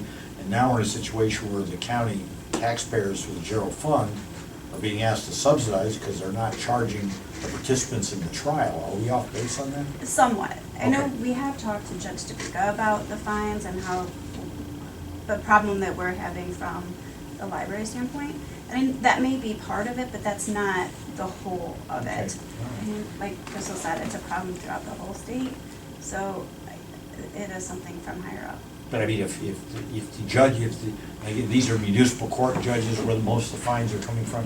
Mhm. If in general, their whole philosophy is, we have to cut these people a break because the overall costs have gotten so high. This, in general, there's a philosophy that we're gonna minimize the actual fine of Right. the court participant. And yeah, it's across the state because all the judges kind of have the same compassion for the people coming to the court. Right. But then the money's gotta come from somewhere. Yeah, I mean, it's definitely made up in the, somewhere, right? I mean, Well, I mean, it ends up being the general taxpayer, Yeah, many right. of whom never go to court. Yeah, or Through their carry- taxes subsidizing or it. subsidizing things. Yeah. So Well, you if they're say- not giving the money, then we're not gonna be able to provide Westlaw and all of their resources either. Well, So the that al- would be an expense on them. The alternative is the, bar association, the beneficiaries of the resource might have to pay more too as part of the partnership. Would that be unreasonable to ask? We did, in 2017, to kind of offset some of the decline in revenue and offset some of the upkeep of the library, we did switch around some of the hours that I worked between the library and the bar associations. The bar association did take on a bigger responsibility. I mean, I don't want you to feel like we're just picking on you. Which is why your salaries line item decreased. Correct. Yeah. Right. Right. How, The bar how association. much does the bar contribute? I believe it is around $9,000. And how do they establish that dollar amount? Do you know, is it? By hours worked Yeah, in the library and as a secretary for the bar. oh. So it's a, You're asking how what they pay is established? yeah, How's what the bar association itself is paying? We met, the executive committee of the Bar Association to talk about this when this was an issue a few months back. Yeah. And we looked really at how much time Crystal was spending doing bar work. Oh, okay, I And how see. much time she was spending Okay, I doing didn't law understand library that. work. Okay, all right. So we kind of reallocated the money for that based on the fact that she was doing more for the Bar Association than she had been Well, previously. when you say law library work, who is that benefiting? If it isn't the attorneys that use the resource? Who's the beneficiary of her law library work as opposed to doing work directly for the bar? well, the people of this county are able to utilize the law library. Yeah, I mean, it's open to the public. Yeah. I mean, how much utilization by the general public as opposed to the legal community? I would say it's mostly the legal community, the magistrates, the judges, public Yeah. attorneys, prosecutors. Mostly the use by the public comes in the form of phone calls and emails. I do have some people come in when they're at the court, for hearings or whatever else, to come in for assistance or even just to use the space. But I do get mostly phone calls from the public. Yeah. I started to say, I don't want you to think like we're just picking on you. I mean, I've been here a while. I hear the commissioners ask, there'll be some community service organization, they'll come in, they're asking the general fund for a contribution. The commissioners will say, well, what are you doing internally? Are you having any kind of an event to raise money? What are you doing? As opposed to just coming and asking the taxpayers for money, because it's all kind of a partnership. Right. Right. Yeah, that's a good question. Are you able to go out to raise revenue in any way? Even if it was like bring attention to law, library, donations, that type of stuff? I have not in the past. It's something I could speak with the Law Library Consortium Yeah. about and It'd be ask if there's anything. Even if it's they've just done a little like bit, that. you know. Right. How many members are on the law, or the Bar Association? Our association, we have 181 members. So you guys are looking at 9,000, so if you looked at that number, 9,000 divided by 181, that's less than $50 a piece. We could double that, could have $100, and these, and your average, attorney is charging $200 to $400 an hour, So I don't think it would you think that it would be unreasonable to say 1 hour of your service a year go to support the law library, which in this case, if it was $200 an hour of what their average billable hour is, we'd increase our take by 3 times. Is that 181? Is that Geauga?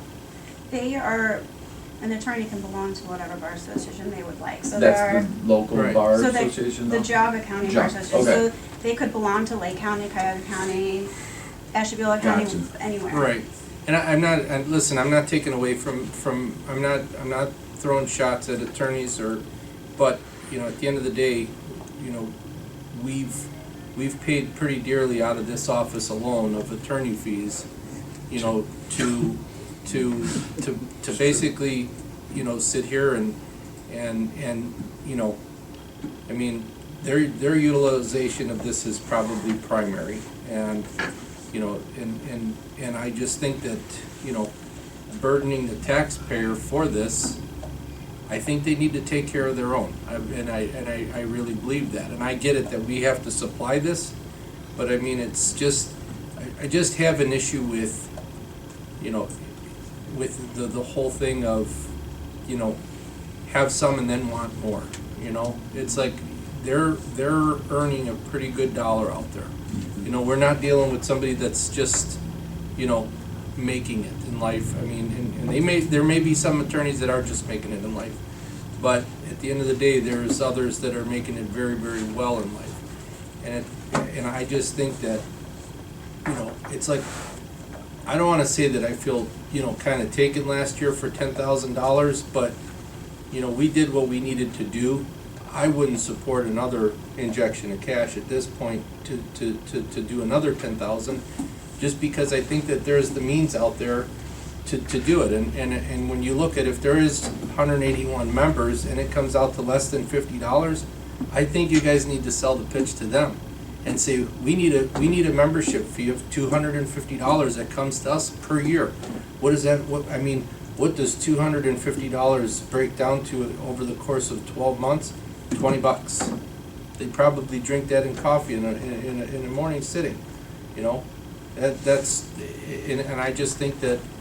And I think there could be some kind of happy compromise between what you're saying and maybe what they're saying is, because there is, I think, an aspect to it. Maybe it isn't utilized to the extent, but it is a public service. I think having the access to the public to this information is important. That everyone should be able to get that without having to necessarily go hire a lawyer or something. But I agree with you. I think the Bar Association, if they're the brunt of the use of it. What is the percentage, do you know, between outside and inside, like county offices utilizing it and outside attorneys? I would say it's a large percentage is from not only the attorneys in the county, but the county offices. Well, what's the breakdown though between those two, I guess? I'd say about.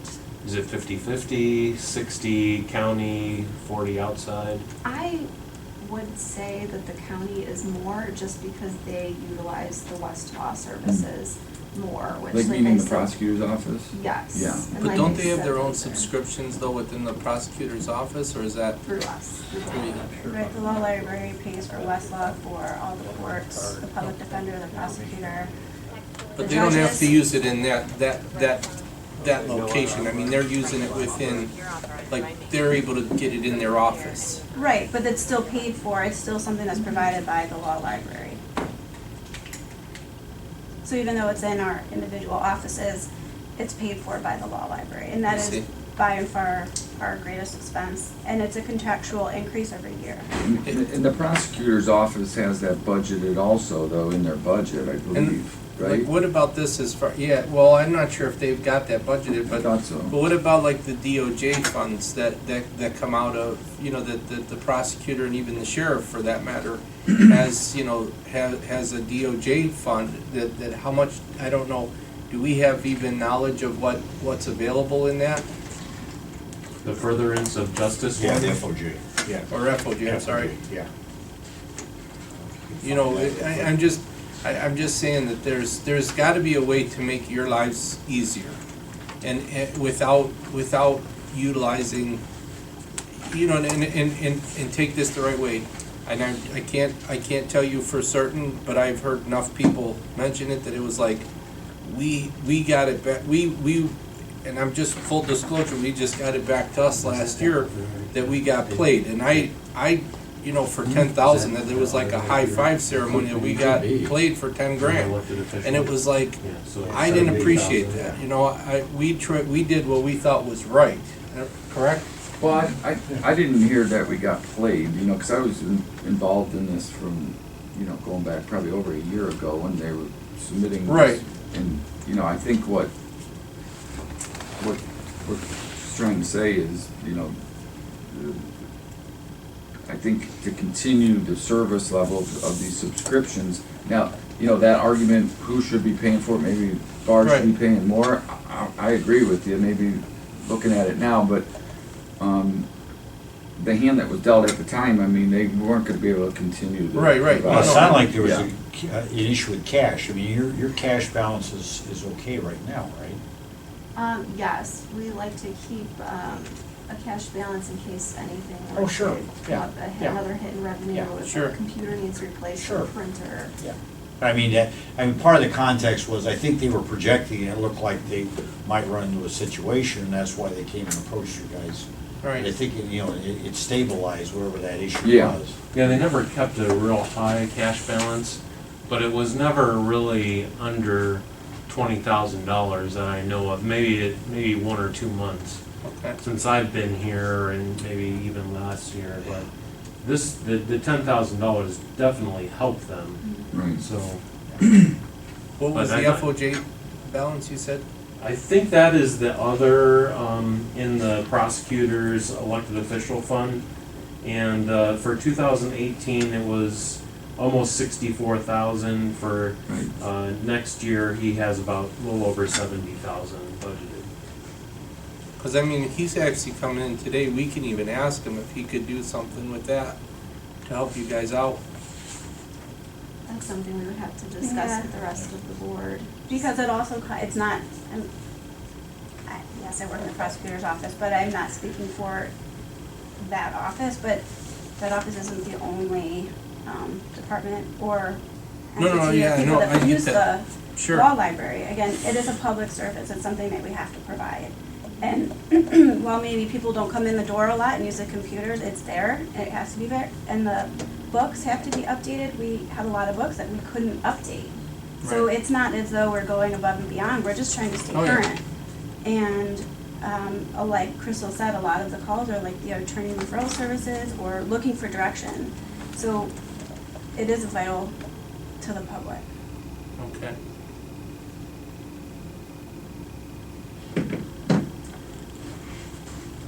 Okay. Well, I think, you know, we just keep an eye on the balances, and we keep talking, and, you know, going into the new year, I think, you know, based on what this office has done in the past, it Yep. looks like there's gonna be an issue where that's the way that has to be taken to keep the thing operating. I think these guys will obviously seriously look at that the same way. So, Right, and I would explore the idea of seeing if you can generate some other revenues, whether it's,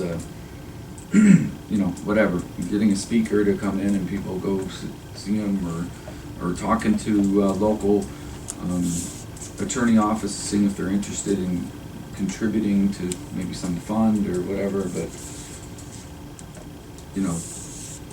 it doesn't necessarily always have to, come out of the general fund. Well, and again, Yeah. these guys hear from taxpayers all the time on the street, like, why do you spend money on this, why do you spend money on that? So, when people come here, and like I say, this is not an unusual conversation, and these guys have to ask the hard questions, because the taxpayers expect them to just kind of do the reality check, not just, it's easy just to hand out the money.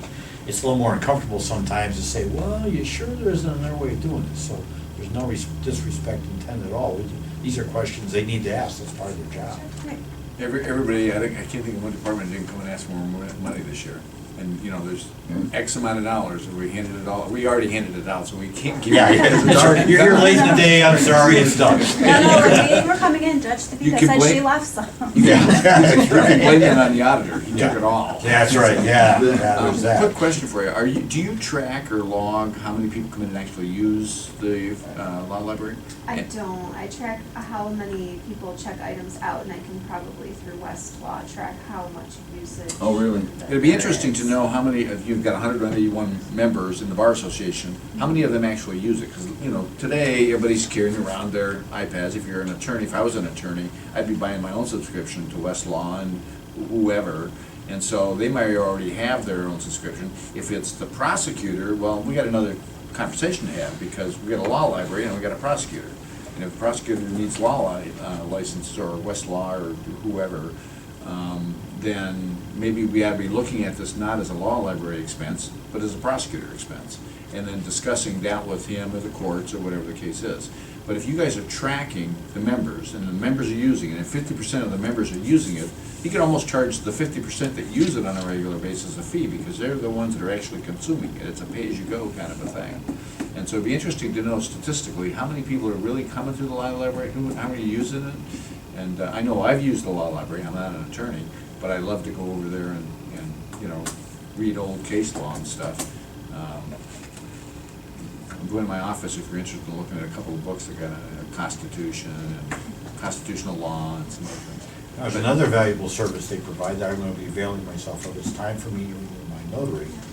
Now, you get to charge, in some way, in whatever I pay for that renewal, is your time and screwing around filling out this old guy's renewal, is that, are you being reimbursed for that? Is the law library being reimbursed? That is something that's done through the Bar Association. Okay, all right, I mean, that's, if it's costing you more in time to mess around with my renewal that I'm paying that you get to keep, that's something you guys need to look at. Right. The Bar Association supports the law library, I would assume, right?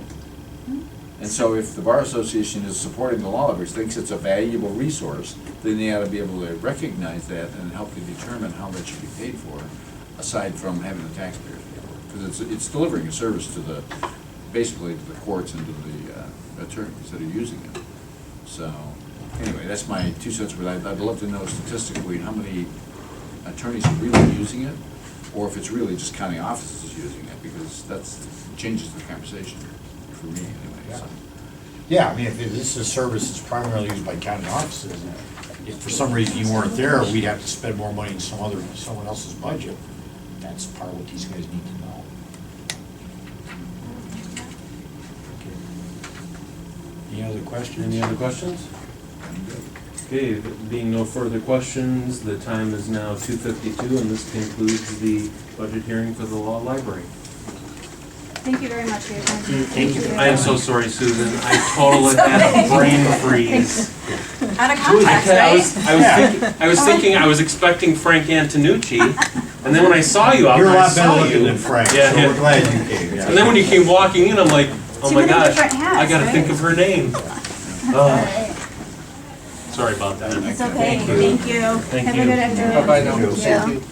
You must be getting more comfortable. I haven't heard from you in a while.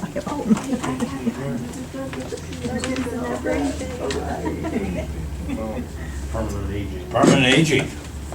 I don't know if they're here yet or not. Well, let's see. At least they don't have to buy all those books every year. The law library. Yeah, a lot of those books are. That's where the expense is. I'm trying to go back on my recollection from law school, but. No, that's all right. a lot of those Jessica's books not here yet, Are is she? available on Westlaw. Okay, I thought maybe she went in there. It's not, Well, and I talked to an attorney about they're not that. special books that you can only get there. I've talked to a few of the attorneys, and they don't really use the law library because they can get access to them through whatever electronic means, and they've got them on their iPads and so on and so forth. So oftentimes I wonder the value of the law library in today's day and age. I think it's a waste, it's another antiquated. Well, here's the one, I mean, antiquated here's the thing one that's thing, out the there. opportunity they missed when the previous, I mean, I think Crystal's a wonderful young lady, but when the previous, yeah. There's other ways that can be handled with part-time employees and all that, so. Well, you would think that the Bar Association could actually man it. Well, I don't know about that, but, you know, there's other ways you could look at it, because one big line on here is hospitalization. And that's because she's a full-time employee and she should get hospitalization, but then you say, if you had two part-time people, you might get more coverage. There she is. You might get more I'm not coverage. lady, am I? Huh? I'm not lady, am I? 3 No, o'clock? not Oh, really. okay. Really. Where would you like Yeah, me more at? coverage. Where'd you Right like there, me? victims sit at the end of the table. That one right there? Yeah, right in the But- center, Okay, under the spotlight. It kind of that goes back to the whole point though, that if you're not the one who's Step putting in the the money ladies' room out, real quick then. that's not what you're thinking. Right, exactly. So a lot of, the Bar Association is not thinking, hey, if we hired 2 people part-time to do this, we don't have to pay all the benefits. We saved the $19,000, That's why, you know. and we could actually increase the hours of operation, because we have two, and if one of those people gets sick, the other one can work a full day occasionally, so you have more coverage. But, they had a full-time person, she left, relocated back out west, remember those lady had the wineries, and she lived in Russell, they relocated back out west. They just went, well, let's replace her with another full-time person, and I think Crystal's a wonderful young lady, but, I mean, we did that in Newbury years ago, we had an administrative person, and when that person stepped down, we hired 2 part-time people, we saved the hospitalization, got better coverage. Good afternoon. Hello. How are you? Thanks. Good. You got my email, right? I have to, I gotta send you a hard copy, I just been real busy with That's this. fine. Another copy? I know, my eyes are starting to glaze When the over. prosecutor comes in, I'm gonna be Yeah. hitting me forehead on the tape. What's he got going on? I didn't even look at his, I looked at this, I didn't see. nothing, okay. Unless, He's gotta have stuff in there. Got notes on the question, well, if they're using the library, if they're using the library, But I mean, I get it, I'm not saying, I'm not trying to shirk to pay it, but it's like, what budget should it be in? Right? Wait, and who's really using I it? agree Yeah. with that. I agree, it's the same Yeah. thing, kinda like we were talking about with maintenance. Yeah, exactly, exactly. It should be a maintenance account if it's all shared. Right. So I've got this impression of hybrid sheriff's cars. You gotta wait for the electronic motor to kick in. There they go. Just sitting Have in you the ever light. seen a race though between an electric vehicle and a, Yeah, like but a hot hybrid's rod? not really electric. But So- yeah, No, I know, they're this tough. hybrid stuff's proven though, I don't know what they're worried about, it's proven. I mean, I could understand the maintenance. There's been electric vehicles that have roasted hot rods. Oh, yeah. I'm sure Because electric of vehicle. its The maintenance instant guys are torque. so used to. Well, that's what it is. They're now gonna have to. My start wife working had on a hybrids, hybrid, and they don't know that. Yeah. And when you accelerate, what you're they're worried about. not accelerating off of the That's the electric law motor. that you Right, never right. want You're to- accelerating off year. the electric motor basically Yeah. is kind of like an adjunct, it just Yeah. kind of gives you additional, if you're at highway speed, it'll kick in. I get it, but I kind of actually like the new, I don't have a hybrid Escape. But the new Escapes now, the motor will shut off and you My car stop does with that. lights. My car does that. Yeah, it's The pretty new cool Jeep. actually. It's kind of weird. Yeah, it is weird. I don't know if I like And it. you don't always get a lot of pickup. Because I got the Jeep and like as soon as you're idle, the like motor shuts off and you're like, Yeah, Oh. it's quiet. And it takes a It's second. It's disconcerting when that happens, because, you know, if you're not used to it, because that's in mind you, Yeah. you're not used to it, you pull up the stop, It turns stoplight, off. and You it go to suddenly get your drink at stops, you're like, McDonald's. oh shit. You go to get Then your it dawns drink at on you, no, McDonald's and your that's car not shuts supposed to down and happen. you're like, I'm gonna be stuck here in the drive-through all afternoon. Okay, what, Lonnie? I gotta go get some coffee. It's not you. Other? We've been here Of all course day. not, we're so- exciting, we're exciting. It's his benefits. And I won't Other charge. comment on that. Oh, just so you know what I think this is.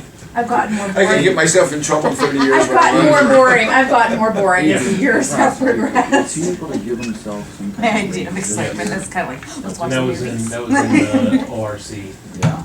so. What movies you watching But that would these still. days? That would account for his My husband's been Oh. the renter What's as the of other late, expense so it's usually under- what's Oh, ever yeah. on His- TV. We did watch Solo, That's the, which that's is the that Star furtherance of Wars, justice the Han Solo fund. story. And that's, We're by Star law, I Wars think fans that's in supposed to be a my certain house. percentage We of his watched, salary. But that, so So, that falls under his Yes. fund? So he's making Cicero or $252,000. I don't know how that It furtherance has, of justice thing works. Benicio del honestly. Toro in it, so it's So- kind of So like is he a making 250? crime police I don't know if that has to thing. be used in some sort of, What else did he rent? So these are not, no. your son It enjoys is in there these as an as other much as you expense, do? but. All right, Well- so 181 is the. So, or are you renting When you different consider all the ones? benefits and Yeah, everything. yeah, to exactly, all that out, my, yeah. to my disdain, he watches movies, in my opinion, I don't think he should be watching. Not so much because of language or anything, but he loves war movies and stuff. And I think they're kind of graphic, but he seems to think they're just fine. And he seems to like Tom Cruise. What 6-year-old likes Tom Cruise? That's cool.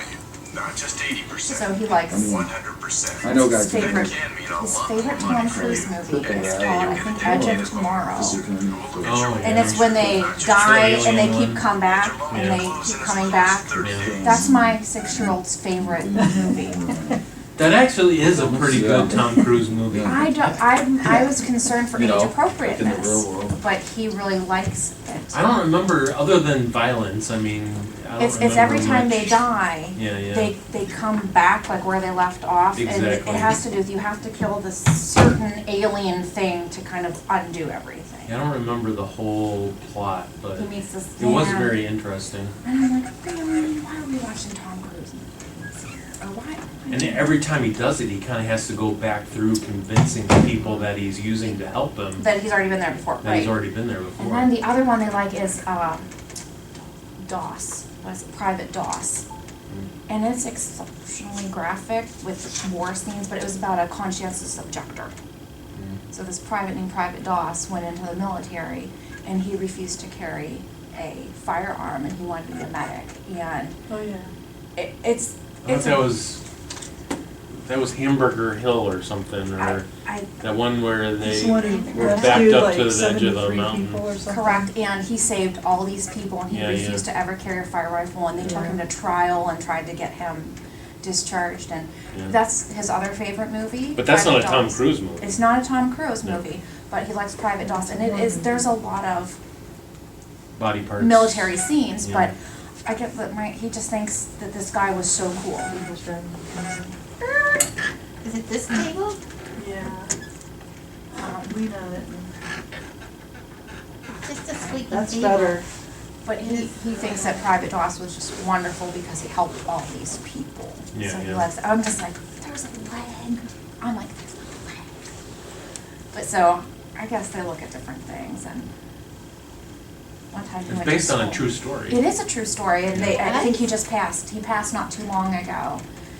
And then the other one, which is another, I'm like, Aaron. But it's the Angelina Jolie Your husband has been looking for another man in the house. guy to watch these guy movies with. Come And on, he's like cut him a 26. break. And the one Angelina Jolie produced, it was about a gentleman who got taken into he was a prisoner of war and badly abused, he ended up being in the Olympics. Oh yeah, Unbroken. Unbroken, they Yeah. like Unbroken, I'm like, I haven't seen that I'm like, movie this yet. is not about I'm like, this is not about and they're like, we like it, I'm like, whatever, okay. So that's just, he likes some more movies and stuff, and Angelina Jolie directed that one. she directed that. Yeah. Yeah. Or maybe she was executive producer, I can't Then, remember. yeah, so, Here, I was expecting to hear like, can't wait to see Goosebumps too. yeah, I know, I was like, I know. I'm like, don't you wanna see Trolls? No, okay, how about we do like the Minions, everybody seems to like the Yeah. Minions because Yeah. there's flirting, so, you know. So that also meets both of their things that's funny, and that. My Hannah, her first car was a canary yellow Chevy Aveo, Oh. and we nicknamed it Kevin. Oh, Kevin. Yeah, because it had the little antenna in the back, which looked like his little curly hair. Oh. Yeah. Yeah, and then, of course, we got a fart gun last year for Christmas, so I'd like to really continue to thank the person that gave us. Like the first 100 times it's funny, but then. First 100? First like 100 Really? times. You made it to 100? Yeah, but, yeah, my I'm husband impressed. is quite the child at heart, and the things that they do and the gags that they play on each other, it's just, there's always Nerf things flying through my house. I'm like, if it ends up in the sauce, you're gonna be. I probably should remind them that this is starting at 3 o'clock. So it's always, they're characters. Oh, yeah. Just gotta go round them up. They need a coffee and it's, Yeah. Yeah, we started at 8:30 and we had a you had lunch. half-hour break Oh, for man. lunch. They wanted a marathon, so. They got it. Got it. Well, sometimes it's better just to get things done, you know, and just kind of work through a day, or a couple tough days, than to make it weeks and weeks and weeks. You know? Yeah, and this is the bulk day. Tuesday afternoon, we went strong, but. I like to get things, Here we push go. through things and get things resolved. Anybody after us? Yes, Come on in. You need me for I something? do need you for a minute. Do you, Hi, Chris. do you want me to come immediately following this, or is it? I'm gonna leave at 4:30 today, but. Oh, if I'm here at 4:30, I think there's someone after us, there's no You way should we be can done get by- 4:30. Yeah, you should be They're done by not- they'll get the 3:30. buck if we're still here. Stop on by, okay? Happy birthday. Thank you. Your birthday? It's my birthday. Today? Today. Oh, happy Yeah. birthday. Yeah, Yeah. thank you. Come on back in. Well, don't forget, we're doing lunch on Monday. Lunch on Monday? Someone asked me that and I'm like, Yeah. I think it's Monday. You know, this is not a wellness program, because I'm going to all these lunches, I'm gonna get fat. I know. Kelly and I stopped for lunch too, but we did very well. Soup and salad. Yeah, I had a lovely meeting with Excellent. management. Hey, how are you? I'm good. My wife and I, as part of our aging What program, was that? I should be on. my wife and I, as part of our aging program, are starting to identify all the happy hours. And so, you get half off Do at you know hors what's a great d'oeuvres, one? and so, Burntwood Tavern. that's where we Oh, go. that is- That's where we went last Oh, it night, was yeah. so lovely. Our staff, we have once a quarter, we have a get-together, the staff, anyone that wants to come after hours. And we try to do like the 4 different corners of the county. So we do Chardon, Middlefield, Chesterland, and the Chagrin area. And we went to Burntwood Tavern last Thursday. I was so surprised. They had these beautiful pizzas for like $4. My granddaughter Tasted good, it was, was my cheap. granddaughter's a waitress there, now she's off at college, So but I- she's been there for a I'd while. come It's over and really talk to nice. the folks in the Department on Aging. So it's a $4 glass of wine, right? And so everybody knows, based on the studies, that a glass of wine is like running a mile. And so, and then you can get some, some tacos and you're good to go. Okay. All right. Department on Aging. You gonna We sit? are. No? Hi, how are you? How are you? I'm Jessica? good. How are you guys doing? Okay, I'll go ahead and start the recording. Oh, okay. Here we go. Okay. Good job, Adrian. This takes 5 Good. minutes because he has to name all the Yeah, titles. yeah. I'll The just type time- back the names. Today's date is Thursday, September 27th, 2018. The time is 3:07. We're beginning the budget hearing for the Department on Aging. Representing the department is Director Jessica Bolt and Fiscal Officer Chris Anspaugh. Present from the Commissioner's Office is Commissioner Spitaleri, Commissioner Lennon, Commissioner Claypool, County Administrator David Layer, Assistant County Administrator Jerry Morgan, Budget Manager Adrian Gordon, and Fiscal Specialist Debbie Ashburn. We will now discuss the budget for the Department on Aging. Great. I'm not sure if you'd like to start with our revenue or expenses. That's what we do, yeah, start with the revenue. Start with the revenue? So, our revenue, we made a couple little changes. You may notice on your sheet, you may have some dash marks on the right-hand side, starting at 451.2010. What we are trying to do with our revenue is to itemize it a little bit better. We had a line item for other revenue and other receipts. And Chris and I and some of our team, we got together and we're trying to better understand the revenue for specific programs coming in, such as home delivered meals, adult daycare. So we're trying to break that up into specific line items so we can do a better tracking. So I think they will be added, you said after the first of the year, if I understand The correctly. money's already in there, it's just in the other revenue receipts, and we'll be able to split it out after. 'cause it's Yeah, already you're gonna been do certified. some revenue decertifications and certifications into the proper accounts. And then you'll, I don't know how you guys recognize that, but you'll need to make sure you go into your payment codes and change the GL distributions for those, so that they're going into the right GL account. And the auditor can help you with that probably too, and I can help you if you need to.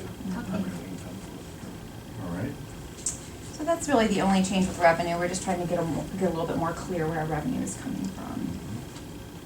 Any questions regarding our revenue? It's relatively flat since we're local levy funded, and we receive a small grant from Western Reserve. Donations can be a little bit unpredictable. What, how's it looking, how are you tracking, like with the levy and stuff, so that was for how many years, I can't remember. 5 years. 5 year, And we're about halfway through. We just, slightly over 2.5 years at this point. Do you think that you're gonna have to do another one at the 5 years, or no? Yes, yes, at the 5-year mark, These all the same here? yes, if you just want a PS1. Yeah, so, last year, when we did our annual report, we were about $81,000 less than our revenue. And, you know, if you look through the annual report, you'll see there's a lot of growth year after year in our programs. So we are reaching that point where we're halfway through our levy, where we're now going to be spending more than what we're bringing in. So, But we kinda knew that going in we too, did. though, because it was, yep. That's how it normally works. how it normally works. And we've done a lot to try to prevent frivolous spending. We have started charging for some programs. We've been doing our own fundraisers to try to increase revenue. So we've put measures in place to qualify for programs, so it's just, you don't always get this program, you have to be A, B, and C to receive this program. So now That's I nice. think, so now we're at the point where we've done everything we can to cut the cost, and now it's just the increase of people aging in. So we have about 900 to 1,000 people turning 60 every year, and many of which need multiple programs and services. So I think with the levy, we are going to need a bit more funding, and my hope is after 3 full years of expenses, I'm hoping we can make a projection to what we may need. But I do see an increase. Other than that, we have to tell people no. And No, and those home delivered meals, so, for, like over here, this is for 16, right? 429, now that, how many? 17. or- Yeah, close the year, 2017. Okay. Yeah. So how many, how many times a day do they deliver that? Once a day, Monday through Friday. Okay. And if someone is diabetic, or if they have like kidney disease and need a renal meal, they will get 2 meals for the weekend as well. But, so that's just like covers one meal though, or does it have like? 1 hot meal. That's it? Mhm. Okay.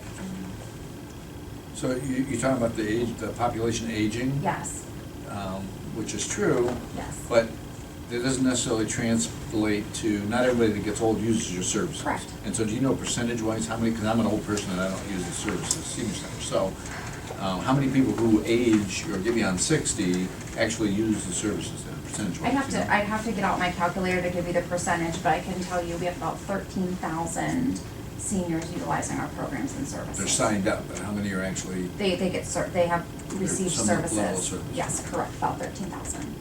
Okay. What is the, baked into your revenue, or your expenses here? I know you do a lot of mailings, because I get one at my house. What is it costing, what is your budget for doing the mailings? And what does the mailing cost you? Under advertising. Just for the newsletter, it's just less than $1,000 a month for the newsletter. $1,000 a month? And you mail how many of those Once out? a month. How many of those do you mail to? Because that's pretty inexpensive, actually. I can tell you, Even for the year, newsletter. we mailed 53,553 last year, so if you divide it up by 12. And if you guys have an email address, we can email it to you. If Yes. you'd like to be taken up, our.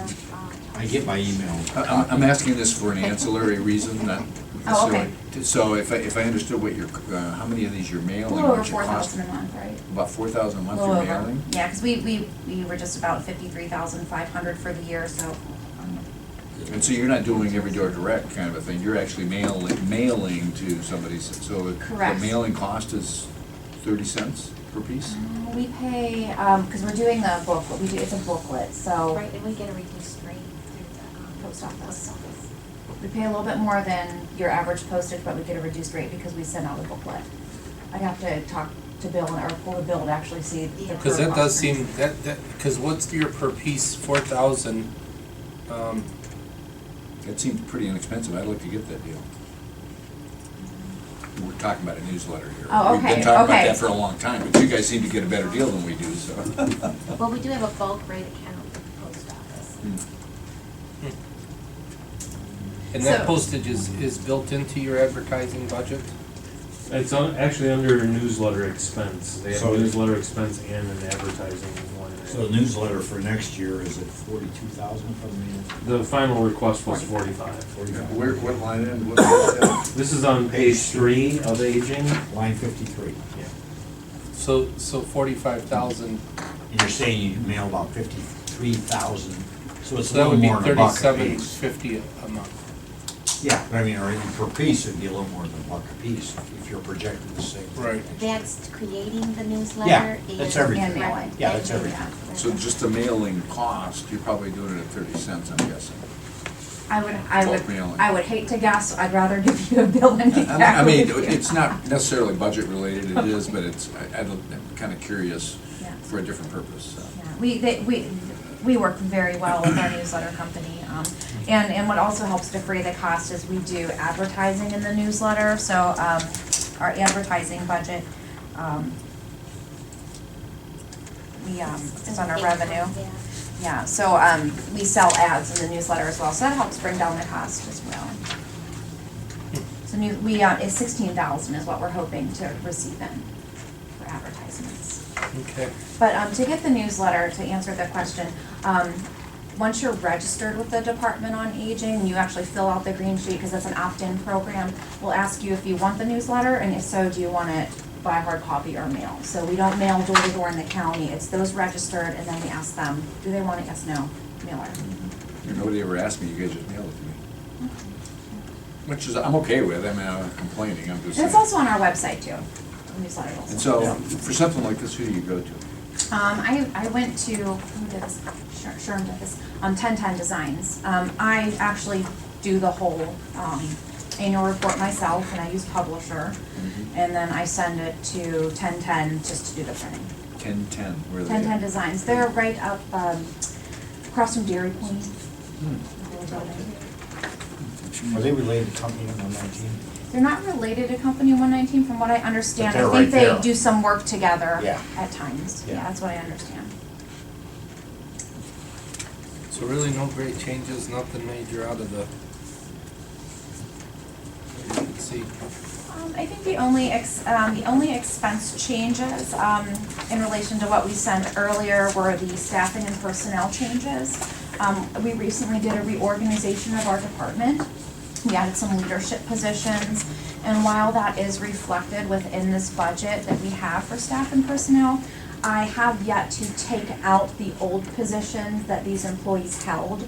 I'm not anticipating filling them, but I really want to give it 6 months just to make sure it is working, that we don't need to fill one of these positions, and that the workload is appropriate for the individuals who were promoted to still have some of their old duties. So I'd like to keep an eye on that, and instead of taking it out of the budget and possibly requesting additional funds to replace a position, my preference would be to keep it in the budget, monitor it, and hopefully not use it. I'd rather over budget and come under. That seems to be my practice year to year. I'd rather over budget and come under.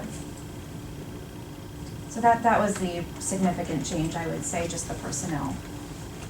I don't have any other questions. So you have budgeted your 240,000 for transportation, most of that is for transit, Geauga Transit? That is correct. The majority of that, I think a couple of the transportation goes to when we have a bus trip, Precious Cargo.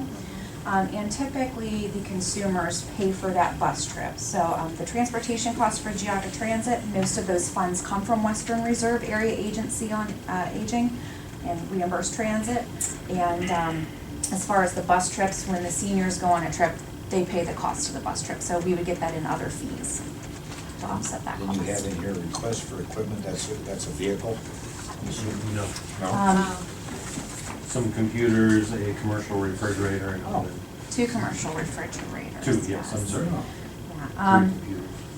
We definitely know, we want to replace the refrigerator at the Chardon Senior Center. It's in need of replacing. We've had to have some repairs to it. And with us, the second refrigerator, we are going to be pulling out of the Sugar Falls Community Center at the end of the year. And we're kind of going to be hunting for a place to go. So if we do find a place within the next year, we're going to need a refrigerator, so we figured we should put it in there. As far as the commercial oven, we want to replace the oven at the Chardon Senior Center. I think it's almost 20 years old. It's big. There's nothing in, I almost sure to ask you this question, you know what I'm gonna ask you, don't you? No, I don't. Is there any equipment at the county home, in the kitchen, that you could possibly reuse, or is it all past its? I could see us wanting their sink, potentially, if we were to move to a different senior center location, if we feel that there's a need in the southwest area, and that makes sense.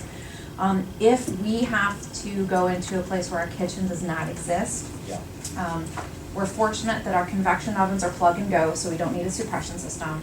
Same with the refrigerator. We do not want the refrigerator at the county home. We're good with that. The oven requires a suppression system, so we couldn't use that. But potentially their dishwash area and their sink is something that we could potentially use. Keep that in mind, I don't know, we might end up using it in place there, but if I has to go. You don't want the morgue table? I'm gonna pass on the morgue table. I don't even, do they know about that? I don't know. No, I don't think they do. But it's, yeah. So you don't have any vehicle, you don't have any new vehicles budgeted for? No vehicles, we budgeted a vehicle for this current year, so we are, we may purchase that vehicle, before the end of the year, but for next year, we're not anticipating, So we're working on some. How many vehicles do you have right now? You have the one, you have the bus, you have a couple So for buses. our out-of-county medical transport, and I'm very sorry that I do not have my fleet list I'm with sorry. me, so I may be a couple short, but we have an MV1. Oh, yes. We have 1 bus. Yeah. We have a Terrain that's used for out-of-county medical. We have a silver Chevy. Yeah. Maybe an Impala. And then we have, I believe, 4 or 5 sheriff's cars. Sure. Yeah. You don't have, you used to have a regular conventional van.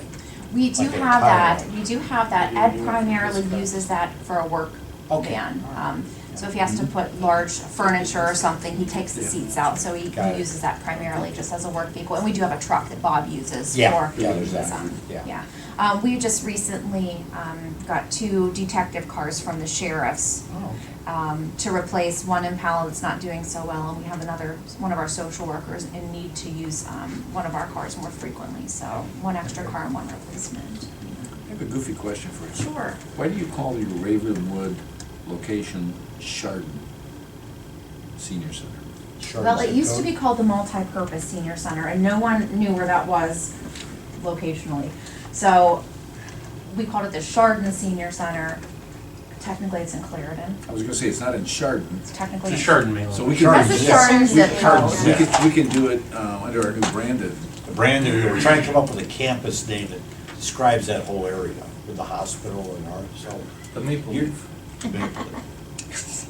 Maple Leaf Commons? There you go. I don't know. I don't know, I'm just kidding. I No, don't know. that's all right.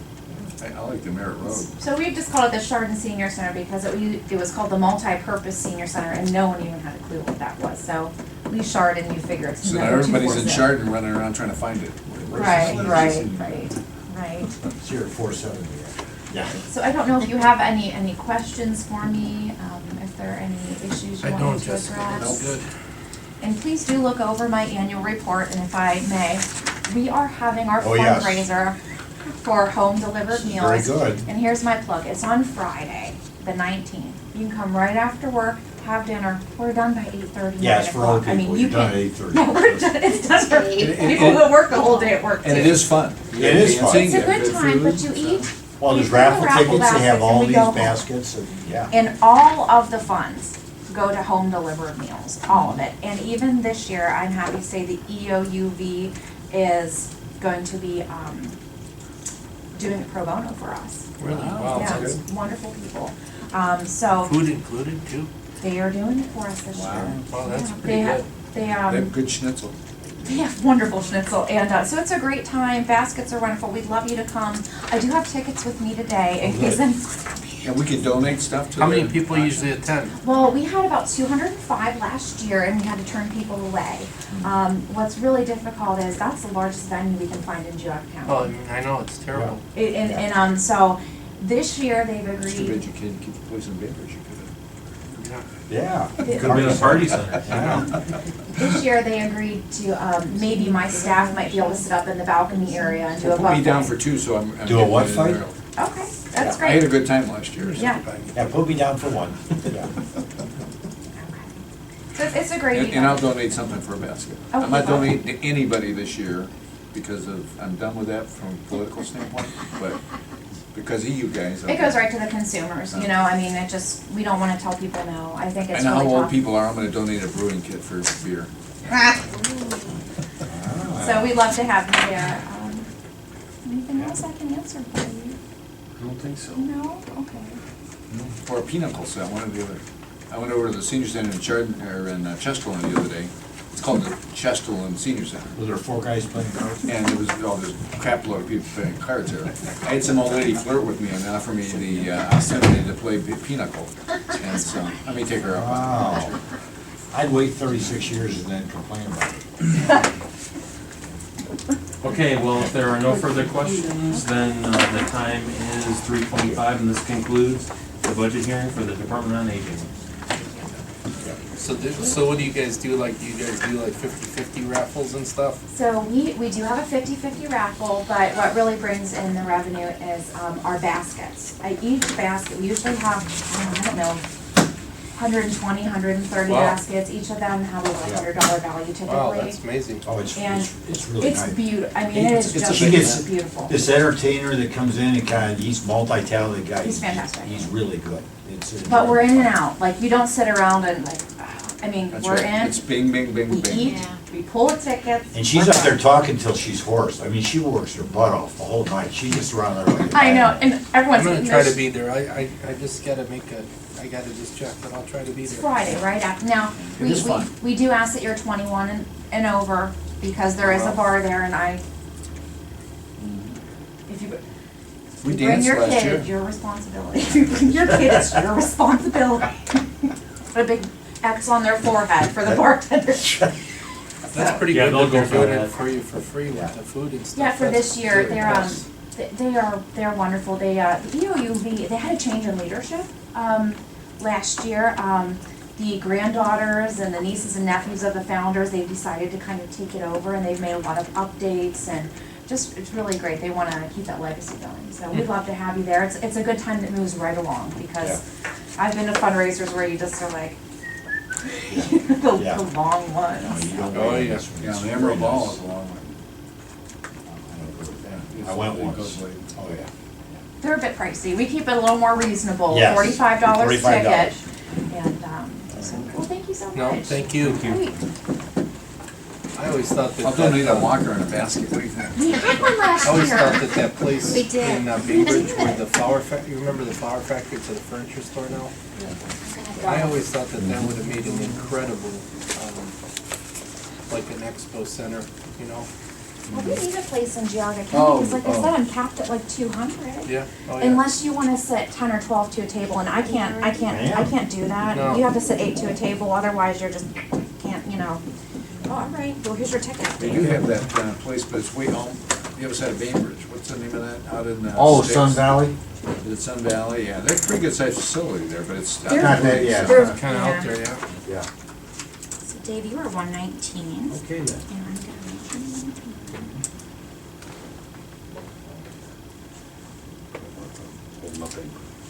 Hi, Do I owe you change? I'm Jim Gillette. Okay.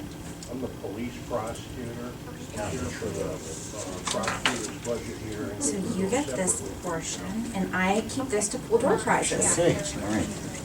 Thank you. You're welcome. See you later. Bye.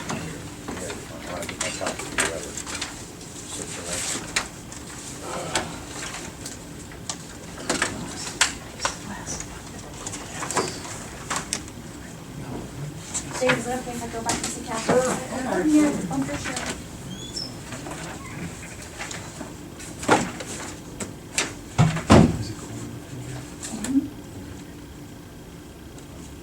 Everybody cool enough in here? You guys good? I'm cool.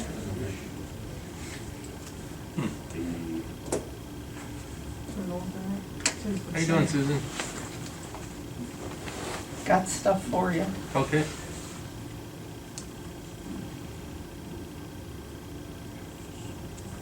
Talk to Paul at all? Yeah, about maybe a month ago. Okay, Yeah, he's doing okay. good. Now, does he still live in Ohio? Yeah, he's still in Bradno. Oh, okay. Somebody had said he was moving to Arizona or Oh, something. he's got a condo there. Oh, he does have. Yeah. Okay, okay. Snowbird. I see, I see.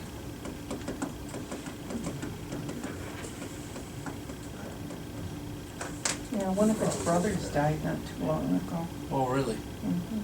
He was out in Arizona too. I wonder how old Paul is now. He's probably, Mid-70s, right? yeah, I was gonna say mid-70s. Aren't we all? Well, We're except for getting- you. We're getting there. Yeah, everybody's heading that direction. Oh, yeah. It's unfortunate we're not going the other way. No, we don't want to anyway. No, many times I think so. Let 'em 49 and 29. It's just a typo away. Oh, yeah. Yeah. Oh, it's in my office. We're ready to do that. Hold on a second, make.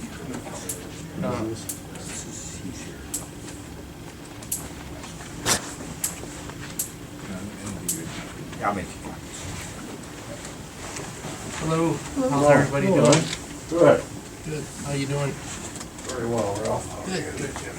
How's everything? How's it going? Good, yourself? Didn't know Jim would be in on my hearing with me, so. Okay. I didn't.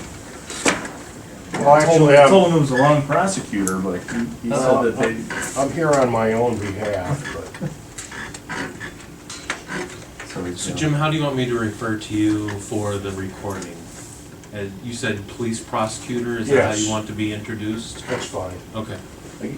You know, they received some county funding, so I guess Jim's here to discuss Right, his and I sent in funding. a letter with some figures.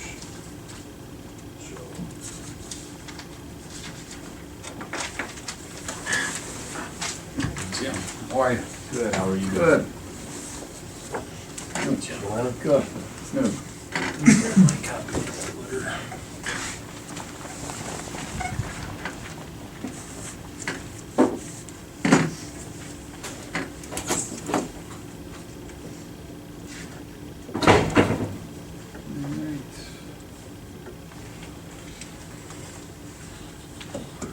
So what's new with you guys, anything? Same old Same old. just different faces. I know. Dealing with a lot of that issue one stuff, trying to get the word out how bad it is. Yeah, it's kind of crazy how these things get on this ballot, you know, and make it that far. Yeah, it was funny, I had an interesting call today. A woman wanted me to come talk to a group about speaking, you know, they have somebody for issue one, they need somebody against issue one. So, I forget her name. She calls and she goes, oh, Terry Topeka said she's gonna be out of town, but she said you would speak against issue one. I said, yeah, you know, I'm doing these speaking engagements against it, you know. I said, yeah, when is it? She says, oh, it's next week.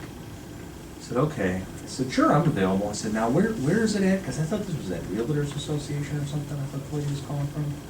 No, not the Realtors Association, retired teachers.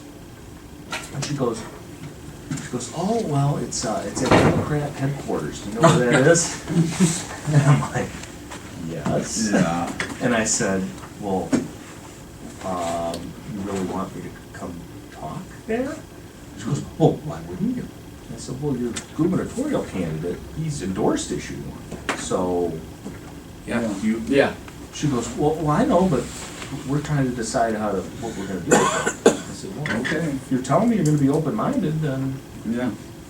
Have you guys heard anything what's going on with the Kavanaugh deal? We've been here all day, so. Yeah, I haven't, I listened to it on the way down, and he was giving his opening statement, and he got very emotional during part of it. So I think it's going to be tough on both those people. And did what is her name, Professor Ford or something? Mm-hmm. Did she give her testimony today? Yeah, she's done. Yeah, I haven't heard anything about it. It's just so crazy. It's. Did she allow herself to be questioned by that investigator? Yeah, I think they had a prosecutor from Arizona. Yeah, the yeah. Maricopa County Prosecutor's Office. Yeah, she specialized in those kind of things, yeah. So. Okay, I think we can go ahead and get started. I'll start the recording here. Okay, today is Thursday, September 27th, 2018. The time currently is 3:35. We are beginning the budget hearing for the prosecutor's office. Representing the department is Prosecutor Jim Flays, along with Police Prosecutor Jim Gillette. Representing the Commissioner's office is Commissioner Spitaleri, Commissioner Lennon, Commissioner Claypool, County Administrator Dave Lair, Assistant County Administrator Jerry Morgan, Budget Manager Adrian Gorton, and Fiscal Specialist Debbie Ashburn. We will now discuss the budget for the prosecutor's office. You want me to go first? Sure. Okay, well, I submitted the exact same as the current. I'm not forecasting any increases in any line items, other than any increases that are out of my control. Like the statutory, Yeah. increase for salary. Any statutory increases or a hospitalization, I don't even, I think you guys have a real number on that now, right? I saw Yeah, we something do. come through, yeah. Mhm. So, yeah, but other than those, anything that had to increase by operation of law or that I really don't have control over, like the hospitalization, there are no increases proposed in here. I don't budget the revenue, but the revenue I would expect to stay the same for those items that, obviously we have the 4D contract, so that comes back in as revenue to the general fund to offset some of the expenses for our child support enforcement. And then we get a fair amount of revenue in from JFS for reimbursement of certain expenses. So I think that comes in under the revenue too. So those are the main revenue items. Just various expense line items staying the same. The salaries and all that, I requested the same amounts. Victim Advocate Program, those are, I think she came in for her grant, which I think was unanimously approved by the commissioner. She came in with her grant stuff a couple months ago. But most of that cost, we get through federal and state grants. The county share for that entire program last year was $16,552, so we get a good value there. And then the delinquent tax stuff has been pretty, it's really kind of plateaued after the whole foreclosure crisis. That's an interesting thing because, with the foreclosures, they're down, they aren't, we've gone away from the spike. But what I'm finding is we're still spending a lot of time on them. I think that, it's kind of the old saying, what 10% of people cause 90% of your problems. So, even if those foreclosure numbers go down, there's usually, a couple dozen people that are very litigious in staying in their homes without paying for them. So, so I don't know that the workload's really decreased. That's one where I think there's kind of a static workload associated with kind of the problem cases, and then there's a little bit of fluctuation.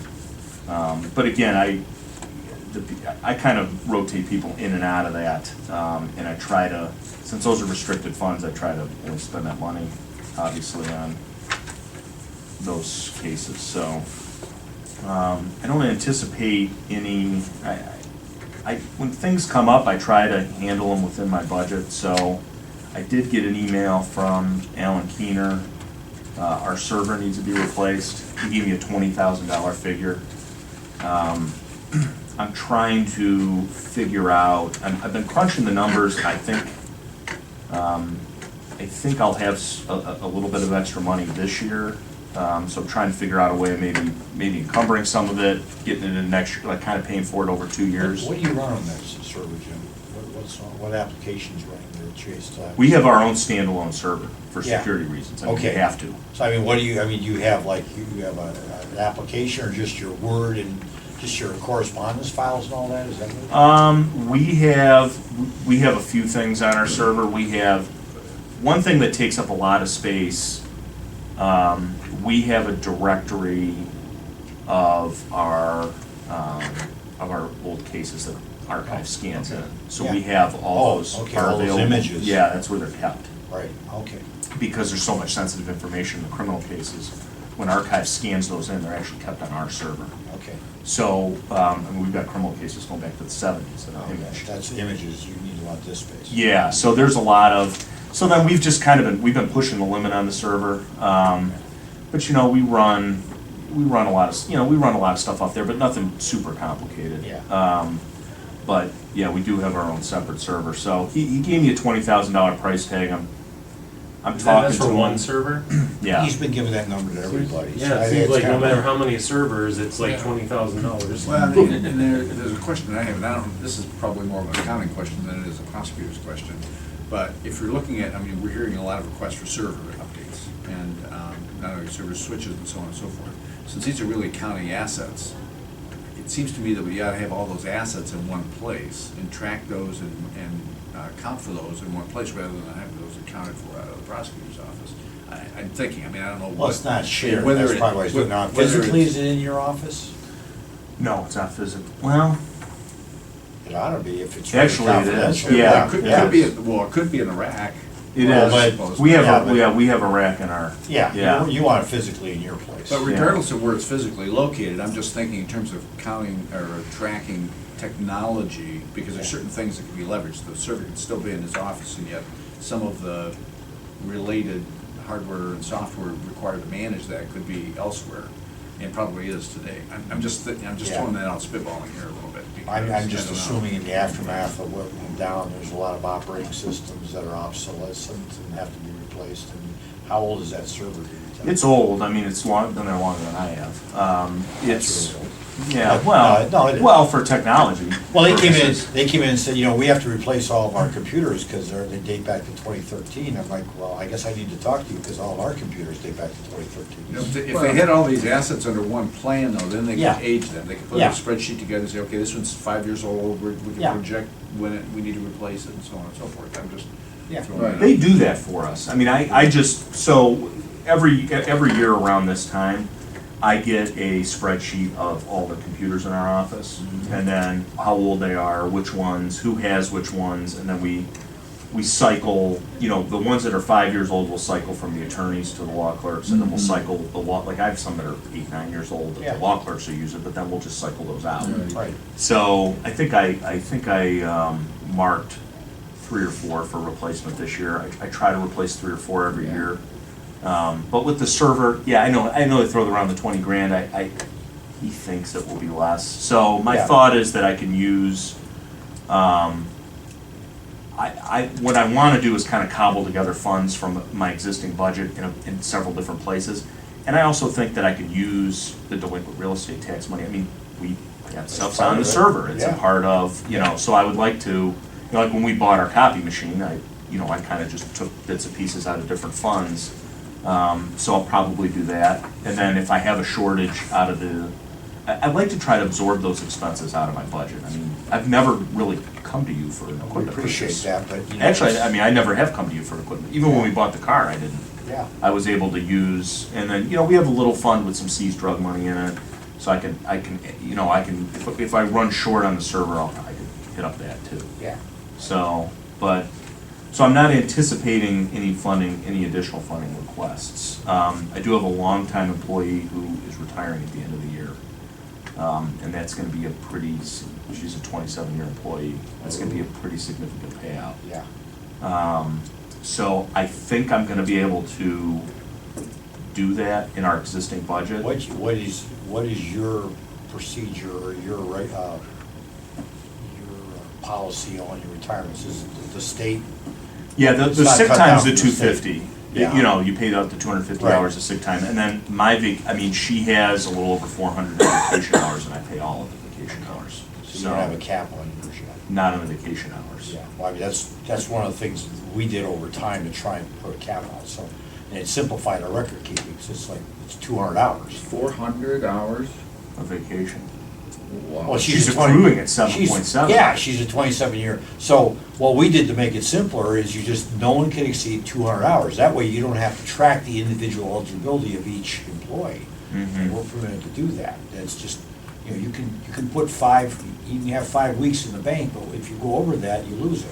Yeah, see, I think she's the only one that would ever even be an issue with. So, and I wouldn't have been able to retroactively No, right. do it anyway. Yeah. So, so yeah, I mean, that's a decent payout.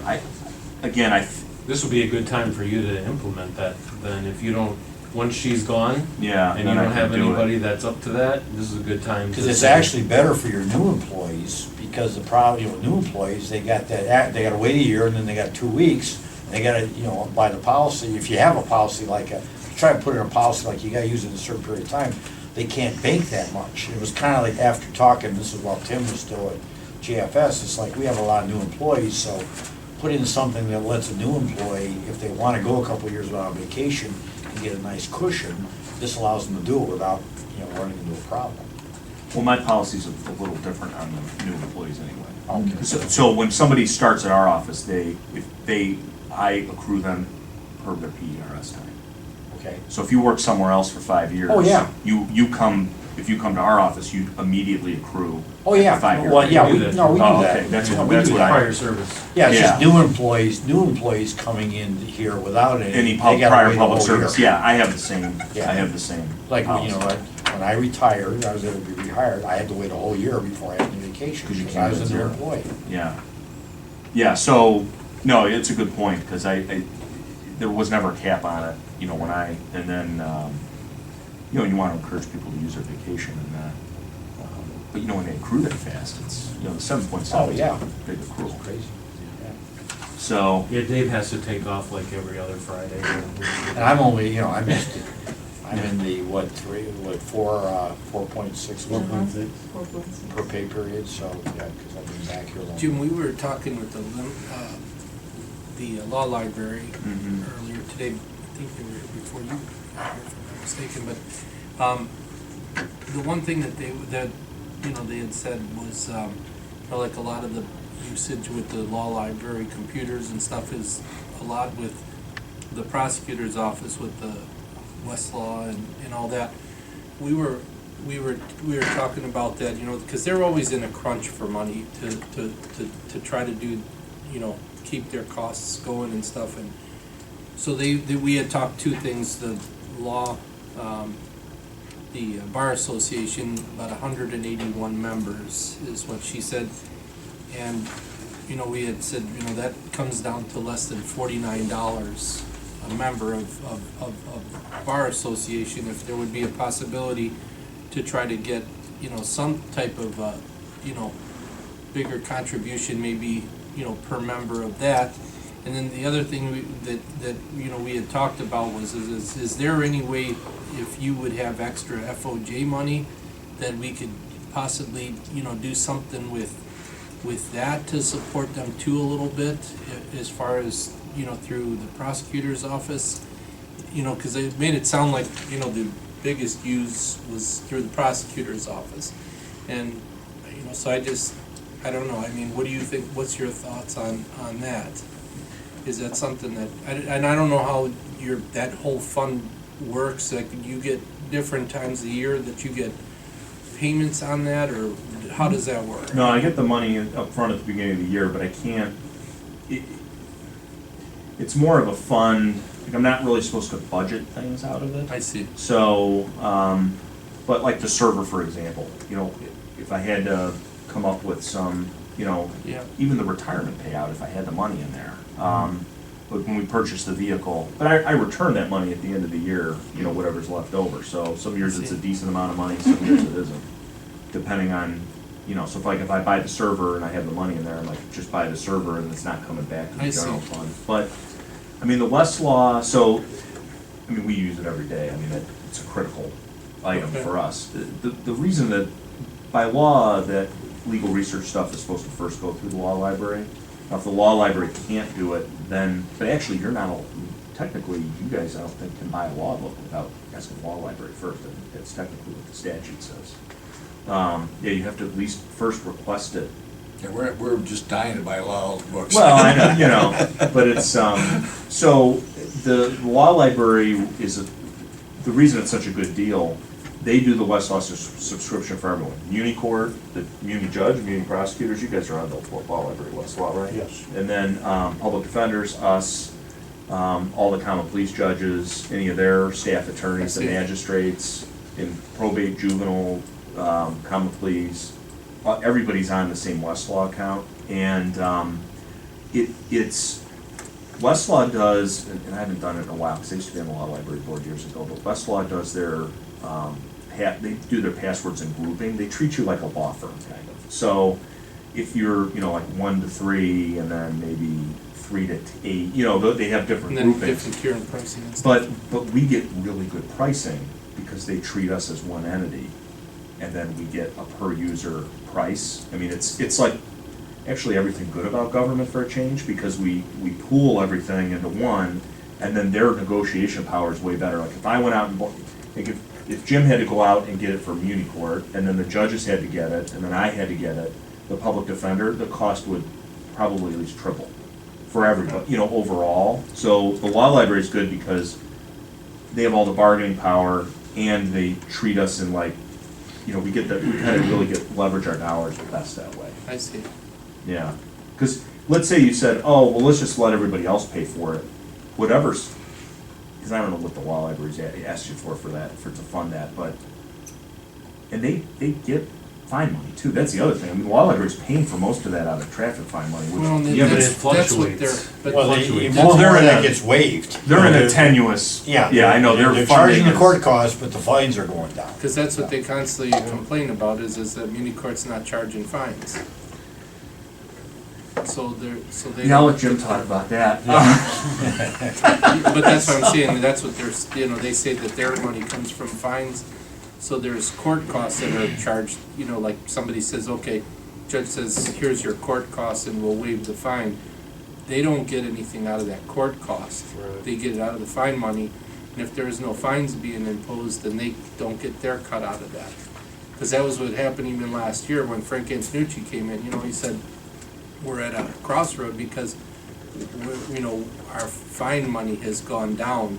And I don't know if it's because their caseload has gone down, or it's just that there's just the fines are not being imposed, or I don't know if people aren't paying, so, or maybe both, but. Traffic tickets are down, which I kills it. can speak to that.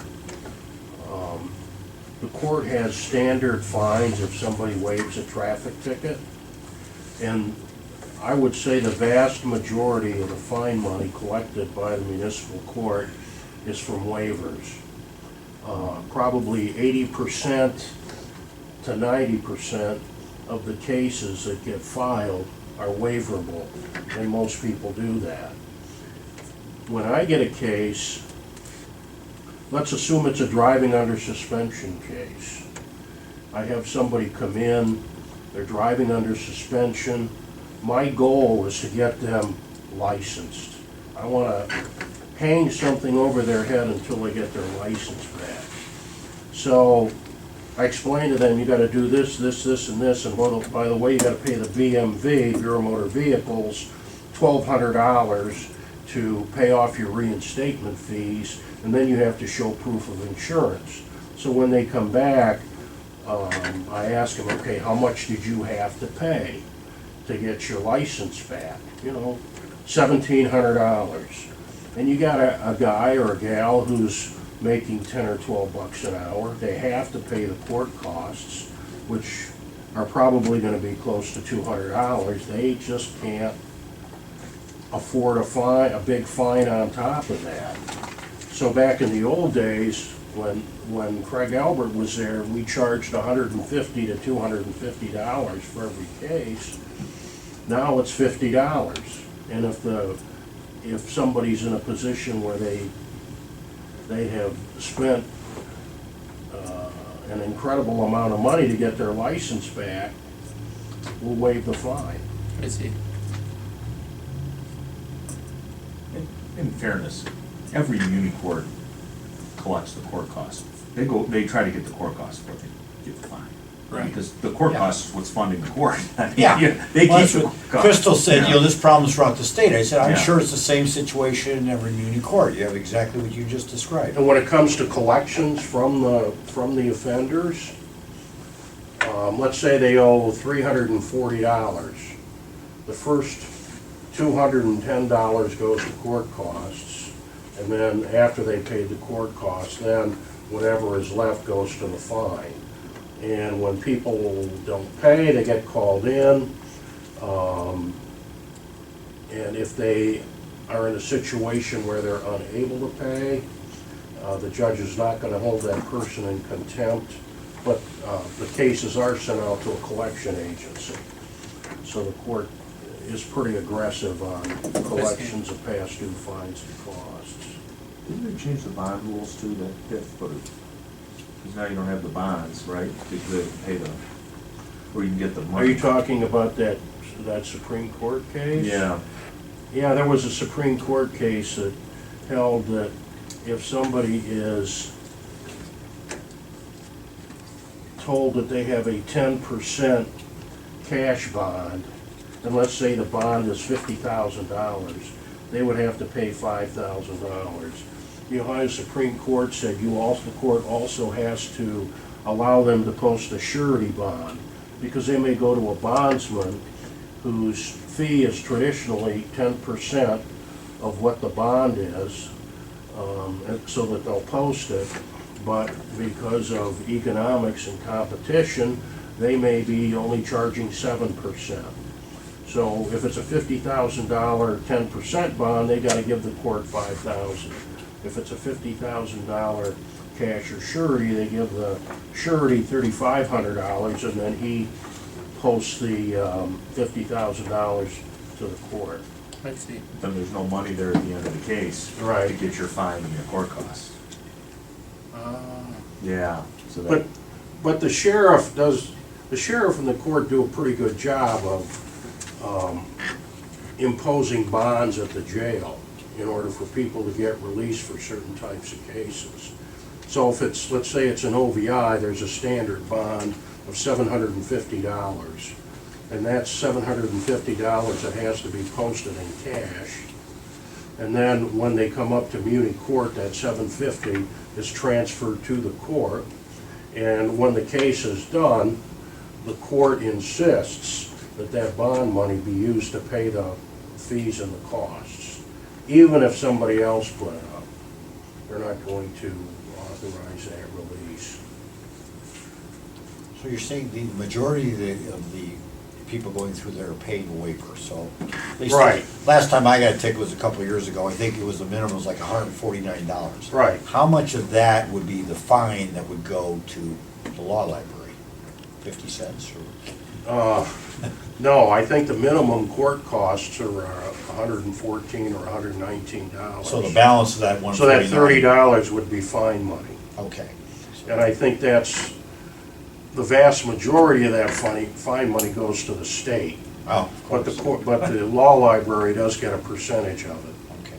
But I know that another thing that's affected law libraries a lot, the state patrol has, I think, modified their ticketing practices. So there has been a pretty big reduction. There's been a drop in Yeah. traffic citations. Yeah. So, I don't know if there's, Which in turn leads to a lot less caseload of other crime too. You know, I think it's been fairly stable over the past 3-4 years.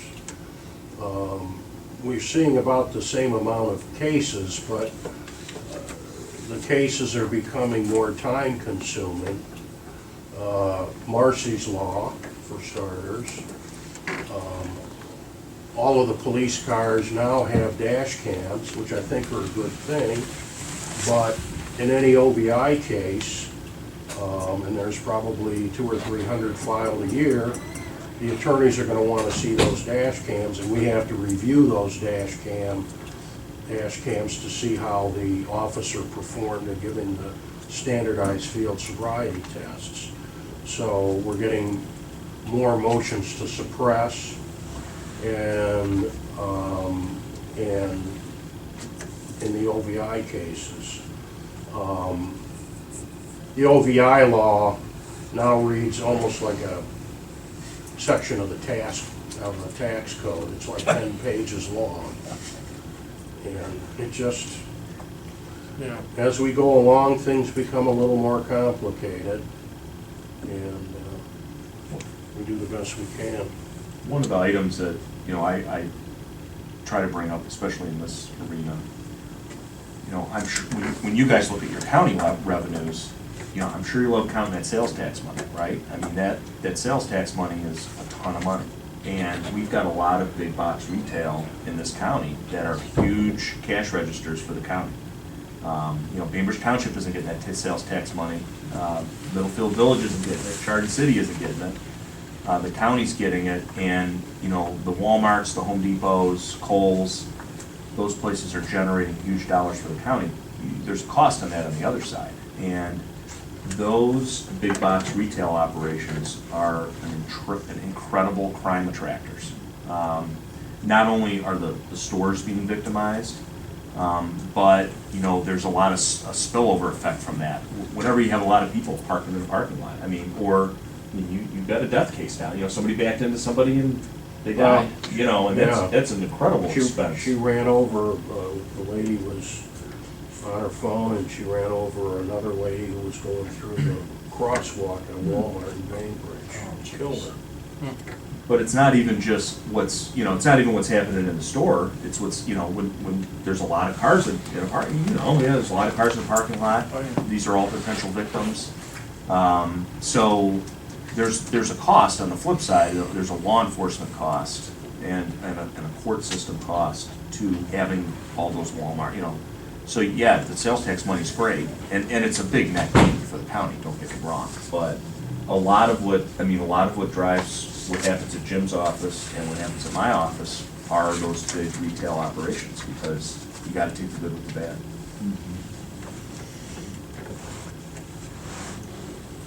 Okay. Yeah. The other thing, speaking of Marcy's Law real quick, the only other thing I really had on here that, as I see on the horizon, so my victim advocate, she talked to me about adding more help in that arena at some point. The Marcy's Law situation it has been tough. I know it's tough on community court. I think you guys are hiring a part-time. You have a victim advocate, you're hiring an additional part-time. Yeah, we got a grant to hire a part-time victim advocate. My victim advocate talked about pursuing a grant to get some part-time help. I tend to be conservative about these things, so I talked to her. I mean, I don't think frankly she was thrilled about it, but I want to see a little more how the Marcy's Law shakes out. I mean, Marcy's Law is a pretty big unfunded mandate, but I will tell you, it's impacted counties like ours less because we already have that victim advocate infrastructure in place. I mean, if I had nothing and Jim had nothing and that Marcy's Law was passed, I don't know what we would do. I mean, we would have to, because we were already doing a lot of what Marcy's Law requires in this county. Now, I know other counties I think are in line. But there are some additional hoops that we have to jump through. There's additional notifications. There's a lot of additional work that we're doing. So I'm not going down that road yet of adding hours there, but it's something she's brought up to me. It's out there as a possibility, but I would like another 18 to 24 months to see how this shakes out with Marcy's Law. This is in 2061? Is that the fund you're talking about? Yes, okay. 2061, so. So Jim, on the topic of that advocate, your predecessor had commented at one point in time about the benefits of maybe centralizing the victim advocacy thing, and I asked the sheriff what his thought on that was. I'm going to ask you the same question. Do you see any value in centralizing the victim advocates? Could you get some leverage out of them and help with the cost standpoint and all that? Well, I think that I disagree with Dave a little bit on centralizing them. Now, in fairness to Dave, the landscape's changed a lot in the last 6-7 years. So I would tell you that in each. So right now, you've got you got municipal court and common police court. So municipal court, I mean, they're adding hours down there. I mean, victim advocate is not just, counseling and talking and informing and explaining. It's not just that stuff. Another big element to it is a lot of these people are basically restitution officers, and that's a big part of what they're doing, which is a pain. But it's, this victim's out this much money. Well, I need receipts for this. I need proof of this. I need proof, your truck when the paint got on. Yeah, I prosecuted those guys. I was shocked to see those checks show up in the mail. I was like, wow, yeah. Well, because we really squeezed these guys for the money. Yeah. So, it just popped into my head because I'm thinking, we did that, but I mean, think about, all of those victims just in that stupid paint can. This was the paint can on Fairmount Road. Do you guys remember that a few years ago? These guys were driving around. It was before you were a commissioner, right? Yeah. They were driving around at 3 in the morning, 4 in the morning, and they just had leftover paint, like lots of it. Gallon paint cans. Yeah, and they didn't know they thought it would be fun just to drive around and just throw them out the back of the pickup truck. Or place them in the road so cars would hit them. Yeah, and these guys were like almost 50 years old. They weren't like kids. They were just, yeah. And they were kind of like Beavis and Butthead, I think. Oh yeah. Yeah, they were geniuses. But long story short, their van. I drove through it. I was on my way to go hunting one morning, and it was, I could hear it in my tires, that wet sound, and I was like, black pickup. Yeah. So I stopped and looked, and there's just orange all down my side of my truck. And I think Russell PD and I had they were aware of these guys, they were, We were trying to catch them, because they were doing it for a few weeks in a row, and. And they just paved the road? Yeah, they just paved the road. There's paint all Oh, no, up and probably down like 4 Fairmount. years ago or something. Yeah. I just got the last check in the mail the other day. Yeah, so look at, I mean, we've been chasing those people, Yeah. you know, so that's my victim Yeah. advocate does Yeah. all that. Right. So you think about every case, and in that case, I think we had at least a dozen victims. Yeah. You know, and then we gotta call, she's gotta call everybody, get receipts and, you know. So they were paying you back?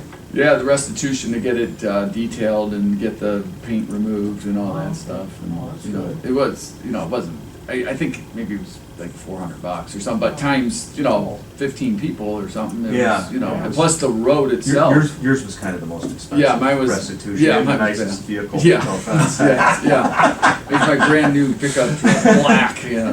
He was hot, I remember. Oh, yeah. But the Russell PD caught those guys. I couldn't believe, you know, they saw the guys tapping their brake lights, you know, or something. Well, they put the sting on them because they had some, they Yeah.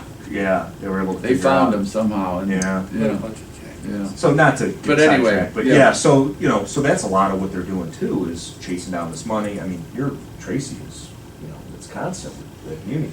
Well, and the other thing is Marcy Law has expanded the definition of victim.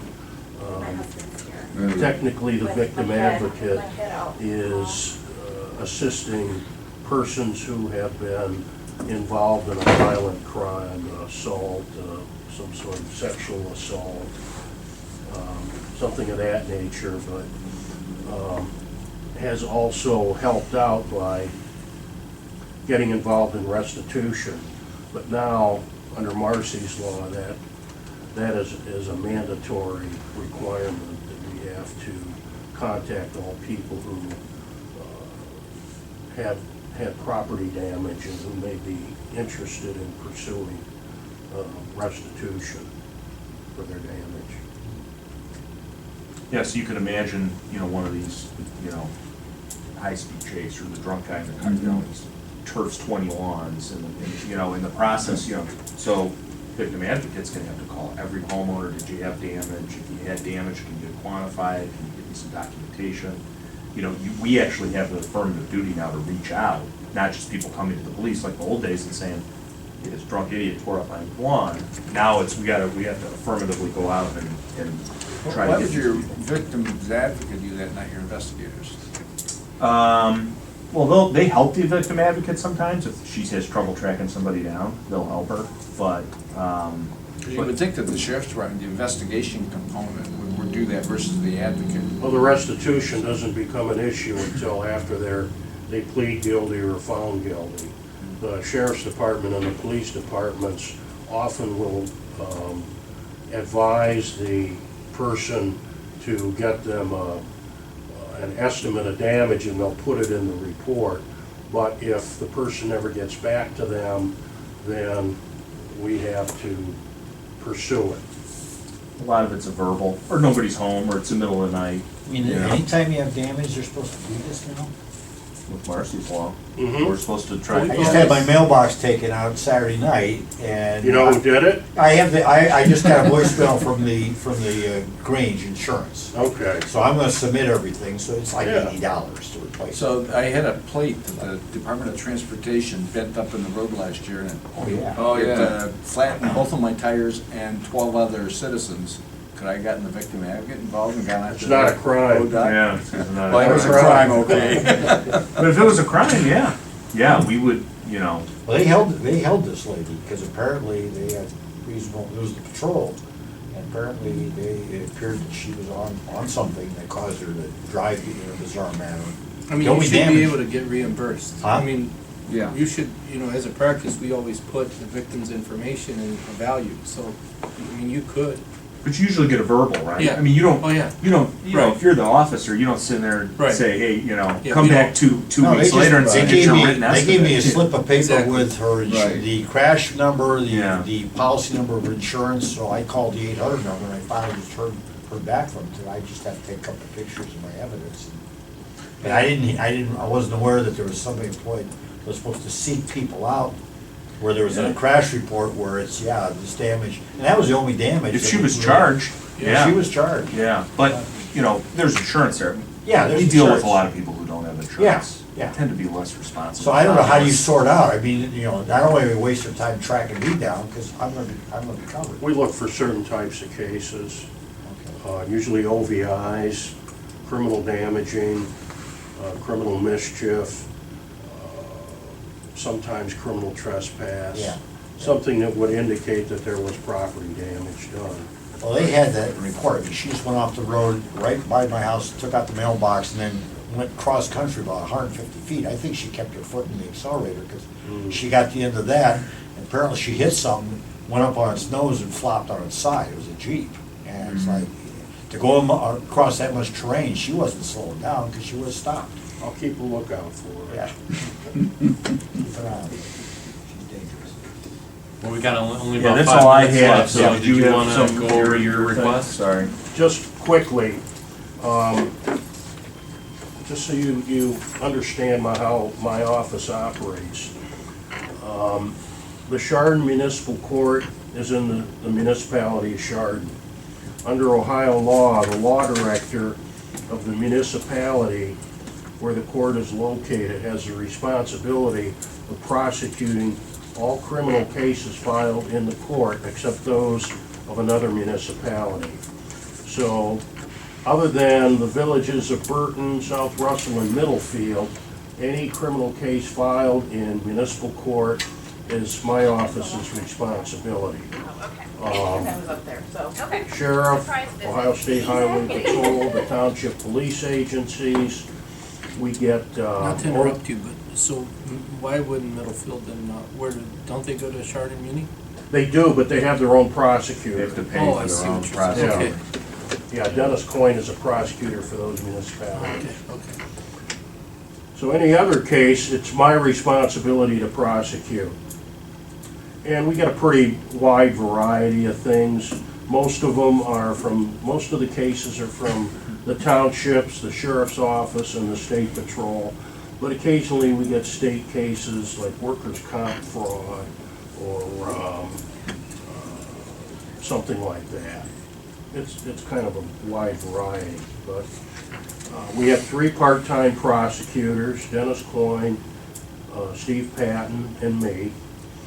And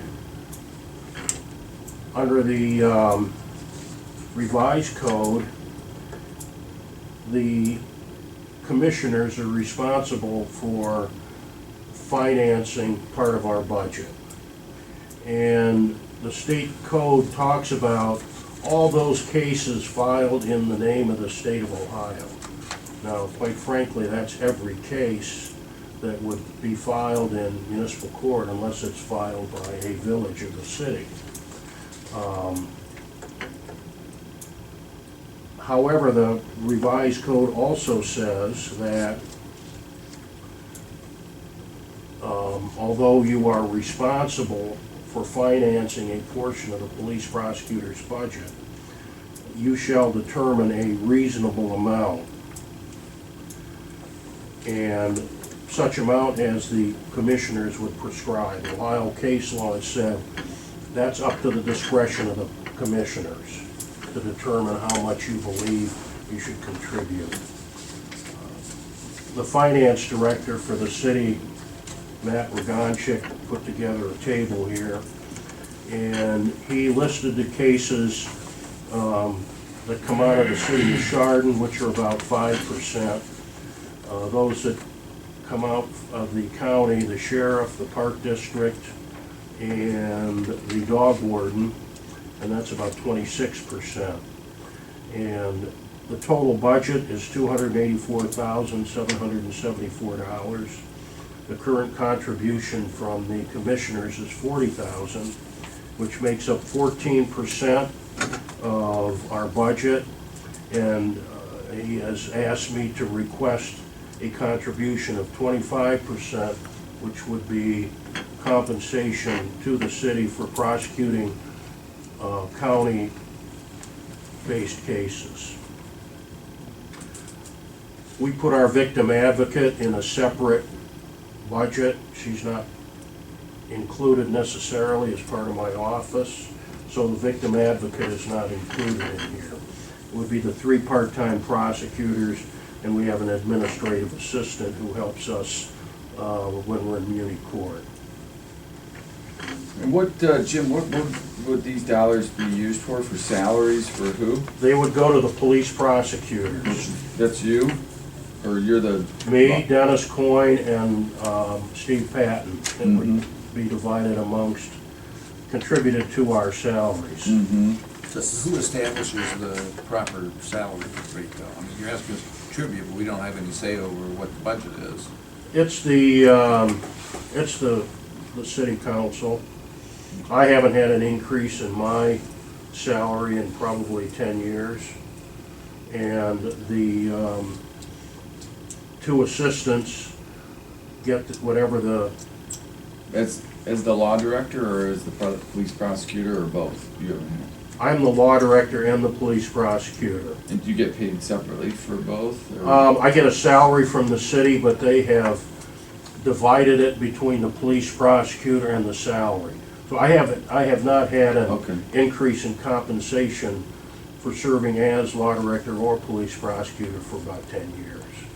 So what is the difference? I see a wage here, so your wage is 43, and then there's an overhead of 124. What's the overhead?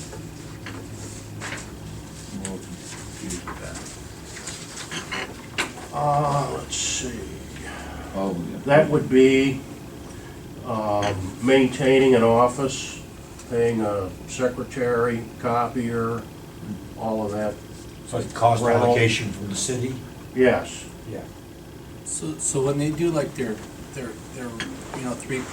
or 4, I think last year was like 4%, they don't change yours? Not for me, but for Dennis and Steve, they will. They will get whatever increase all other city employees get. Okay. So they, like, as the city gets, because they've been, pretty steady and giving out raises to the city, right? But not for you guys, you're saying? They treat the city made Dennis and Steve employees 2 years ago. Prior to that, they were contractors, independent contractors. So when they became employees, it was agreed that they would receive whatever increase all other employees receive, and nothing more than that.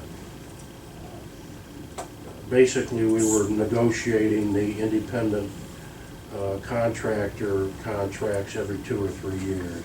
So were you around when they came up with the original $40,000?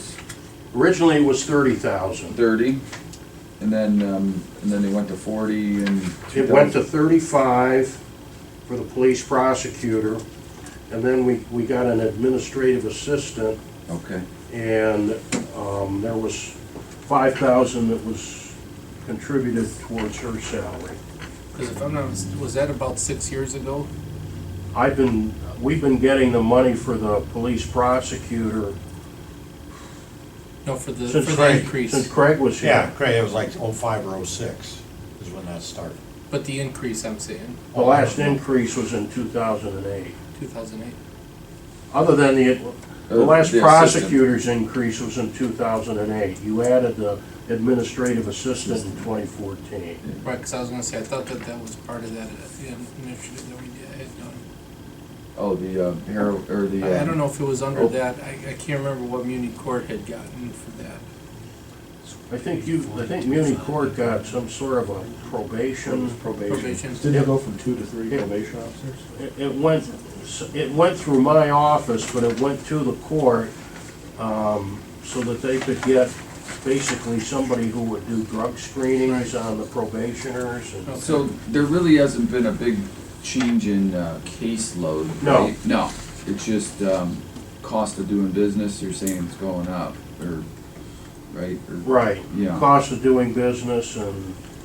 So how does this work? So I see a police prosecutor, Dennis Coyne, $35,000. That can't be his full-time position. He's spending a percentage here. How can you be an employee, classified as an employee, and then have an outside practice? I don't understand how that works. We're part-time. Did you say you were being treated not as an employee in this, or you are treated as an employee? I am an employee For this? for this. Okay, all right. That is the allocation of my total compensation to the police Attributable to the prosecutor's police job. prosecutor, So of your overall compensation. How much time do you spend and do the other prosecutors spend out of a week or whatever? I don't know how you. Dennis Coyne is scheduled to be there all day Wednesday and Friday mornings. Steve Patton is scheduled to be there on Tuesdays, all day Tuesday, and Thursdays, and on Mondays. And if there's anything going on a Friday afternoon, I would take care of that. So you're basically 1 day a week kind of a. 1.5 days a week. Now, do they have, they've got, they don't have medical then out of this? No, Okay, just the regular OPERS Right. contributions and all that? right. Okay.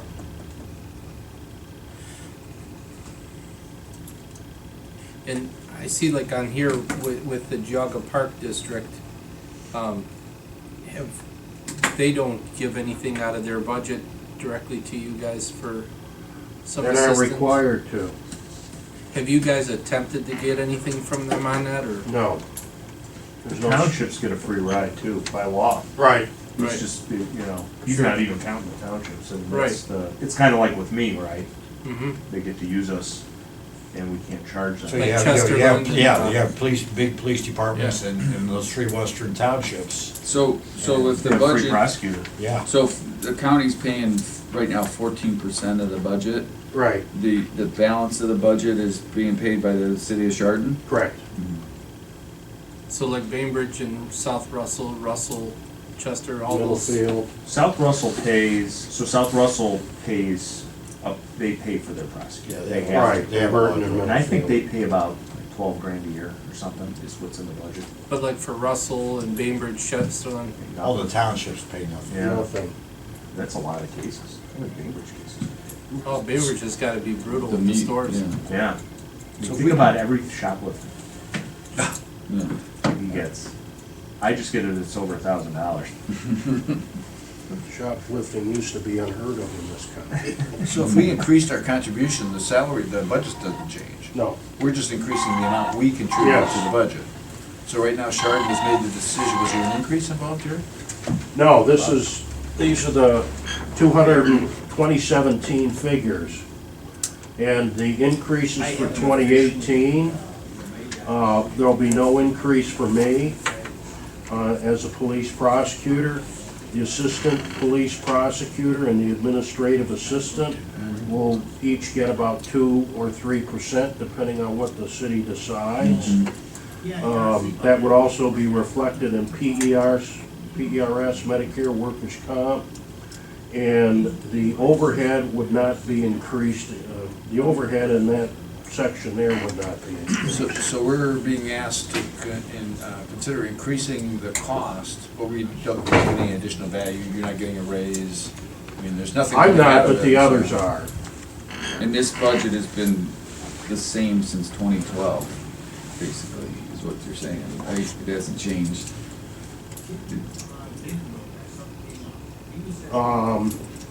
It looks like, I think the overhead has been the same okay. for several years. How does that overhead get paid normally? Is that just something that the city of Chardon is just assuming that that's what should be your portion of what their operating expenses are for the building and stuff? or- I don't have an office there. Okay, I need a full-time, I need a secretary. okay, so that's what But they she- allocate for the secretary? Yes. Well, what they're doing is they're allocating money to me, and I maintain my office. So they probably pay about 2/3 of the cost of my secretary, and they pay a portion of my rent. Mm-hmm. And the county furnishes a telephone line for me, or the city furnishes a telephone line for me. And then anything else, equipment, I think we've got 2 computers from the city, but any other equipment, copy machine or things like that, I assume the cost of that. And then they pay me my office overhead of about, I don't know what it is, $5,000 a month. So you kind of pay that and then they reimburse you in a way. Right. So, Chardon pays for about, well, more than 75% of the budget now, but is only utilizing about 5% of the cases, right? Right. And then the rest of the counties, The rest of this is for townships, Yep. counties, and the Okay. state. Okay. What do you think, Jim? I mean, what's your take on it? Yeah. That's all right, we'll talk to you later. That's right. That's fine if you want to. It's kind of always been an interesting thing to me because the city, because they have the municipal court, they get stuck with an unfunded mandate. I mean, they have to they have to prosecute for Bainbridge and Russell and Chester, and I guess that's not your problem.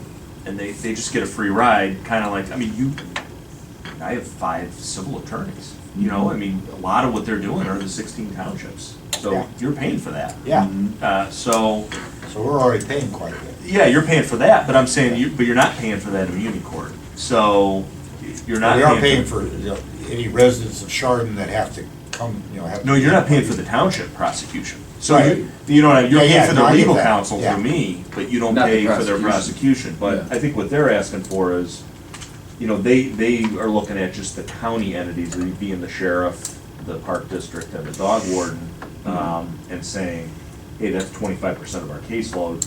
We want you to pay 20. But anyone, a resident of the city of Chardon who has to be prosecuted by you, we're paying for. Right.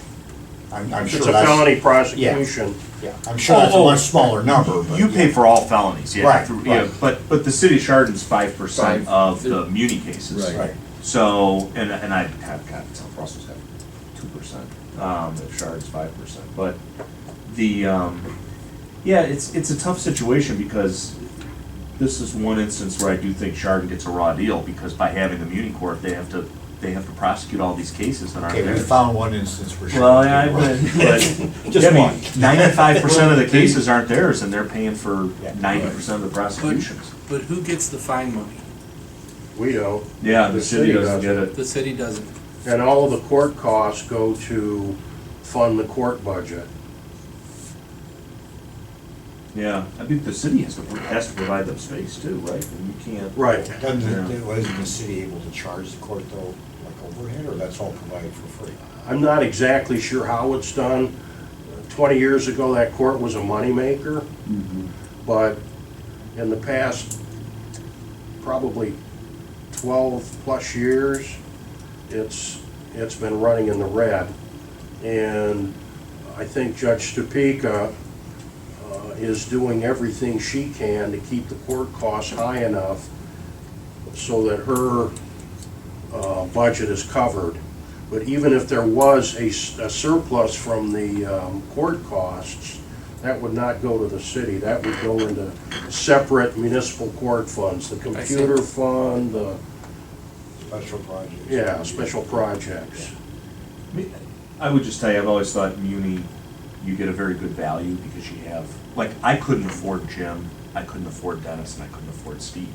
I mean, I couldn't afford them. And to hire them as We couldn't prosecutors. afford any of the city of Chardon. No, for well. what they're paying. I mean, I think Jim was working at the Franklin County Prosecutor's Office the year I was born, probably, but, Making $13,500 a year. Yeah. So, you do, because they're part-time, you started out. Yeah. there's no benefit cost there. I mean, if I were to, first of all, I couldn't provide this service with the level of experience they have. I couldn't do it. I mean, all 3 of them are more experienced than any of our criminal prosecutors. Okay.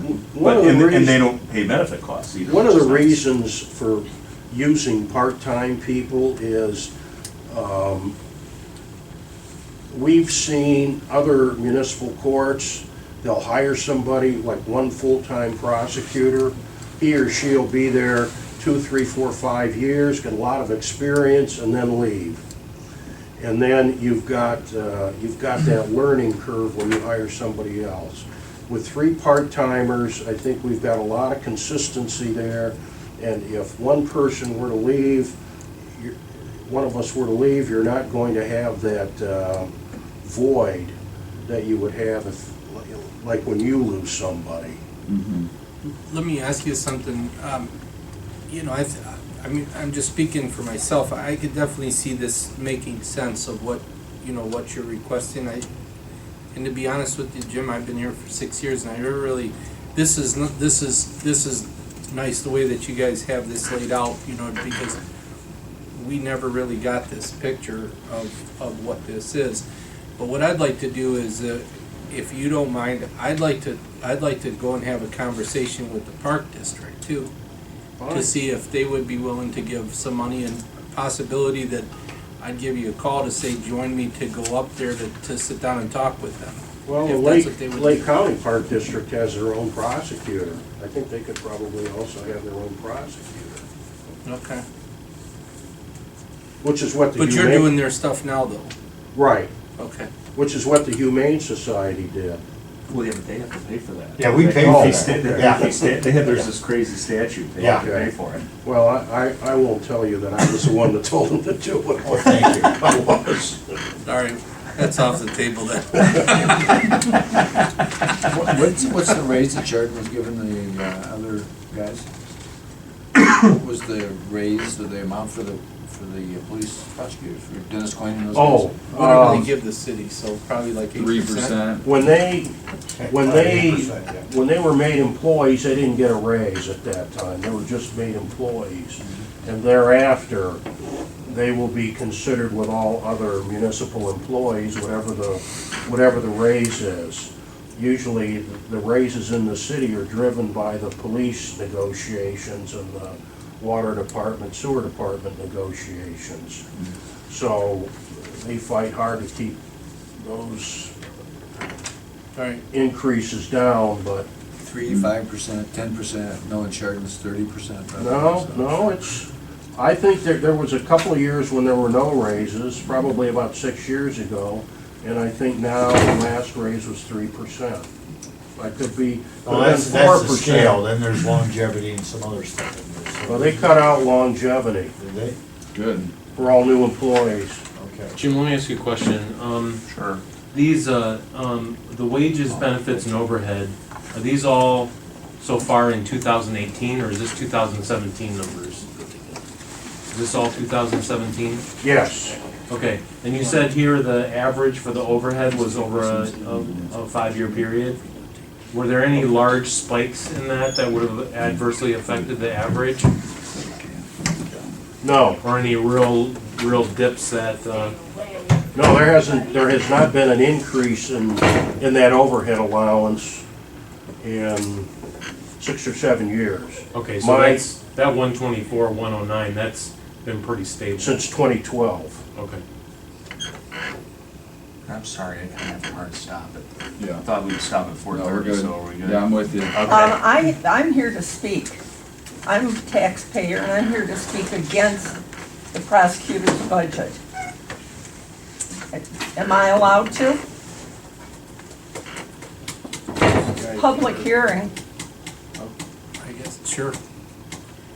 The first thing, before I even say anything about the budget, what I'd like to say is, I thought it interesting Mr. Flays talked about his server, because in May of this year, I sent him a public record request, just asking how many cases they had received since the beginning of the year, and he refused to give me an answer. He gave me the email address for the clerk's office. He would not answer my question, even though obviously he has the ability to. Well, I took Mr. Flays' report that he just gave you of what they have handled for the last year, from September 1st of last year to August of this year. There were a total of 193 cases. I went through every single case to break it down. Just so you'll know, out of 193 total cases, 164 were pleas, and there were 7 trials. 7 trials. One was found not guilty, and one was given time served. I was here before complaining about the number of investigators he's got that cost the county in excess of $350,000 a year for salaries and benefits. As a point of comparison to his 1.7 million or 1.8 million budget, Lake County, who I contacted, sent me their numbers for the same time period. We had 193 cases.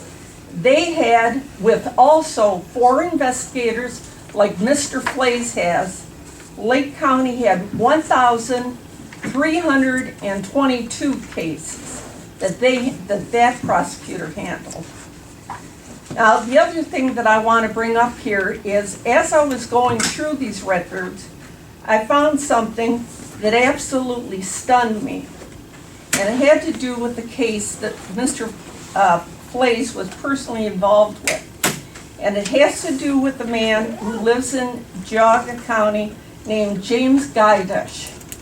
And why I want to talk about him is Mr. Guidish, 3 times in his life, has been arrested for domestic violence. Ms. Daniels, is this related to the budget? Yes, it is. Okay. Yes, it's. If we could, okay. The point is, he is, well, what my point here is, he wrote a motion to dismiss this case and move it, a domestic violence case, a 3rd one against a guy who beat up his own mother.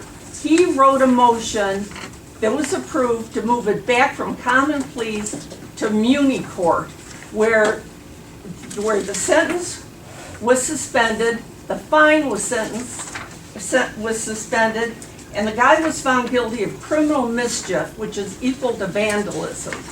All right? Okay. We don't need 4 prosecutors. If Lake County can handle over 1,300 cases with 4 of them, we don't need to spend $350,000 a year for salaries and benefits. We only need 1 prosecutor that knows what they're doing. We don't need these other ones. And I'm absolutely dead set against the budget. It's outrageous, the salaries, and then lower on his budget sheet, there's an additional $60,000 salary that's unaccounted for. And there's almost $60,000 in it for other expenses which are not explained. Okay. I don't want to get into a debate, it's time sensitive, but most of that was incorrect. Well, I got a piece of paper for every single thing I just said, and I brought 3 copies for each of the commissioners. Okay, so we do not spend $350,000 a year on investigators, number one. They already know that you do because I broke it down for them the last time I was here. Okay. Karen Sweet alone is going to make more than $113,000 this year with salary and benefits. So, am I gonna get to talk, or?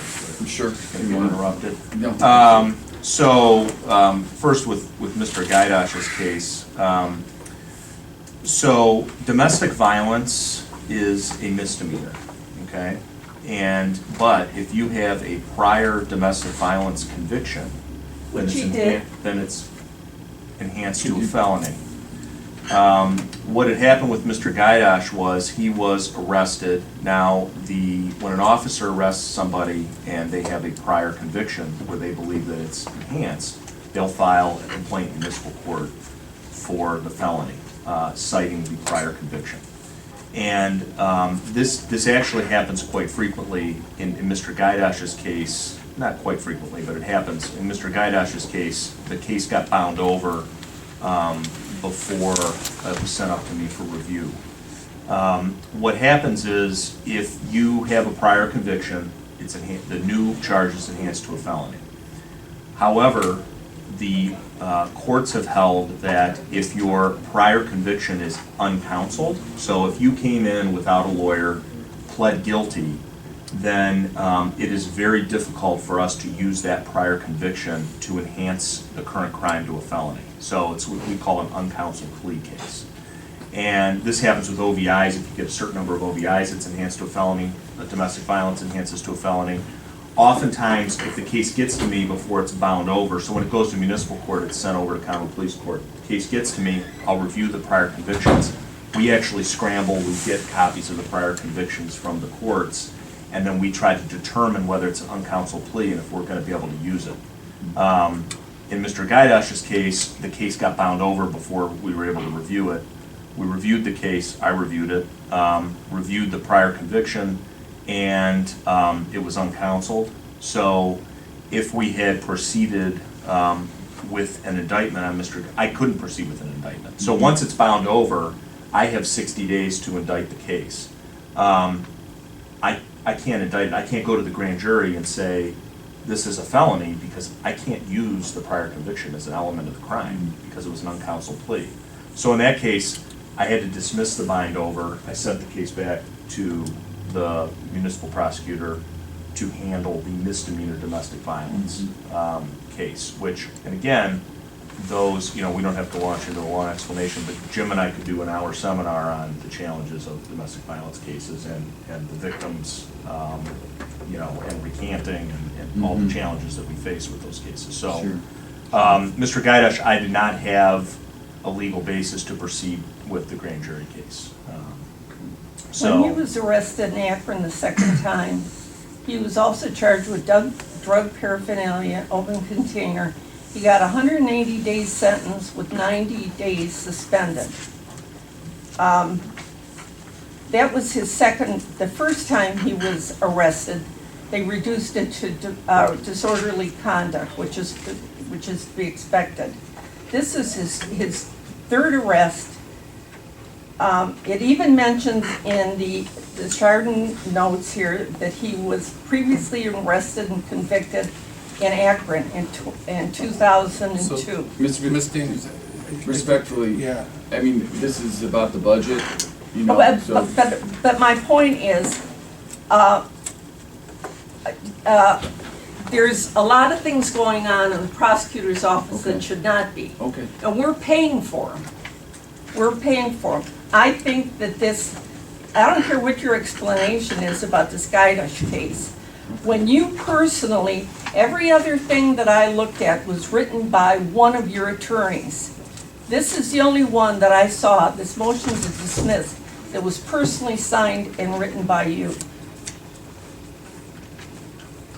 Did you say that you had documentation that you wanted to give us? Absolutely. Because we could review that and then. Absolutely. Relative And it to also this has, conversation, so. it also has the information from Lake County's clerks.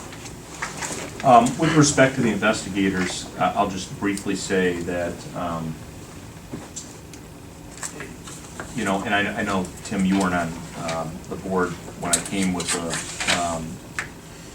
forensic computer investigator. So the way investigators work in our office, comparing us to Lake County is kind of apples and oranges. One of the things that kind of dovetails into what we were talking about with the townships, our county is a very different animal with purposes of investigators. Number one, the Lake County investigators, I think all of them except their child support investigator are retired police officers who are double dipping. Nobody in my office draws a pension. Not one of my employees draws a pension and is double dipping, because I don't allow it. And number two, all of my investigators carry a law enforcement commission. I don't believe any of the Lake County investigators carry a law enforcement commission. They're retired and no longer carry their commission. My investigators are first responders. They are authorized to, they have arrest powers, they carry a law enforcement commission, and they're certified firearm qualification, everything else that comes along with that. They also maintain their own case load. The Lake County investigators do not investigate their own cases. They're purely trial support. Our investigators maintain their own caseloads. And the reason for that is, in Lake County, every police department has a detective bureau. They have dedicated full-time detectives. In Geauga County, our agencies, many of our agencies do not have dedicated full-time detectives. In fact, the only agencies that do have dedicated full-time detectives are the sheriff's office, the prosecutor's office, and Bainbridge. That's it. Everybody else does not. have a dedicated full-time detective, including the city of Chardon. Mm-hmm. So a lot of what we do is we support those entities, and we support them from an investigative standpoint. One, I have the only forensic computer investigator in the county. We use that as a county resource for everyone. Number two, my fourth investigator is very part-time. He's a financial crimes investigator. He's very part-time. He's not full-time, which is why I think Ms. Daniels thinks they're paid $350,000 with benefits. He doesn't receive benefits, and he does not work even 20 hours a week. And then the third full-time investigator is assigned to JFS. He does not work out of my office. And JFS reimburses the general fund 100%. That's why he's separated out in the budget. It says Social Security agent because our budgeting system. 100% of his costs are paid by JFS because he is the only child sex abuse investigator in the county. So he's a commissioned law enforcement officer, and he falls under my appointing authority, but he's assigned to JFS to do child sex abuse investigations for all the agencies, including the sheriff's office. And funded, yeah, because the sheriff's was just talking, we just reviewed their budget on it, he was just talking about it. Yeah, so we've got a forensic computer investigator, that's the only one in the county. We have a child sex abuse investigator assigned to JFS, that's the only one in the county.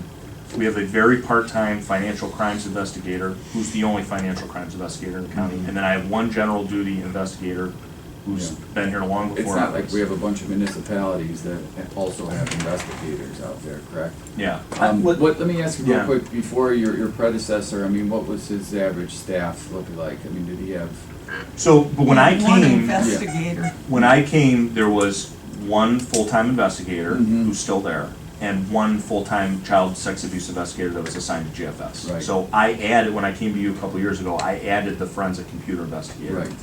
And then through the heroin initiative is where I received the additional money for the part-time investigator. So, and again, the forensic computer investigator, we're doing new things there. We weren't doing any of the child pornography investigations before in our county.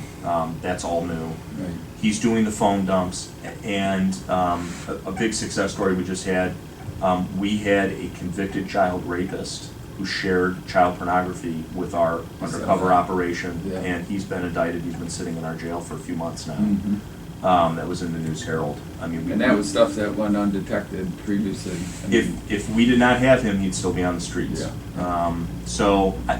Listen, I could go on and on. I would tell you, if you have questions about our investigators and the services that they provide, go talk to the Chester Police Chief, go talk to the Bainbridge Police Chief, go talk to the South Russell Police Chief, the Russell Police Chief, talk to the Sheriff, okay? Talk to the Burton Police Chief. I wish we talked to Chief Coster. I mean, Karen in my office investigated a huge financial fraud. We sent the woman, it was on the news, she sent her to prison for 6 or 7 years for theft. She cleaned out an elderly couple. It was a Thompson case. They can't investigate a $300,000 financial fraud case, Thompson PD, you know, so we did all of that. You know, we get referrals from everywhere. My part-time investigator has been 90% of his time has been working on one case for the past year and a half, one financial fraud case. So, you know, we take on the time-consuming, more specialized things, and again, it's silly for every police department to hire their own detective, so we kind of have to centralize these resources a little bit, and that's what we've done. And again, it's very different than other counties. Yeah. It's understandable. Well, thank you for your explanation. And thanks for sharing your concern, and that's it. Well, I've been a Thank you. licensed investigator for 25 years. I know what it We'd like takes to to do wrap the up work. this. We're gonna wrap up the budget hearing. hearing. You can hold your rest of your comments till after we're done here. If there's no further questions, the time is 4:51, and this concludes the budget hearing for the prosecutor's office. Thanks, Jim. Thanks. Thank you. Thanks, Jim. Thank you very much for your time. Yeah. Appreciate it. Appreciate it, guys.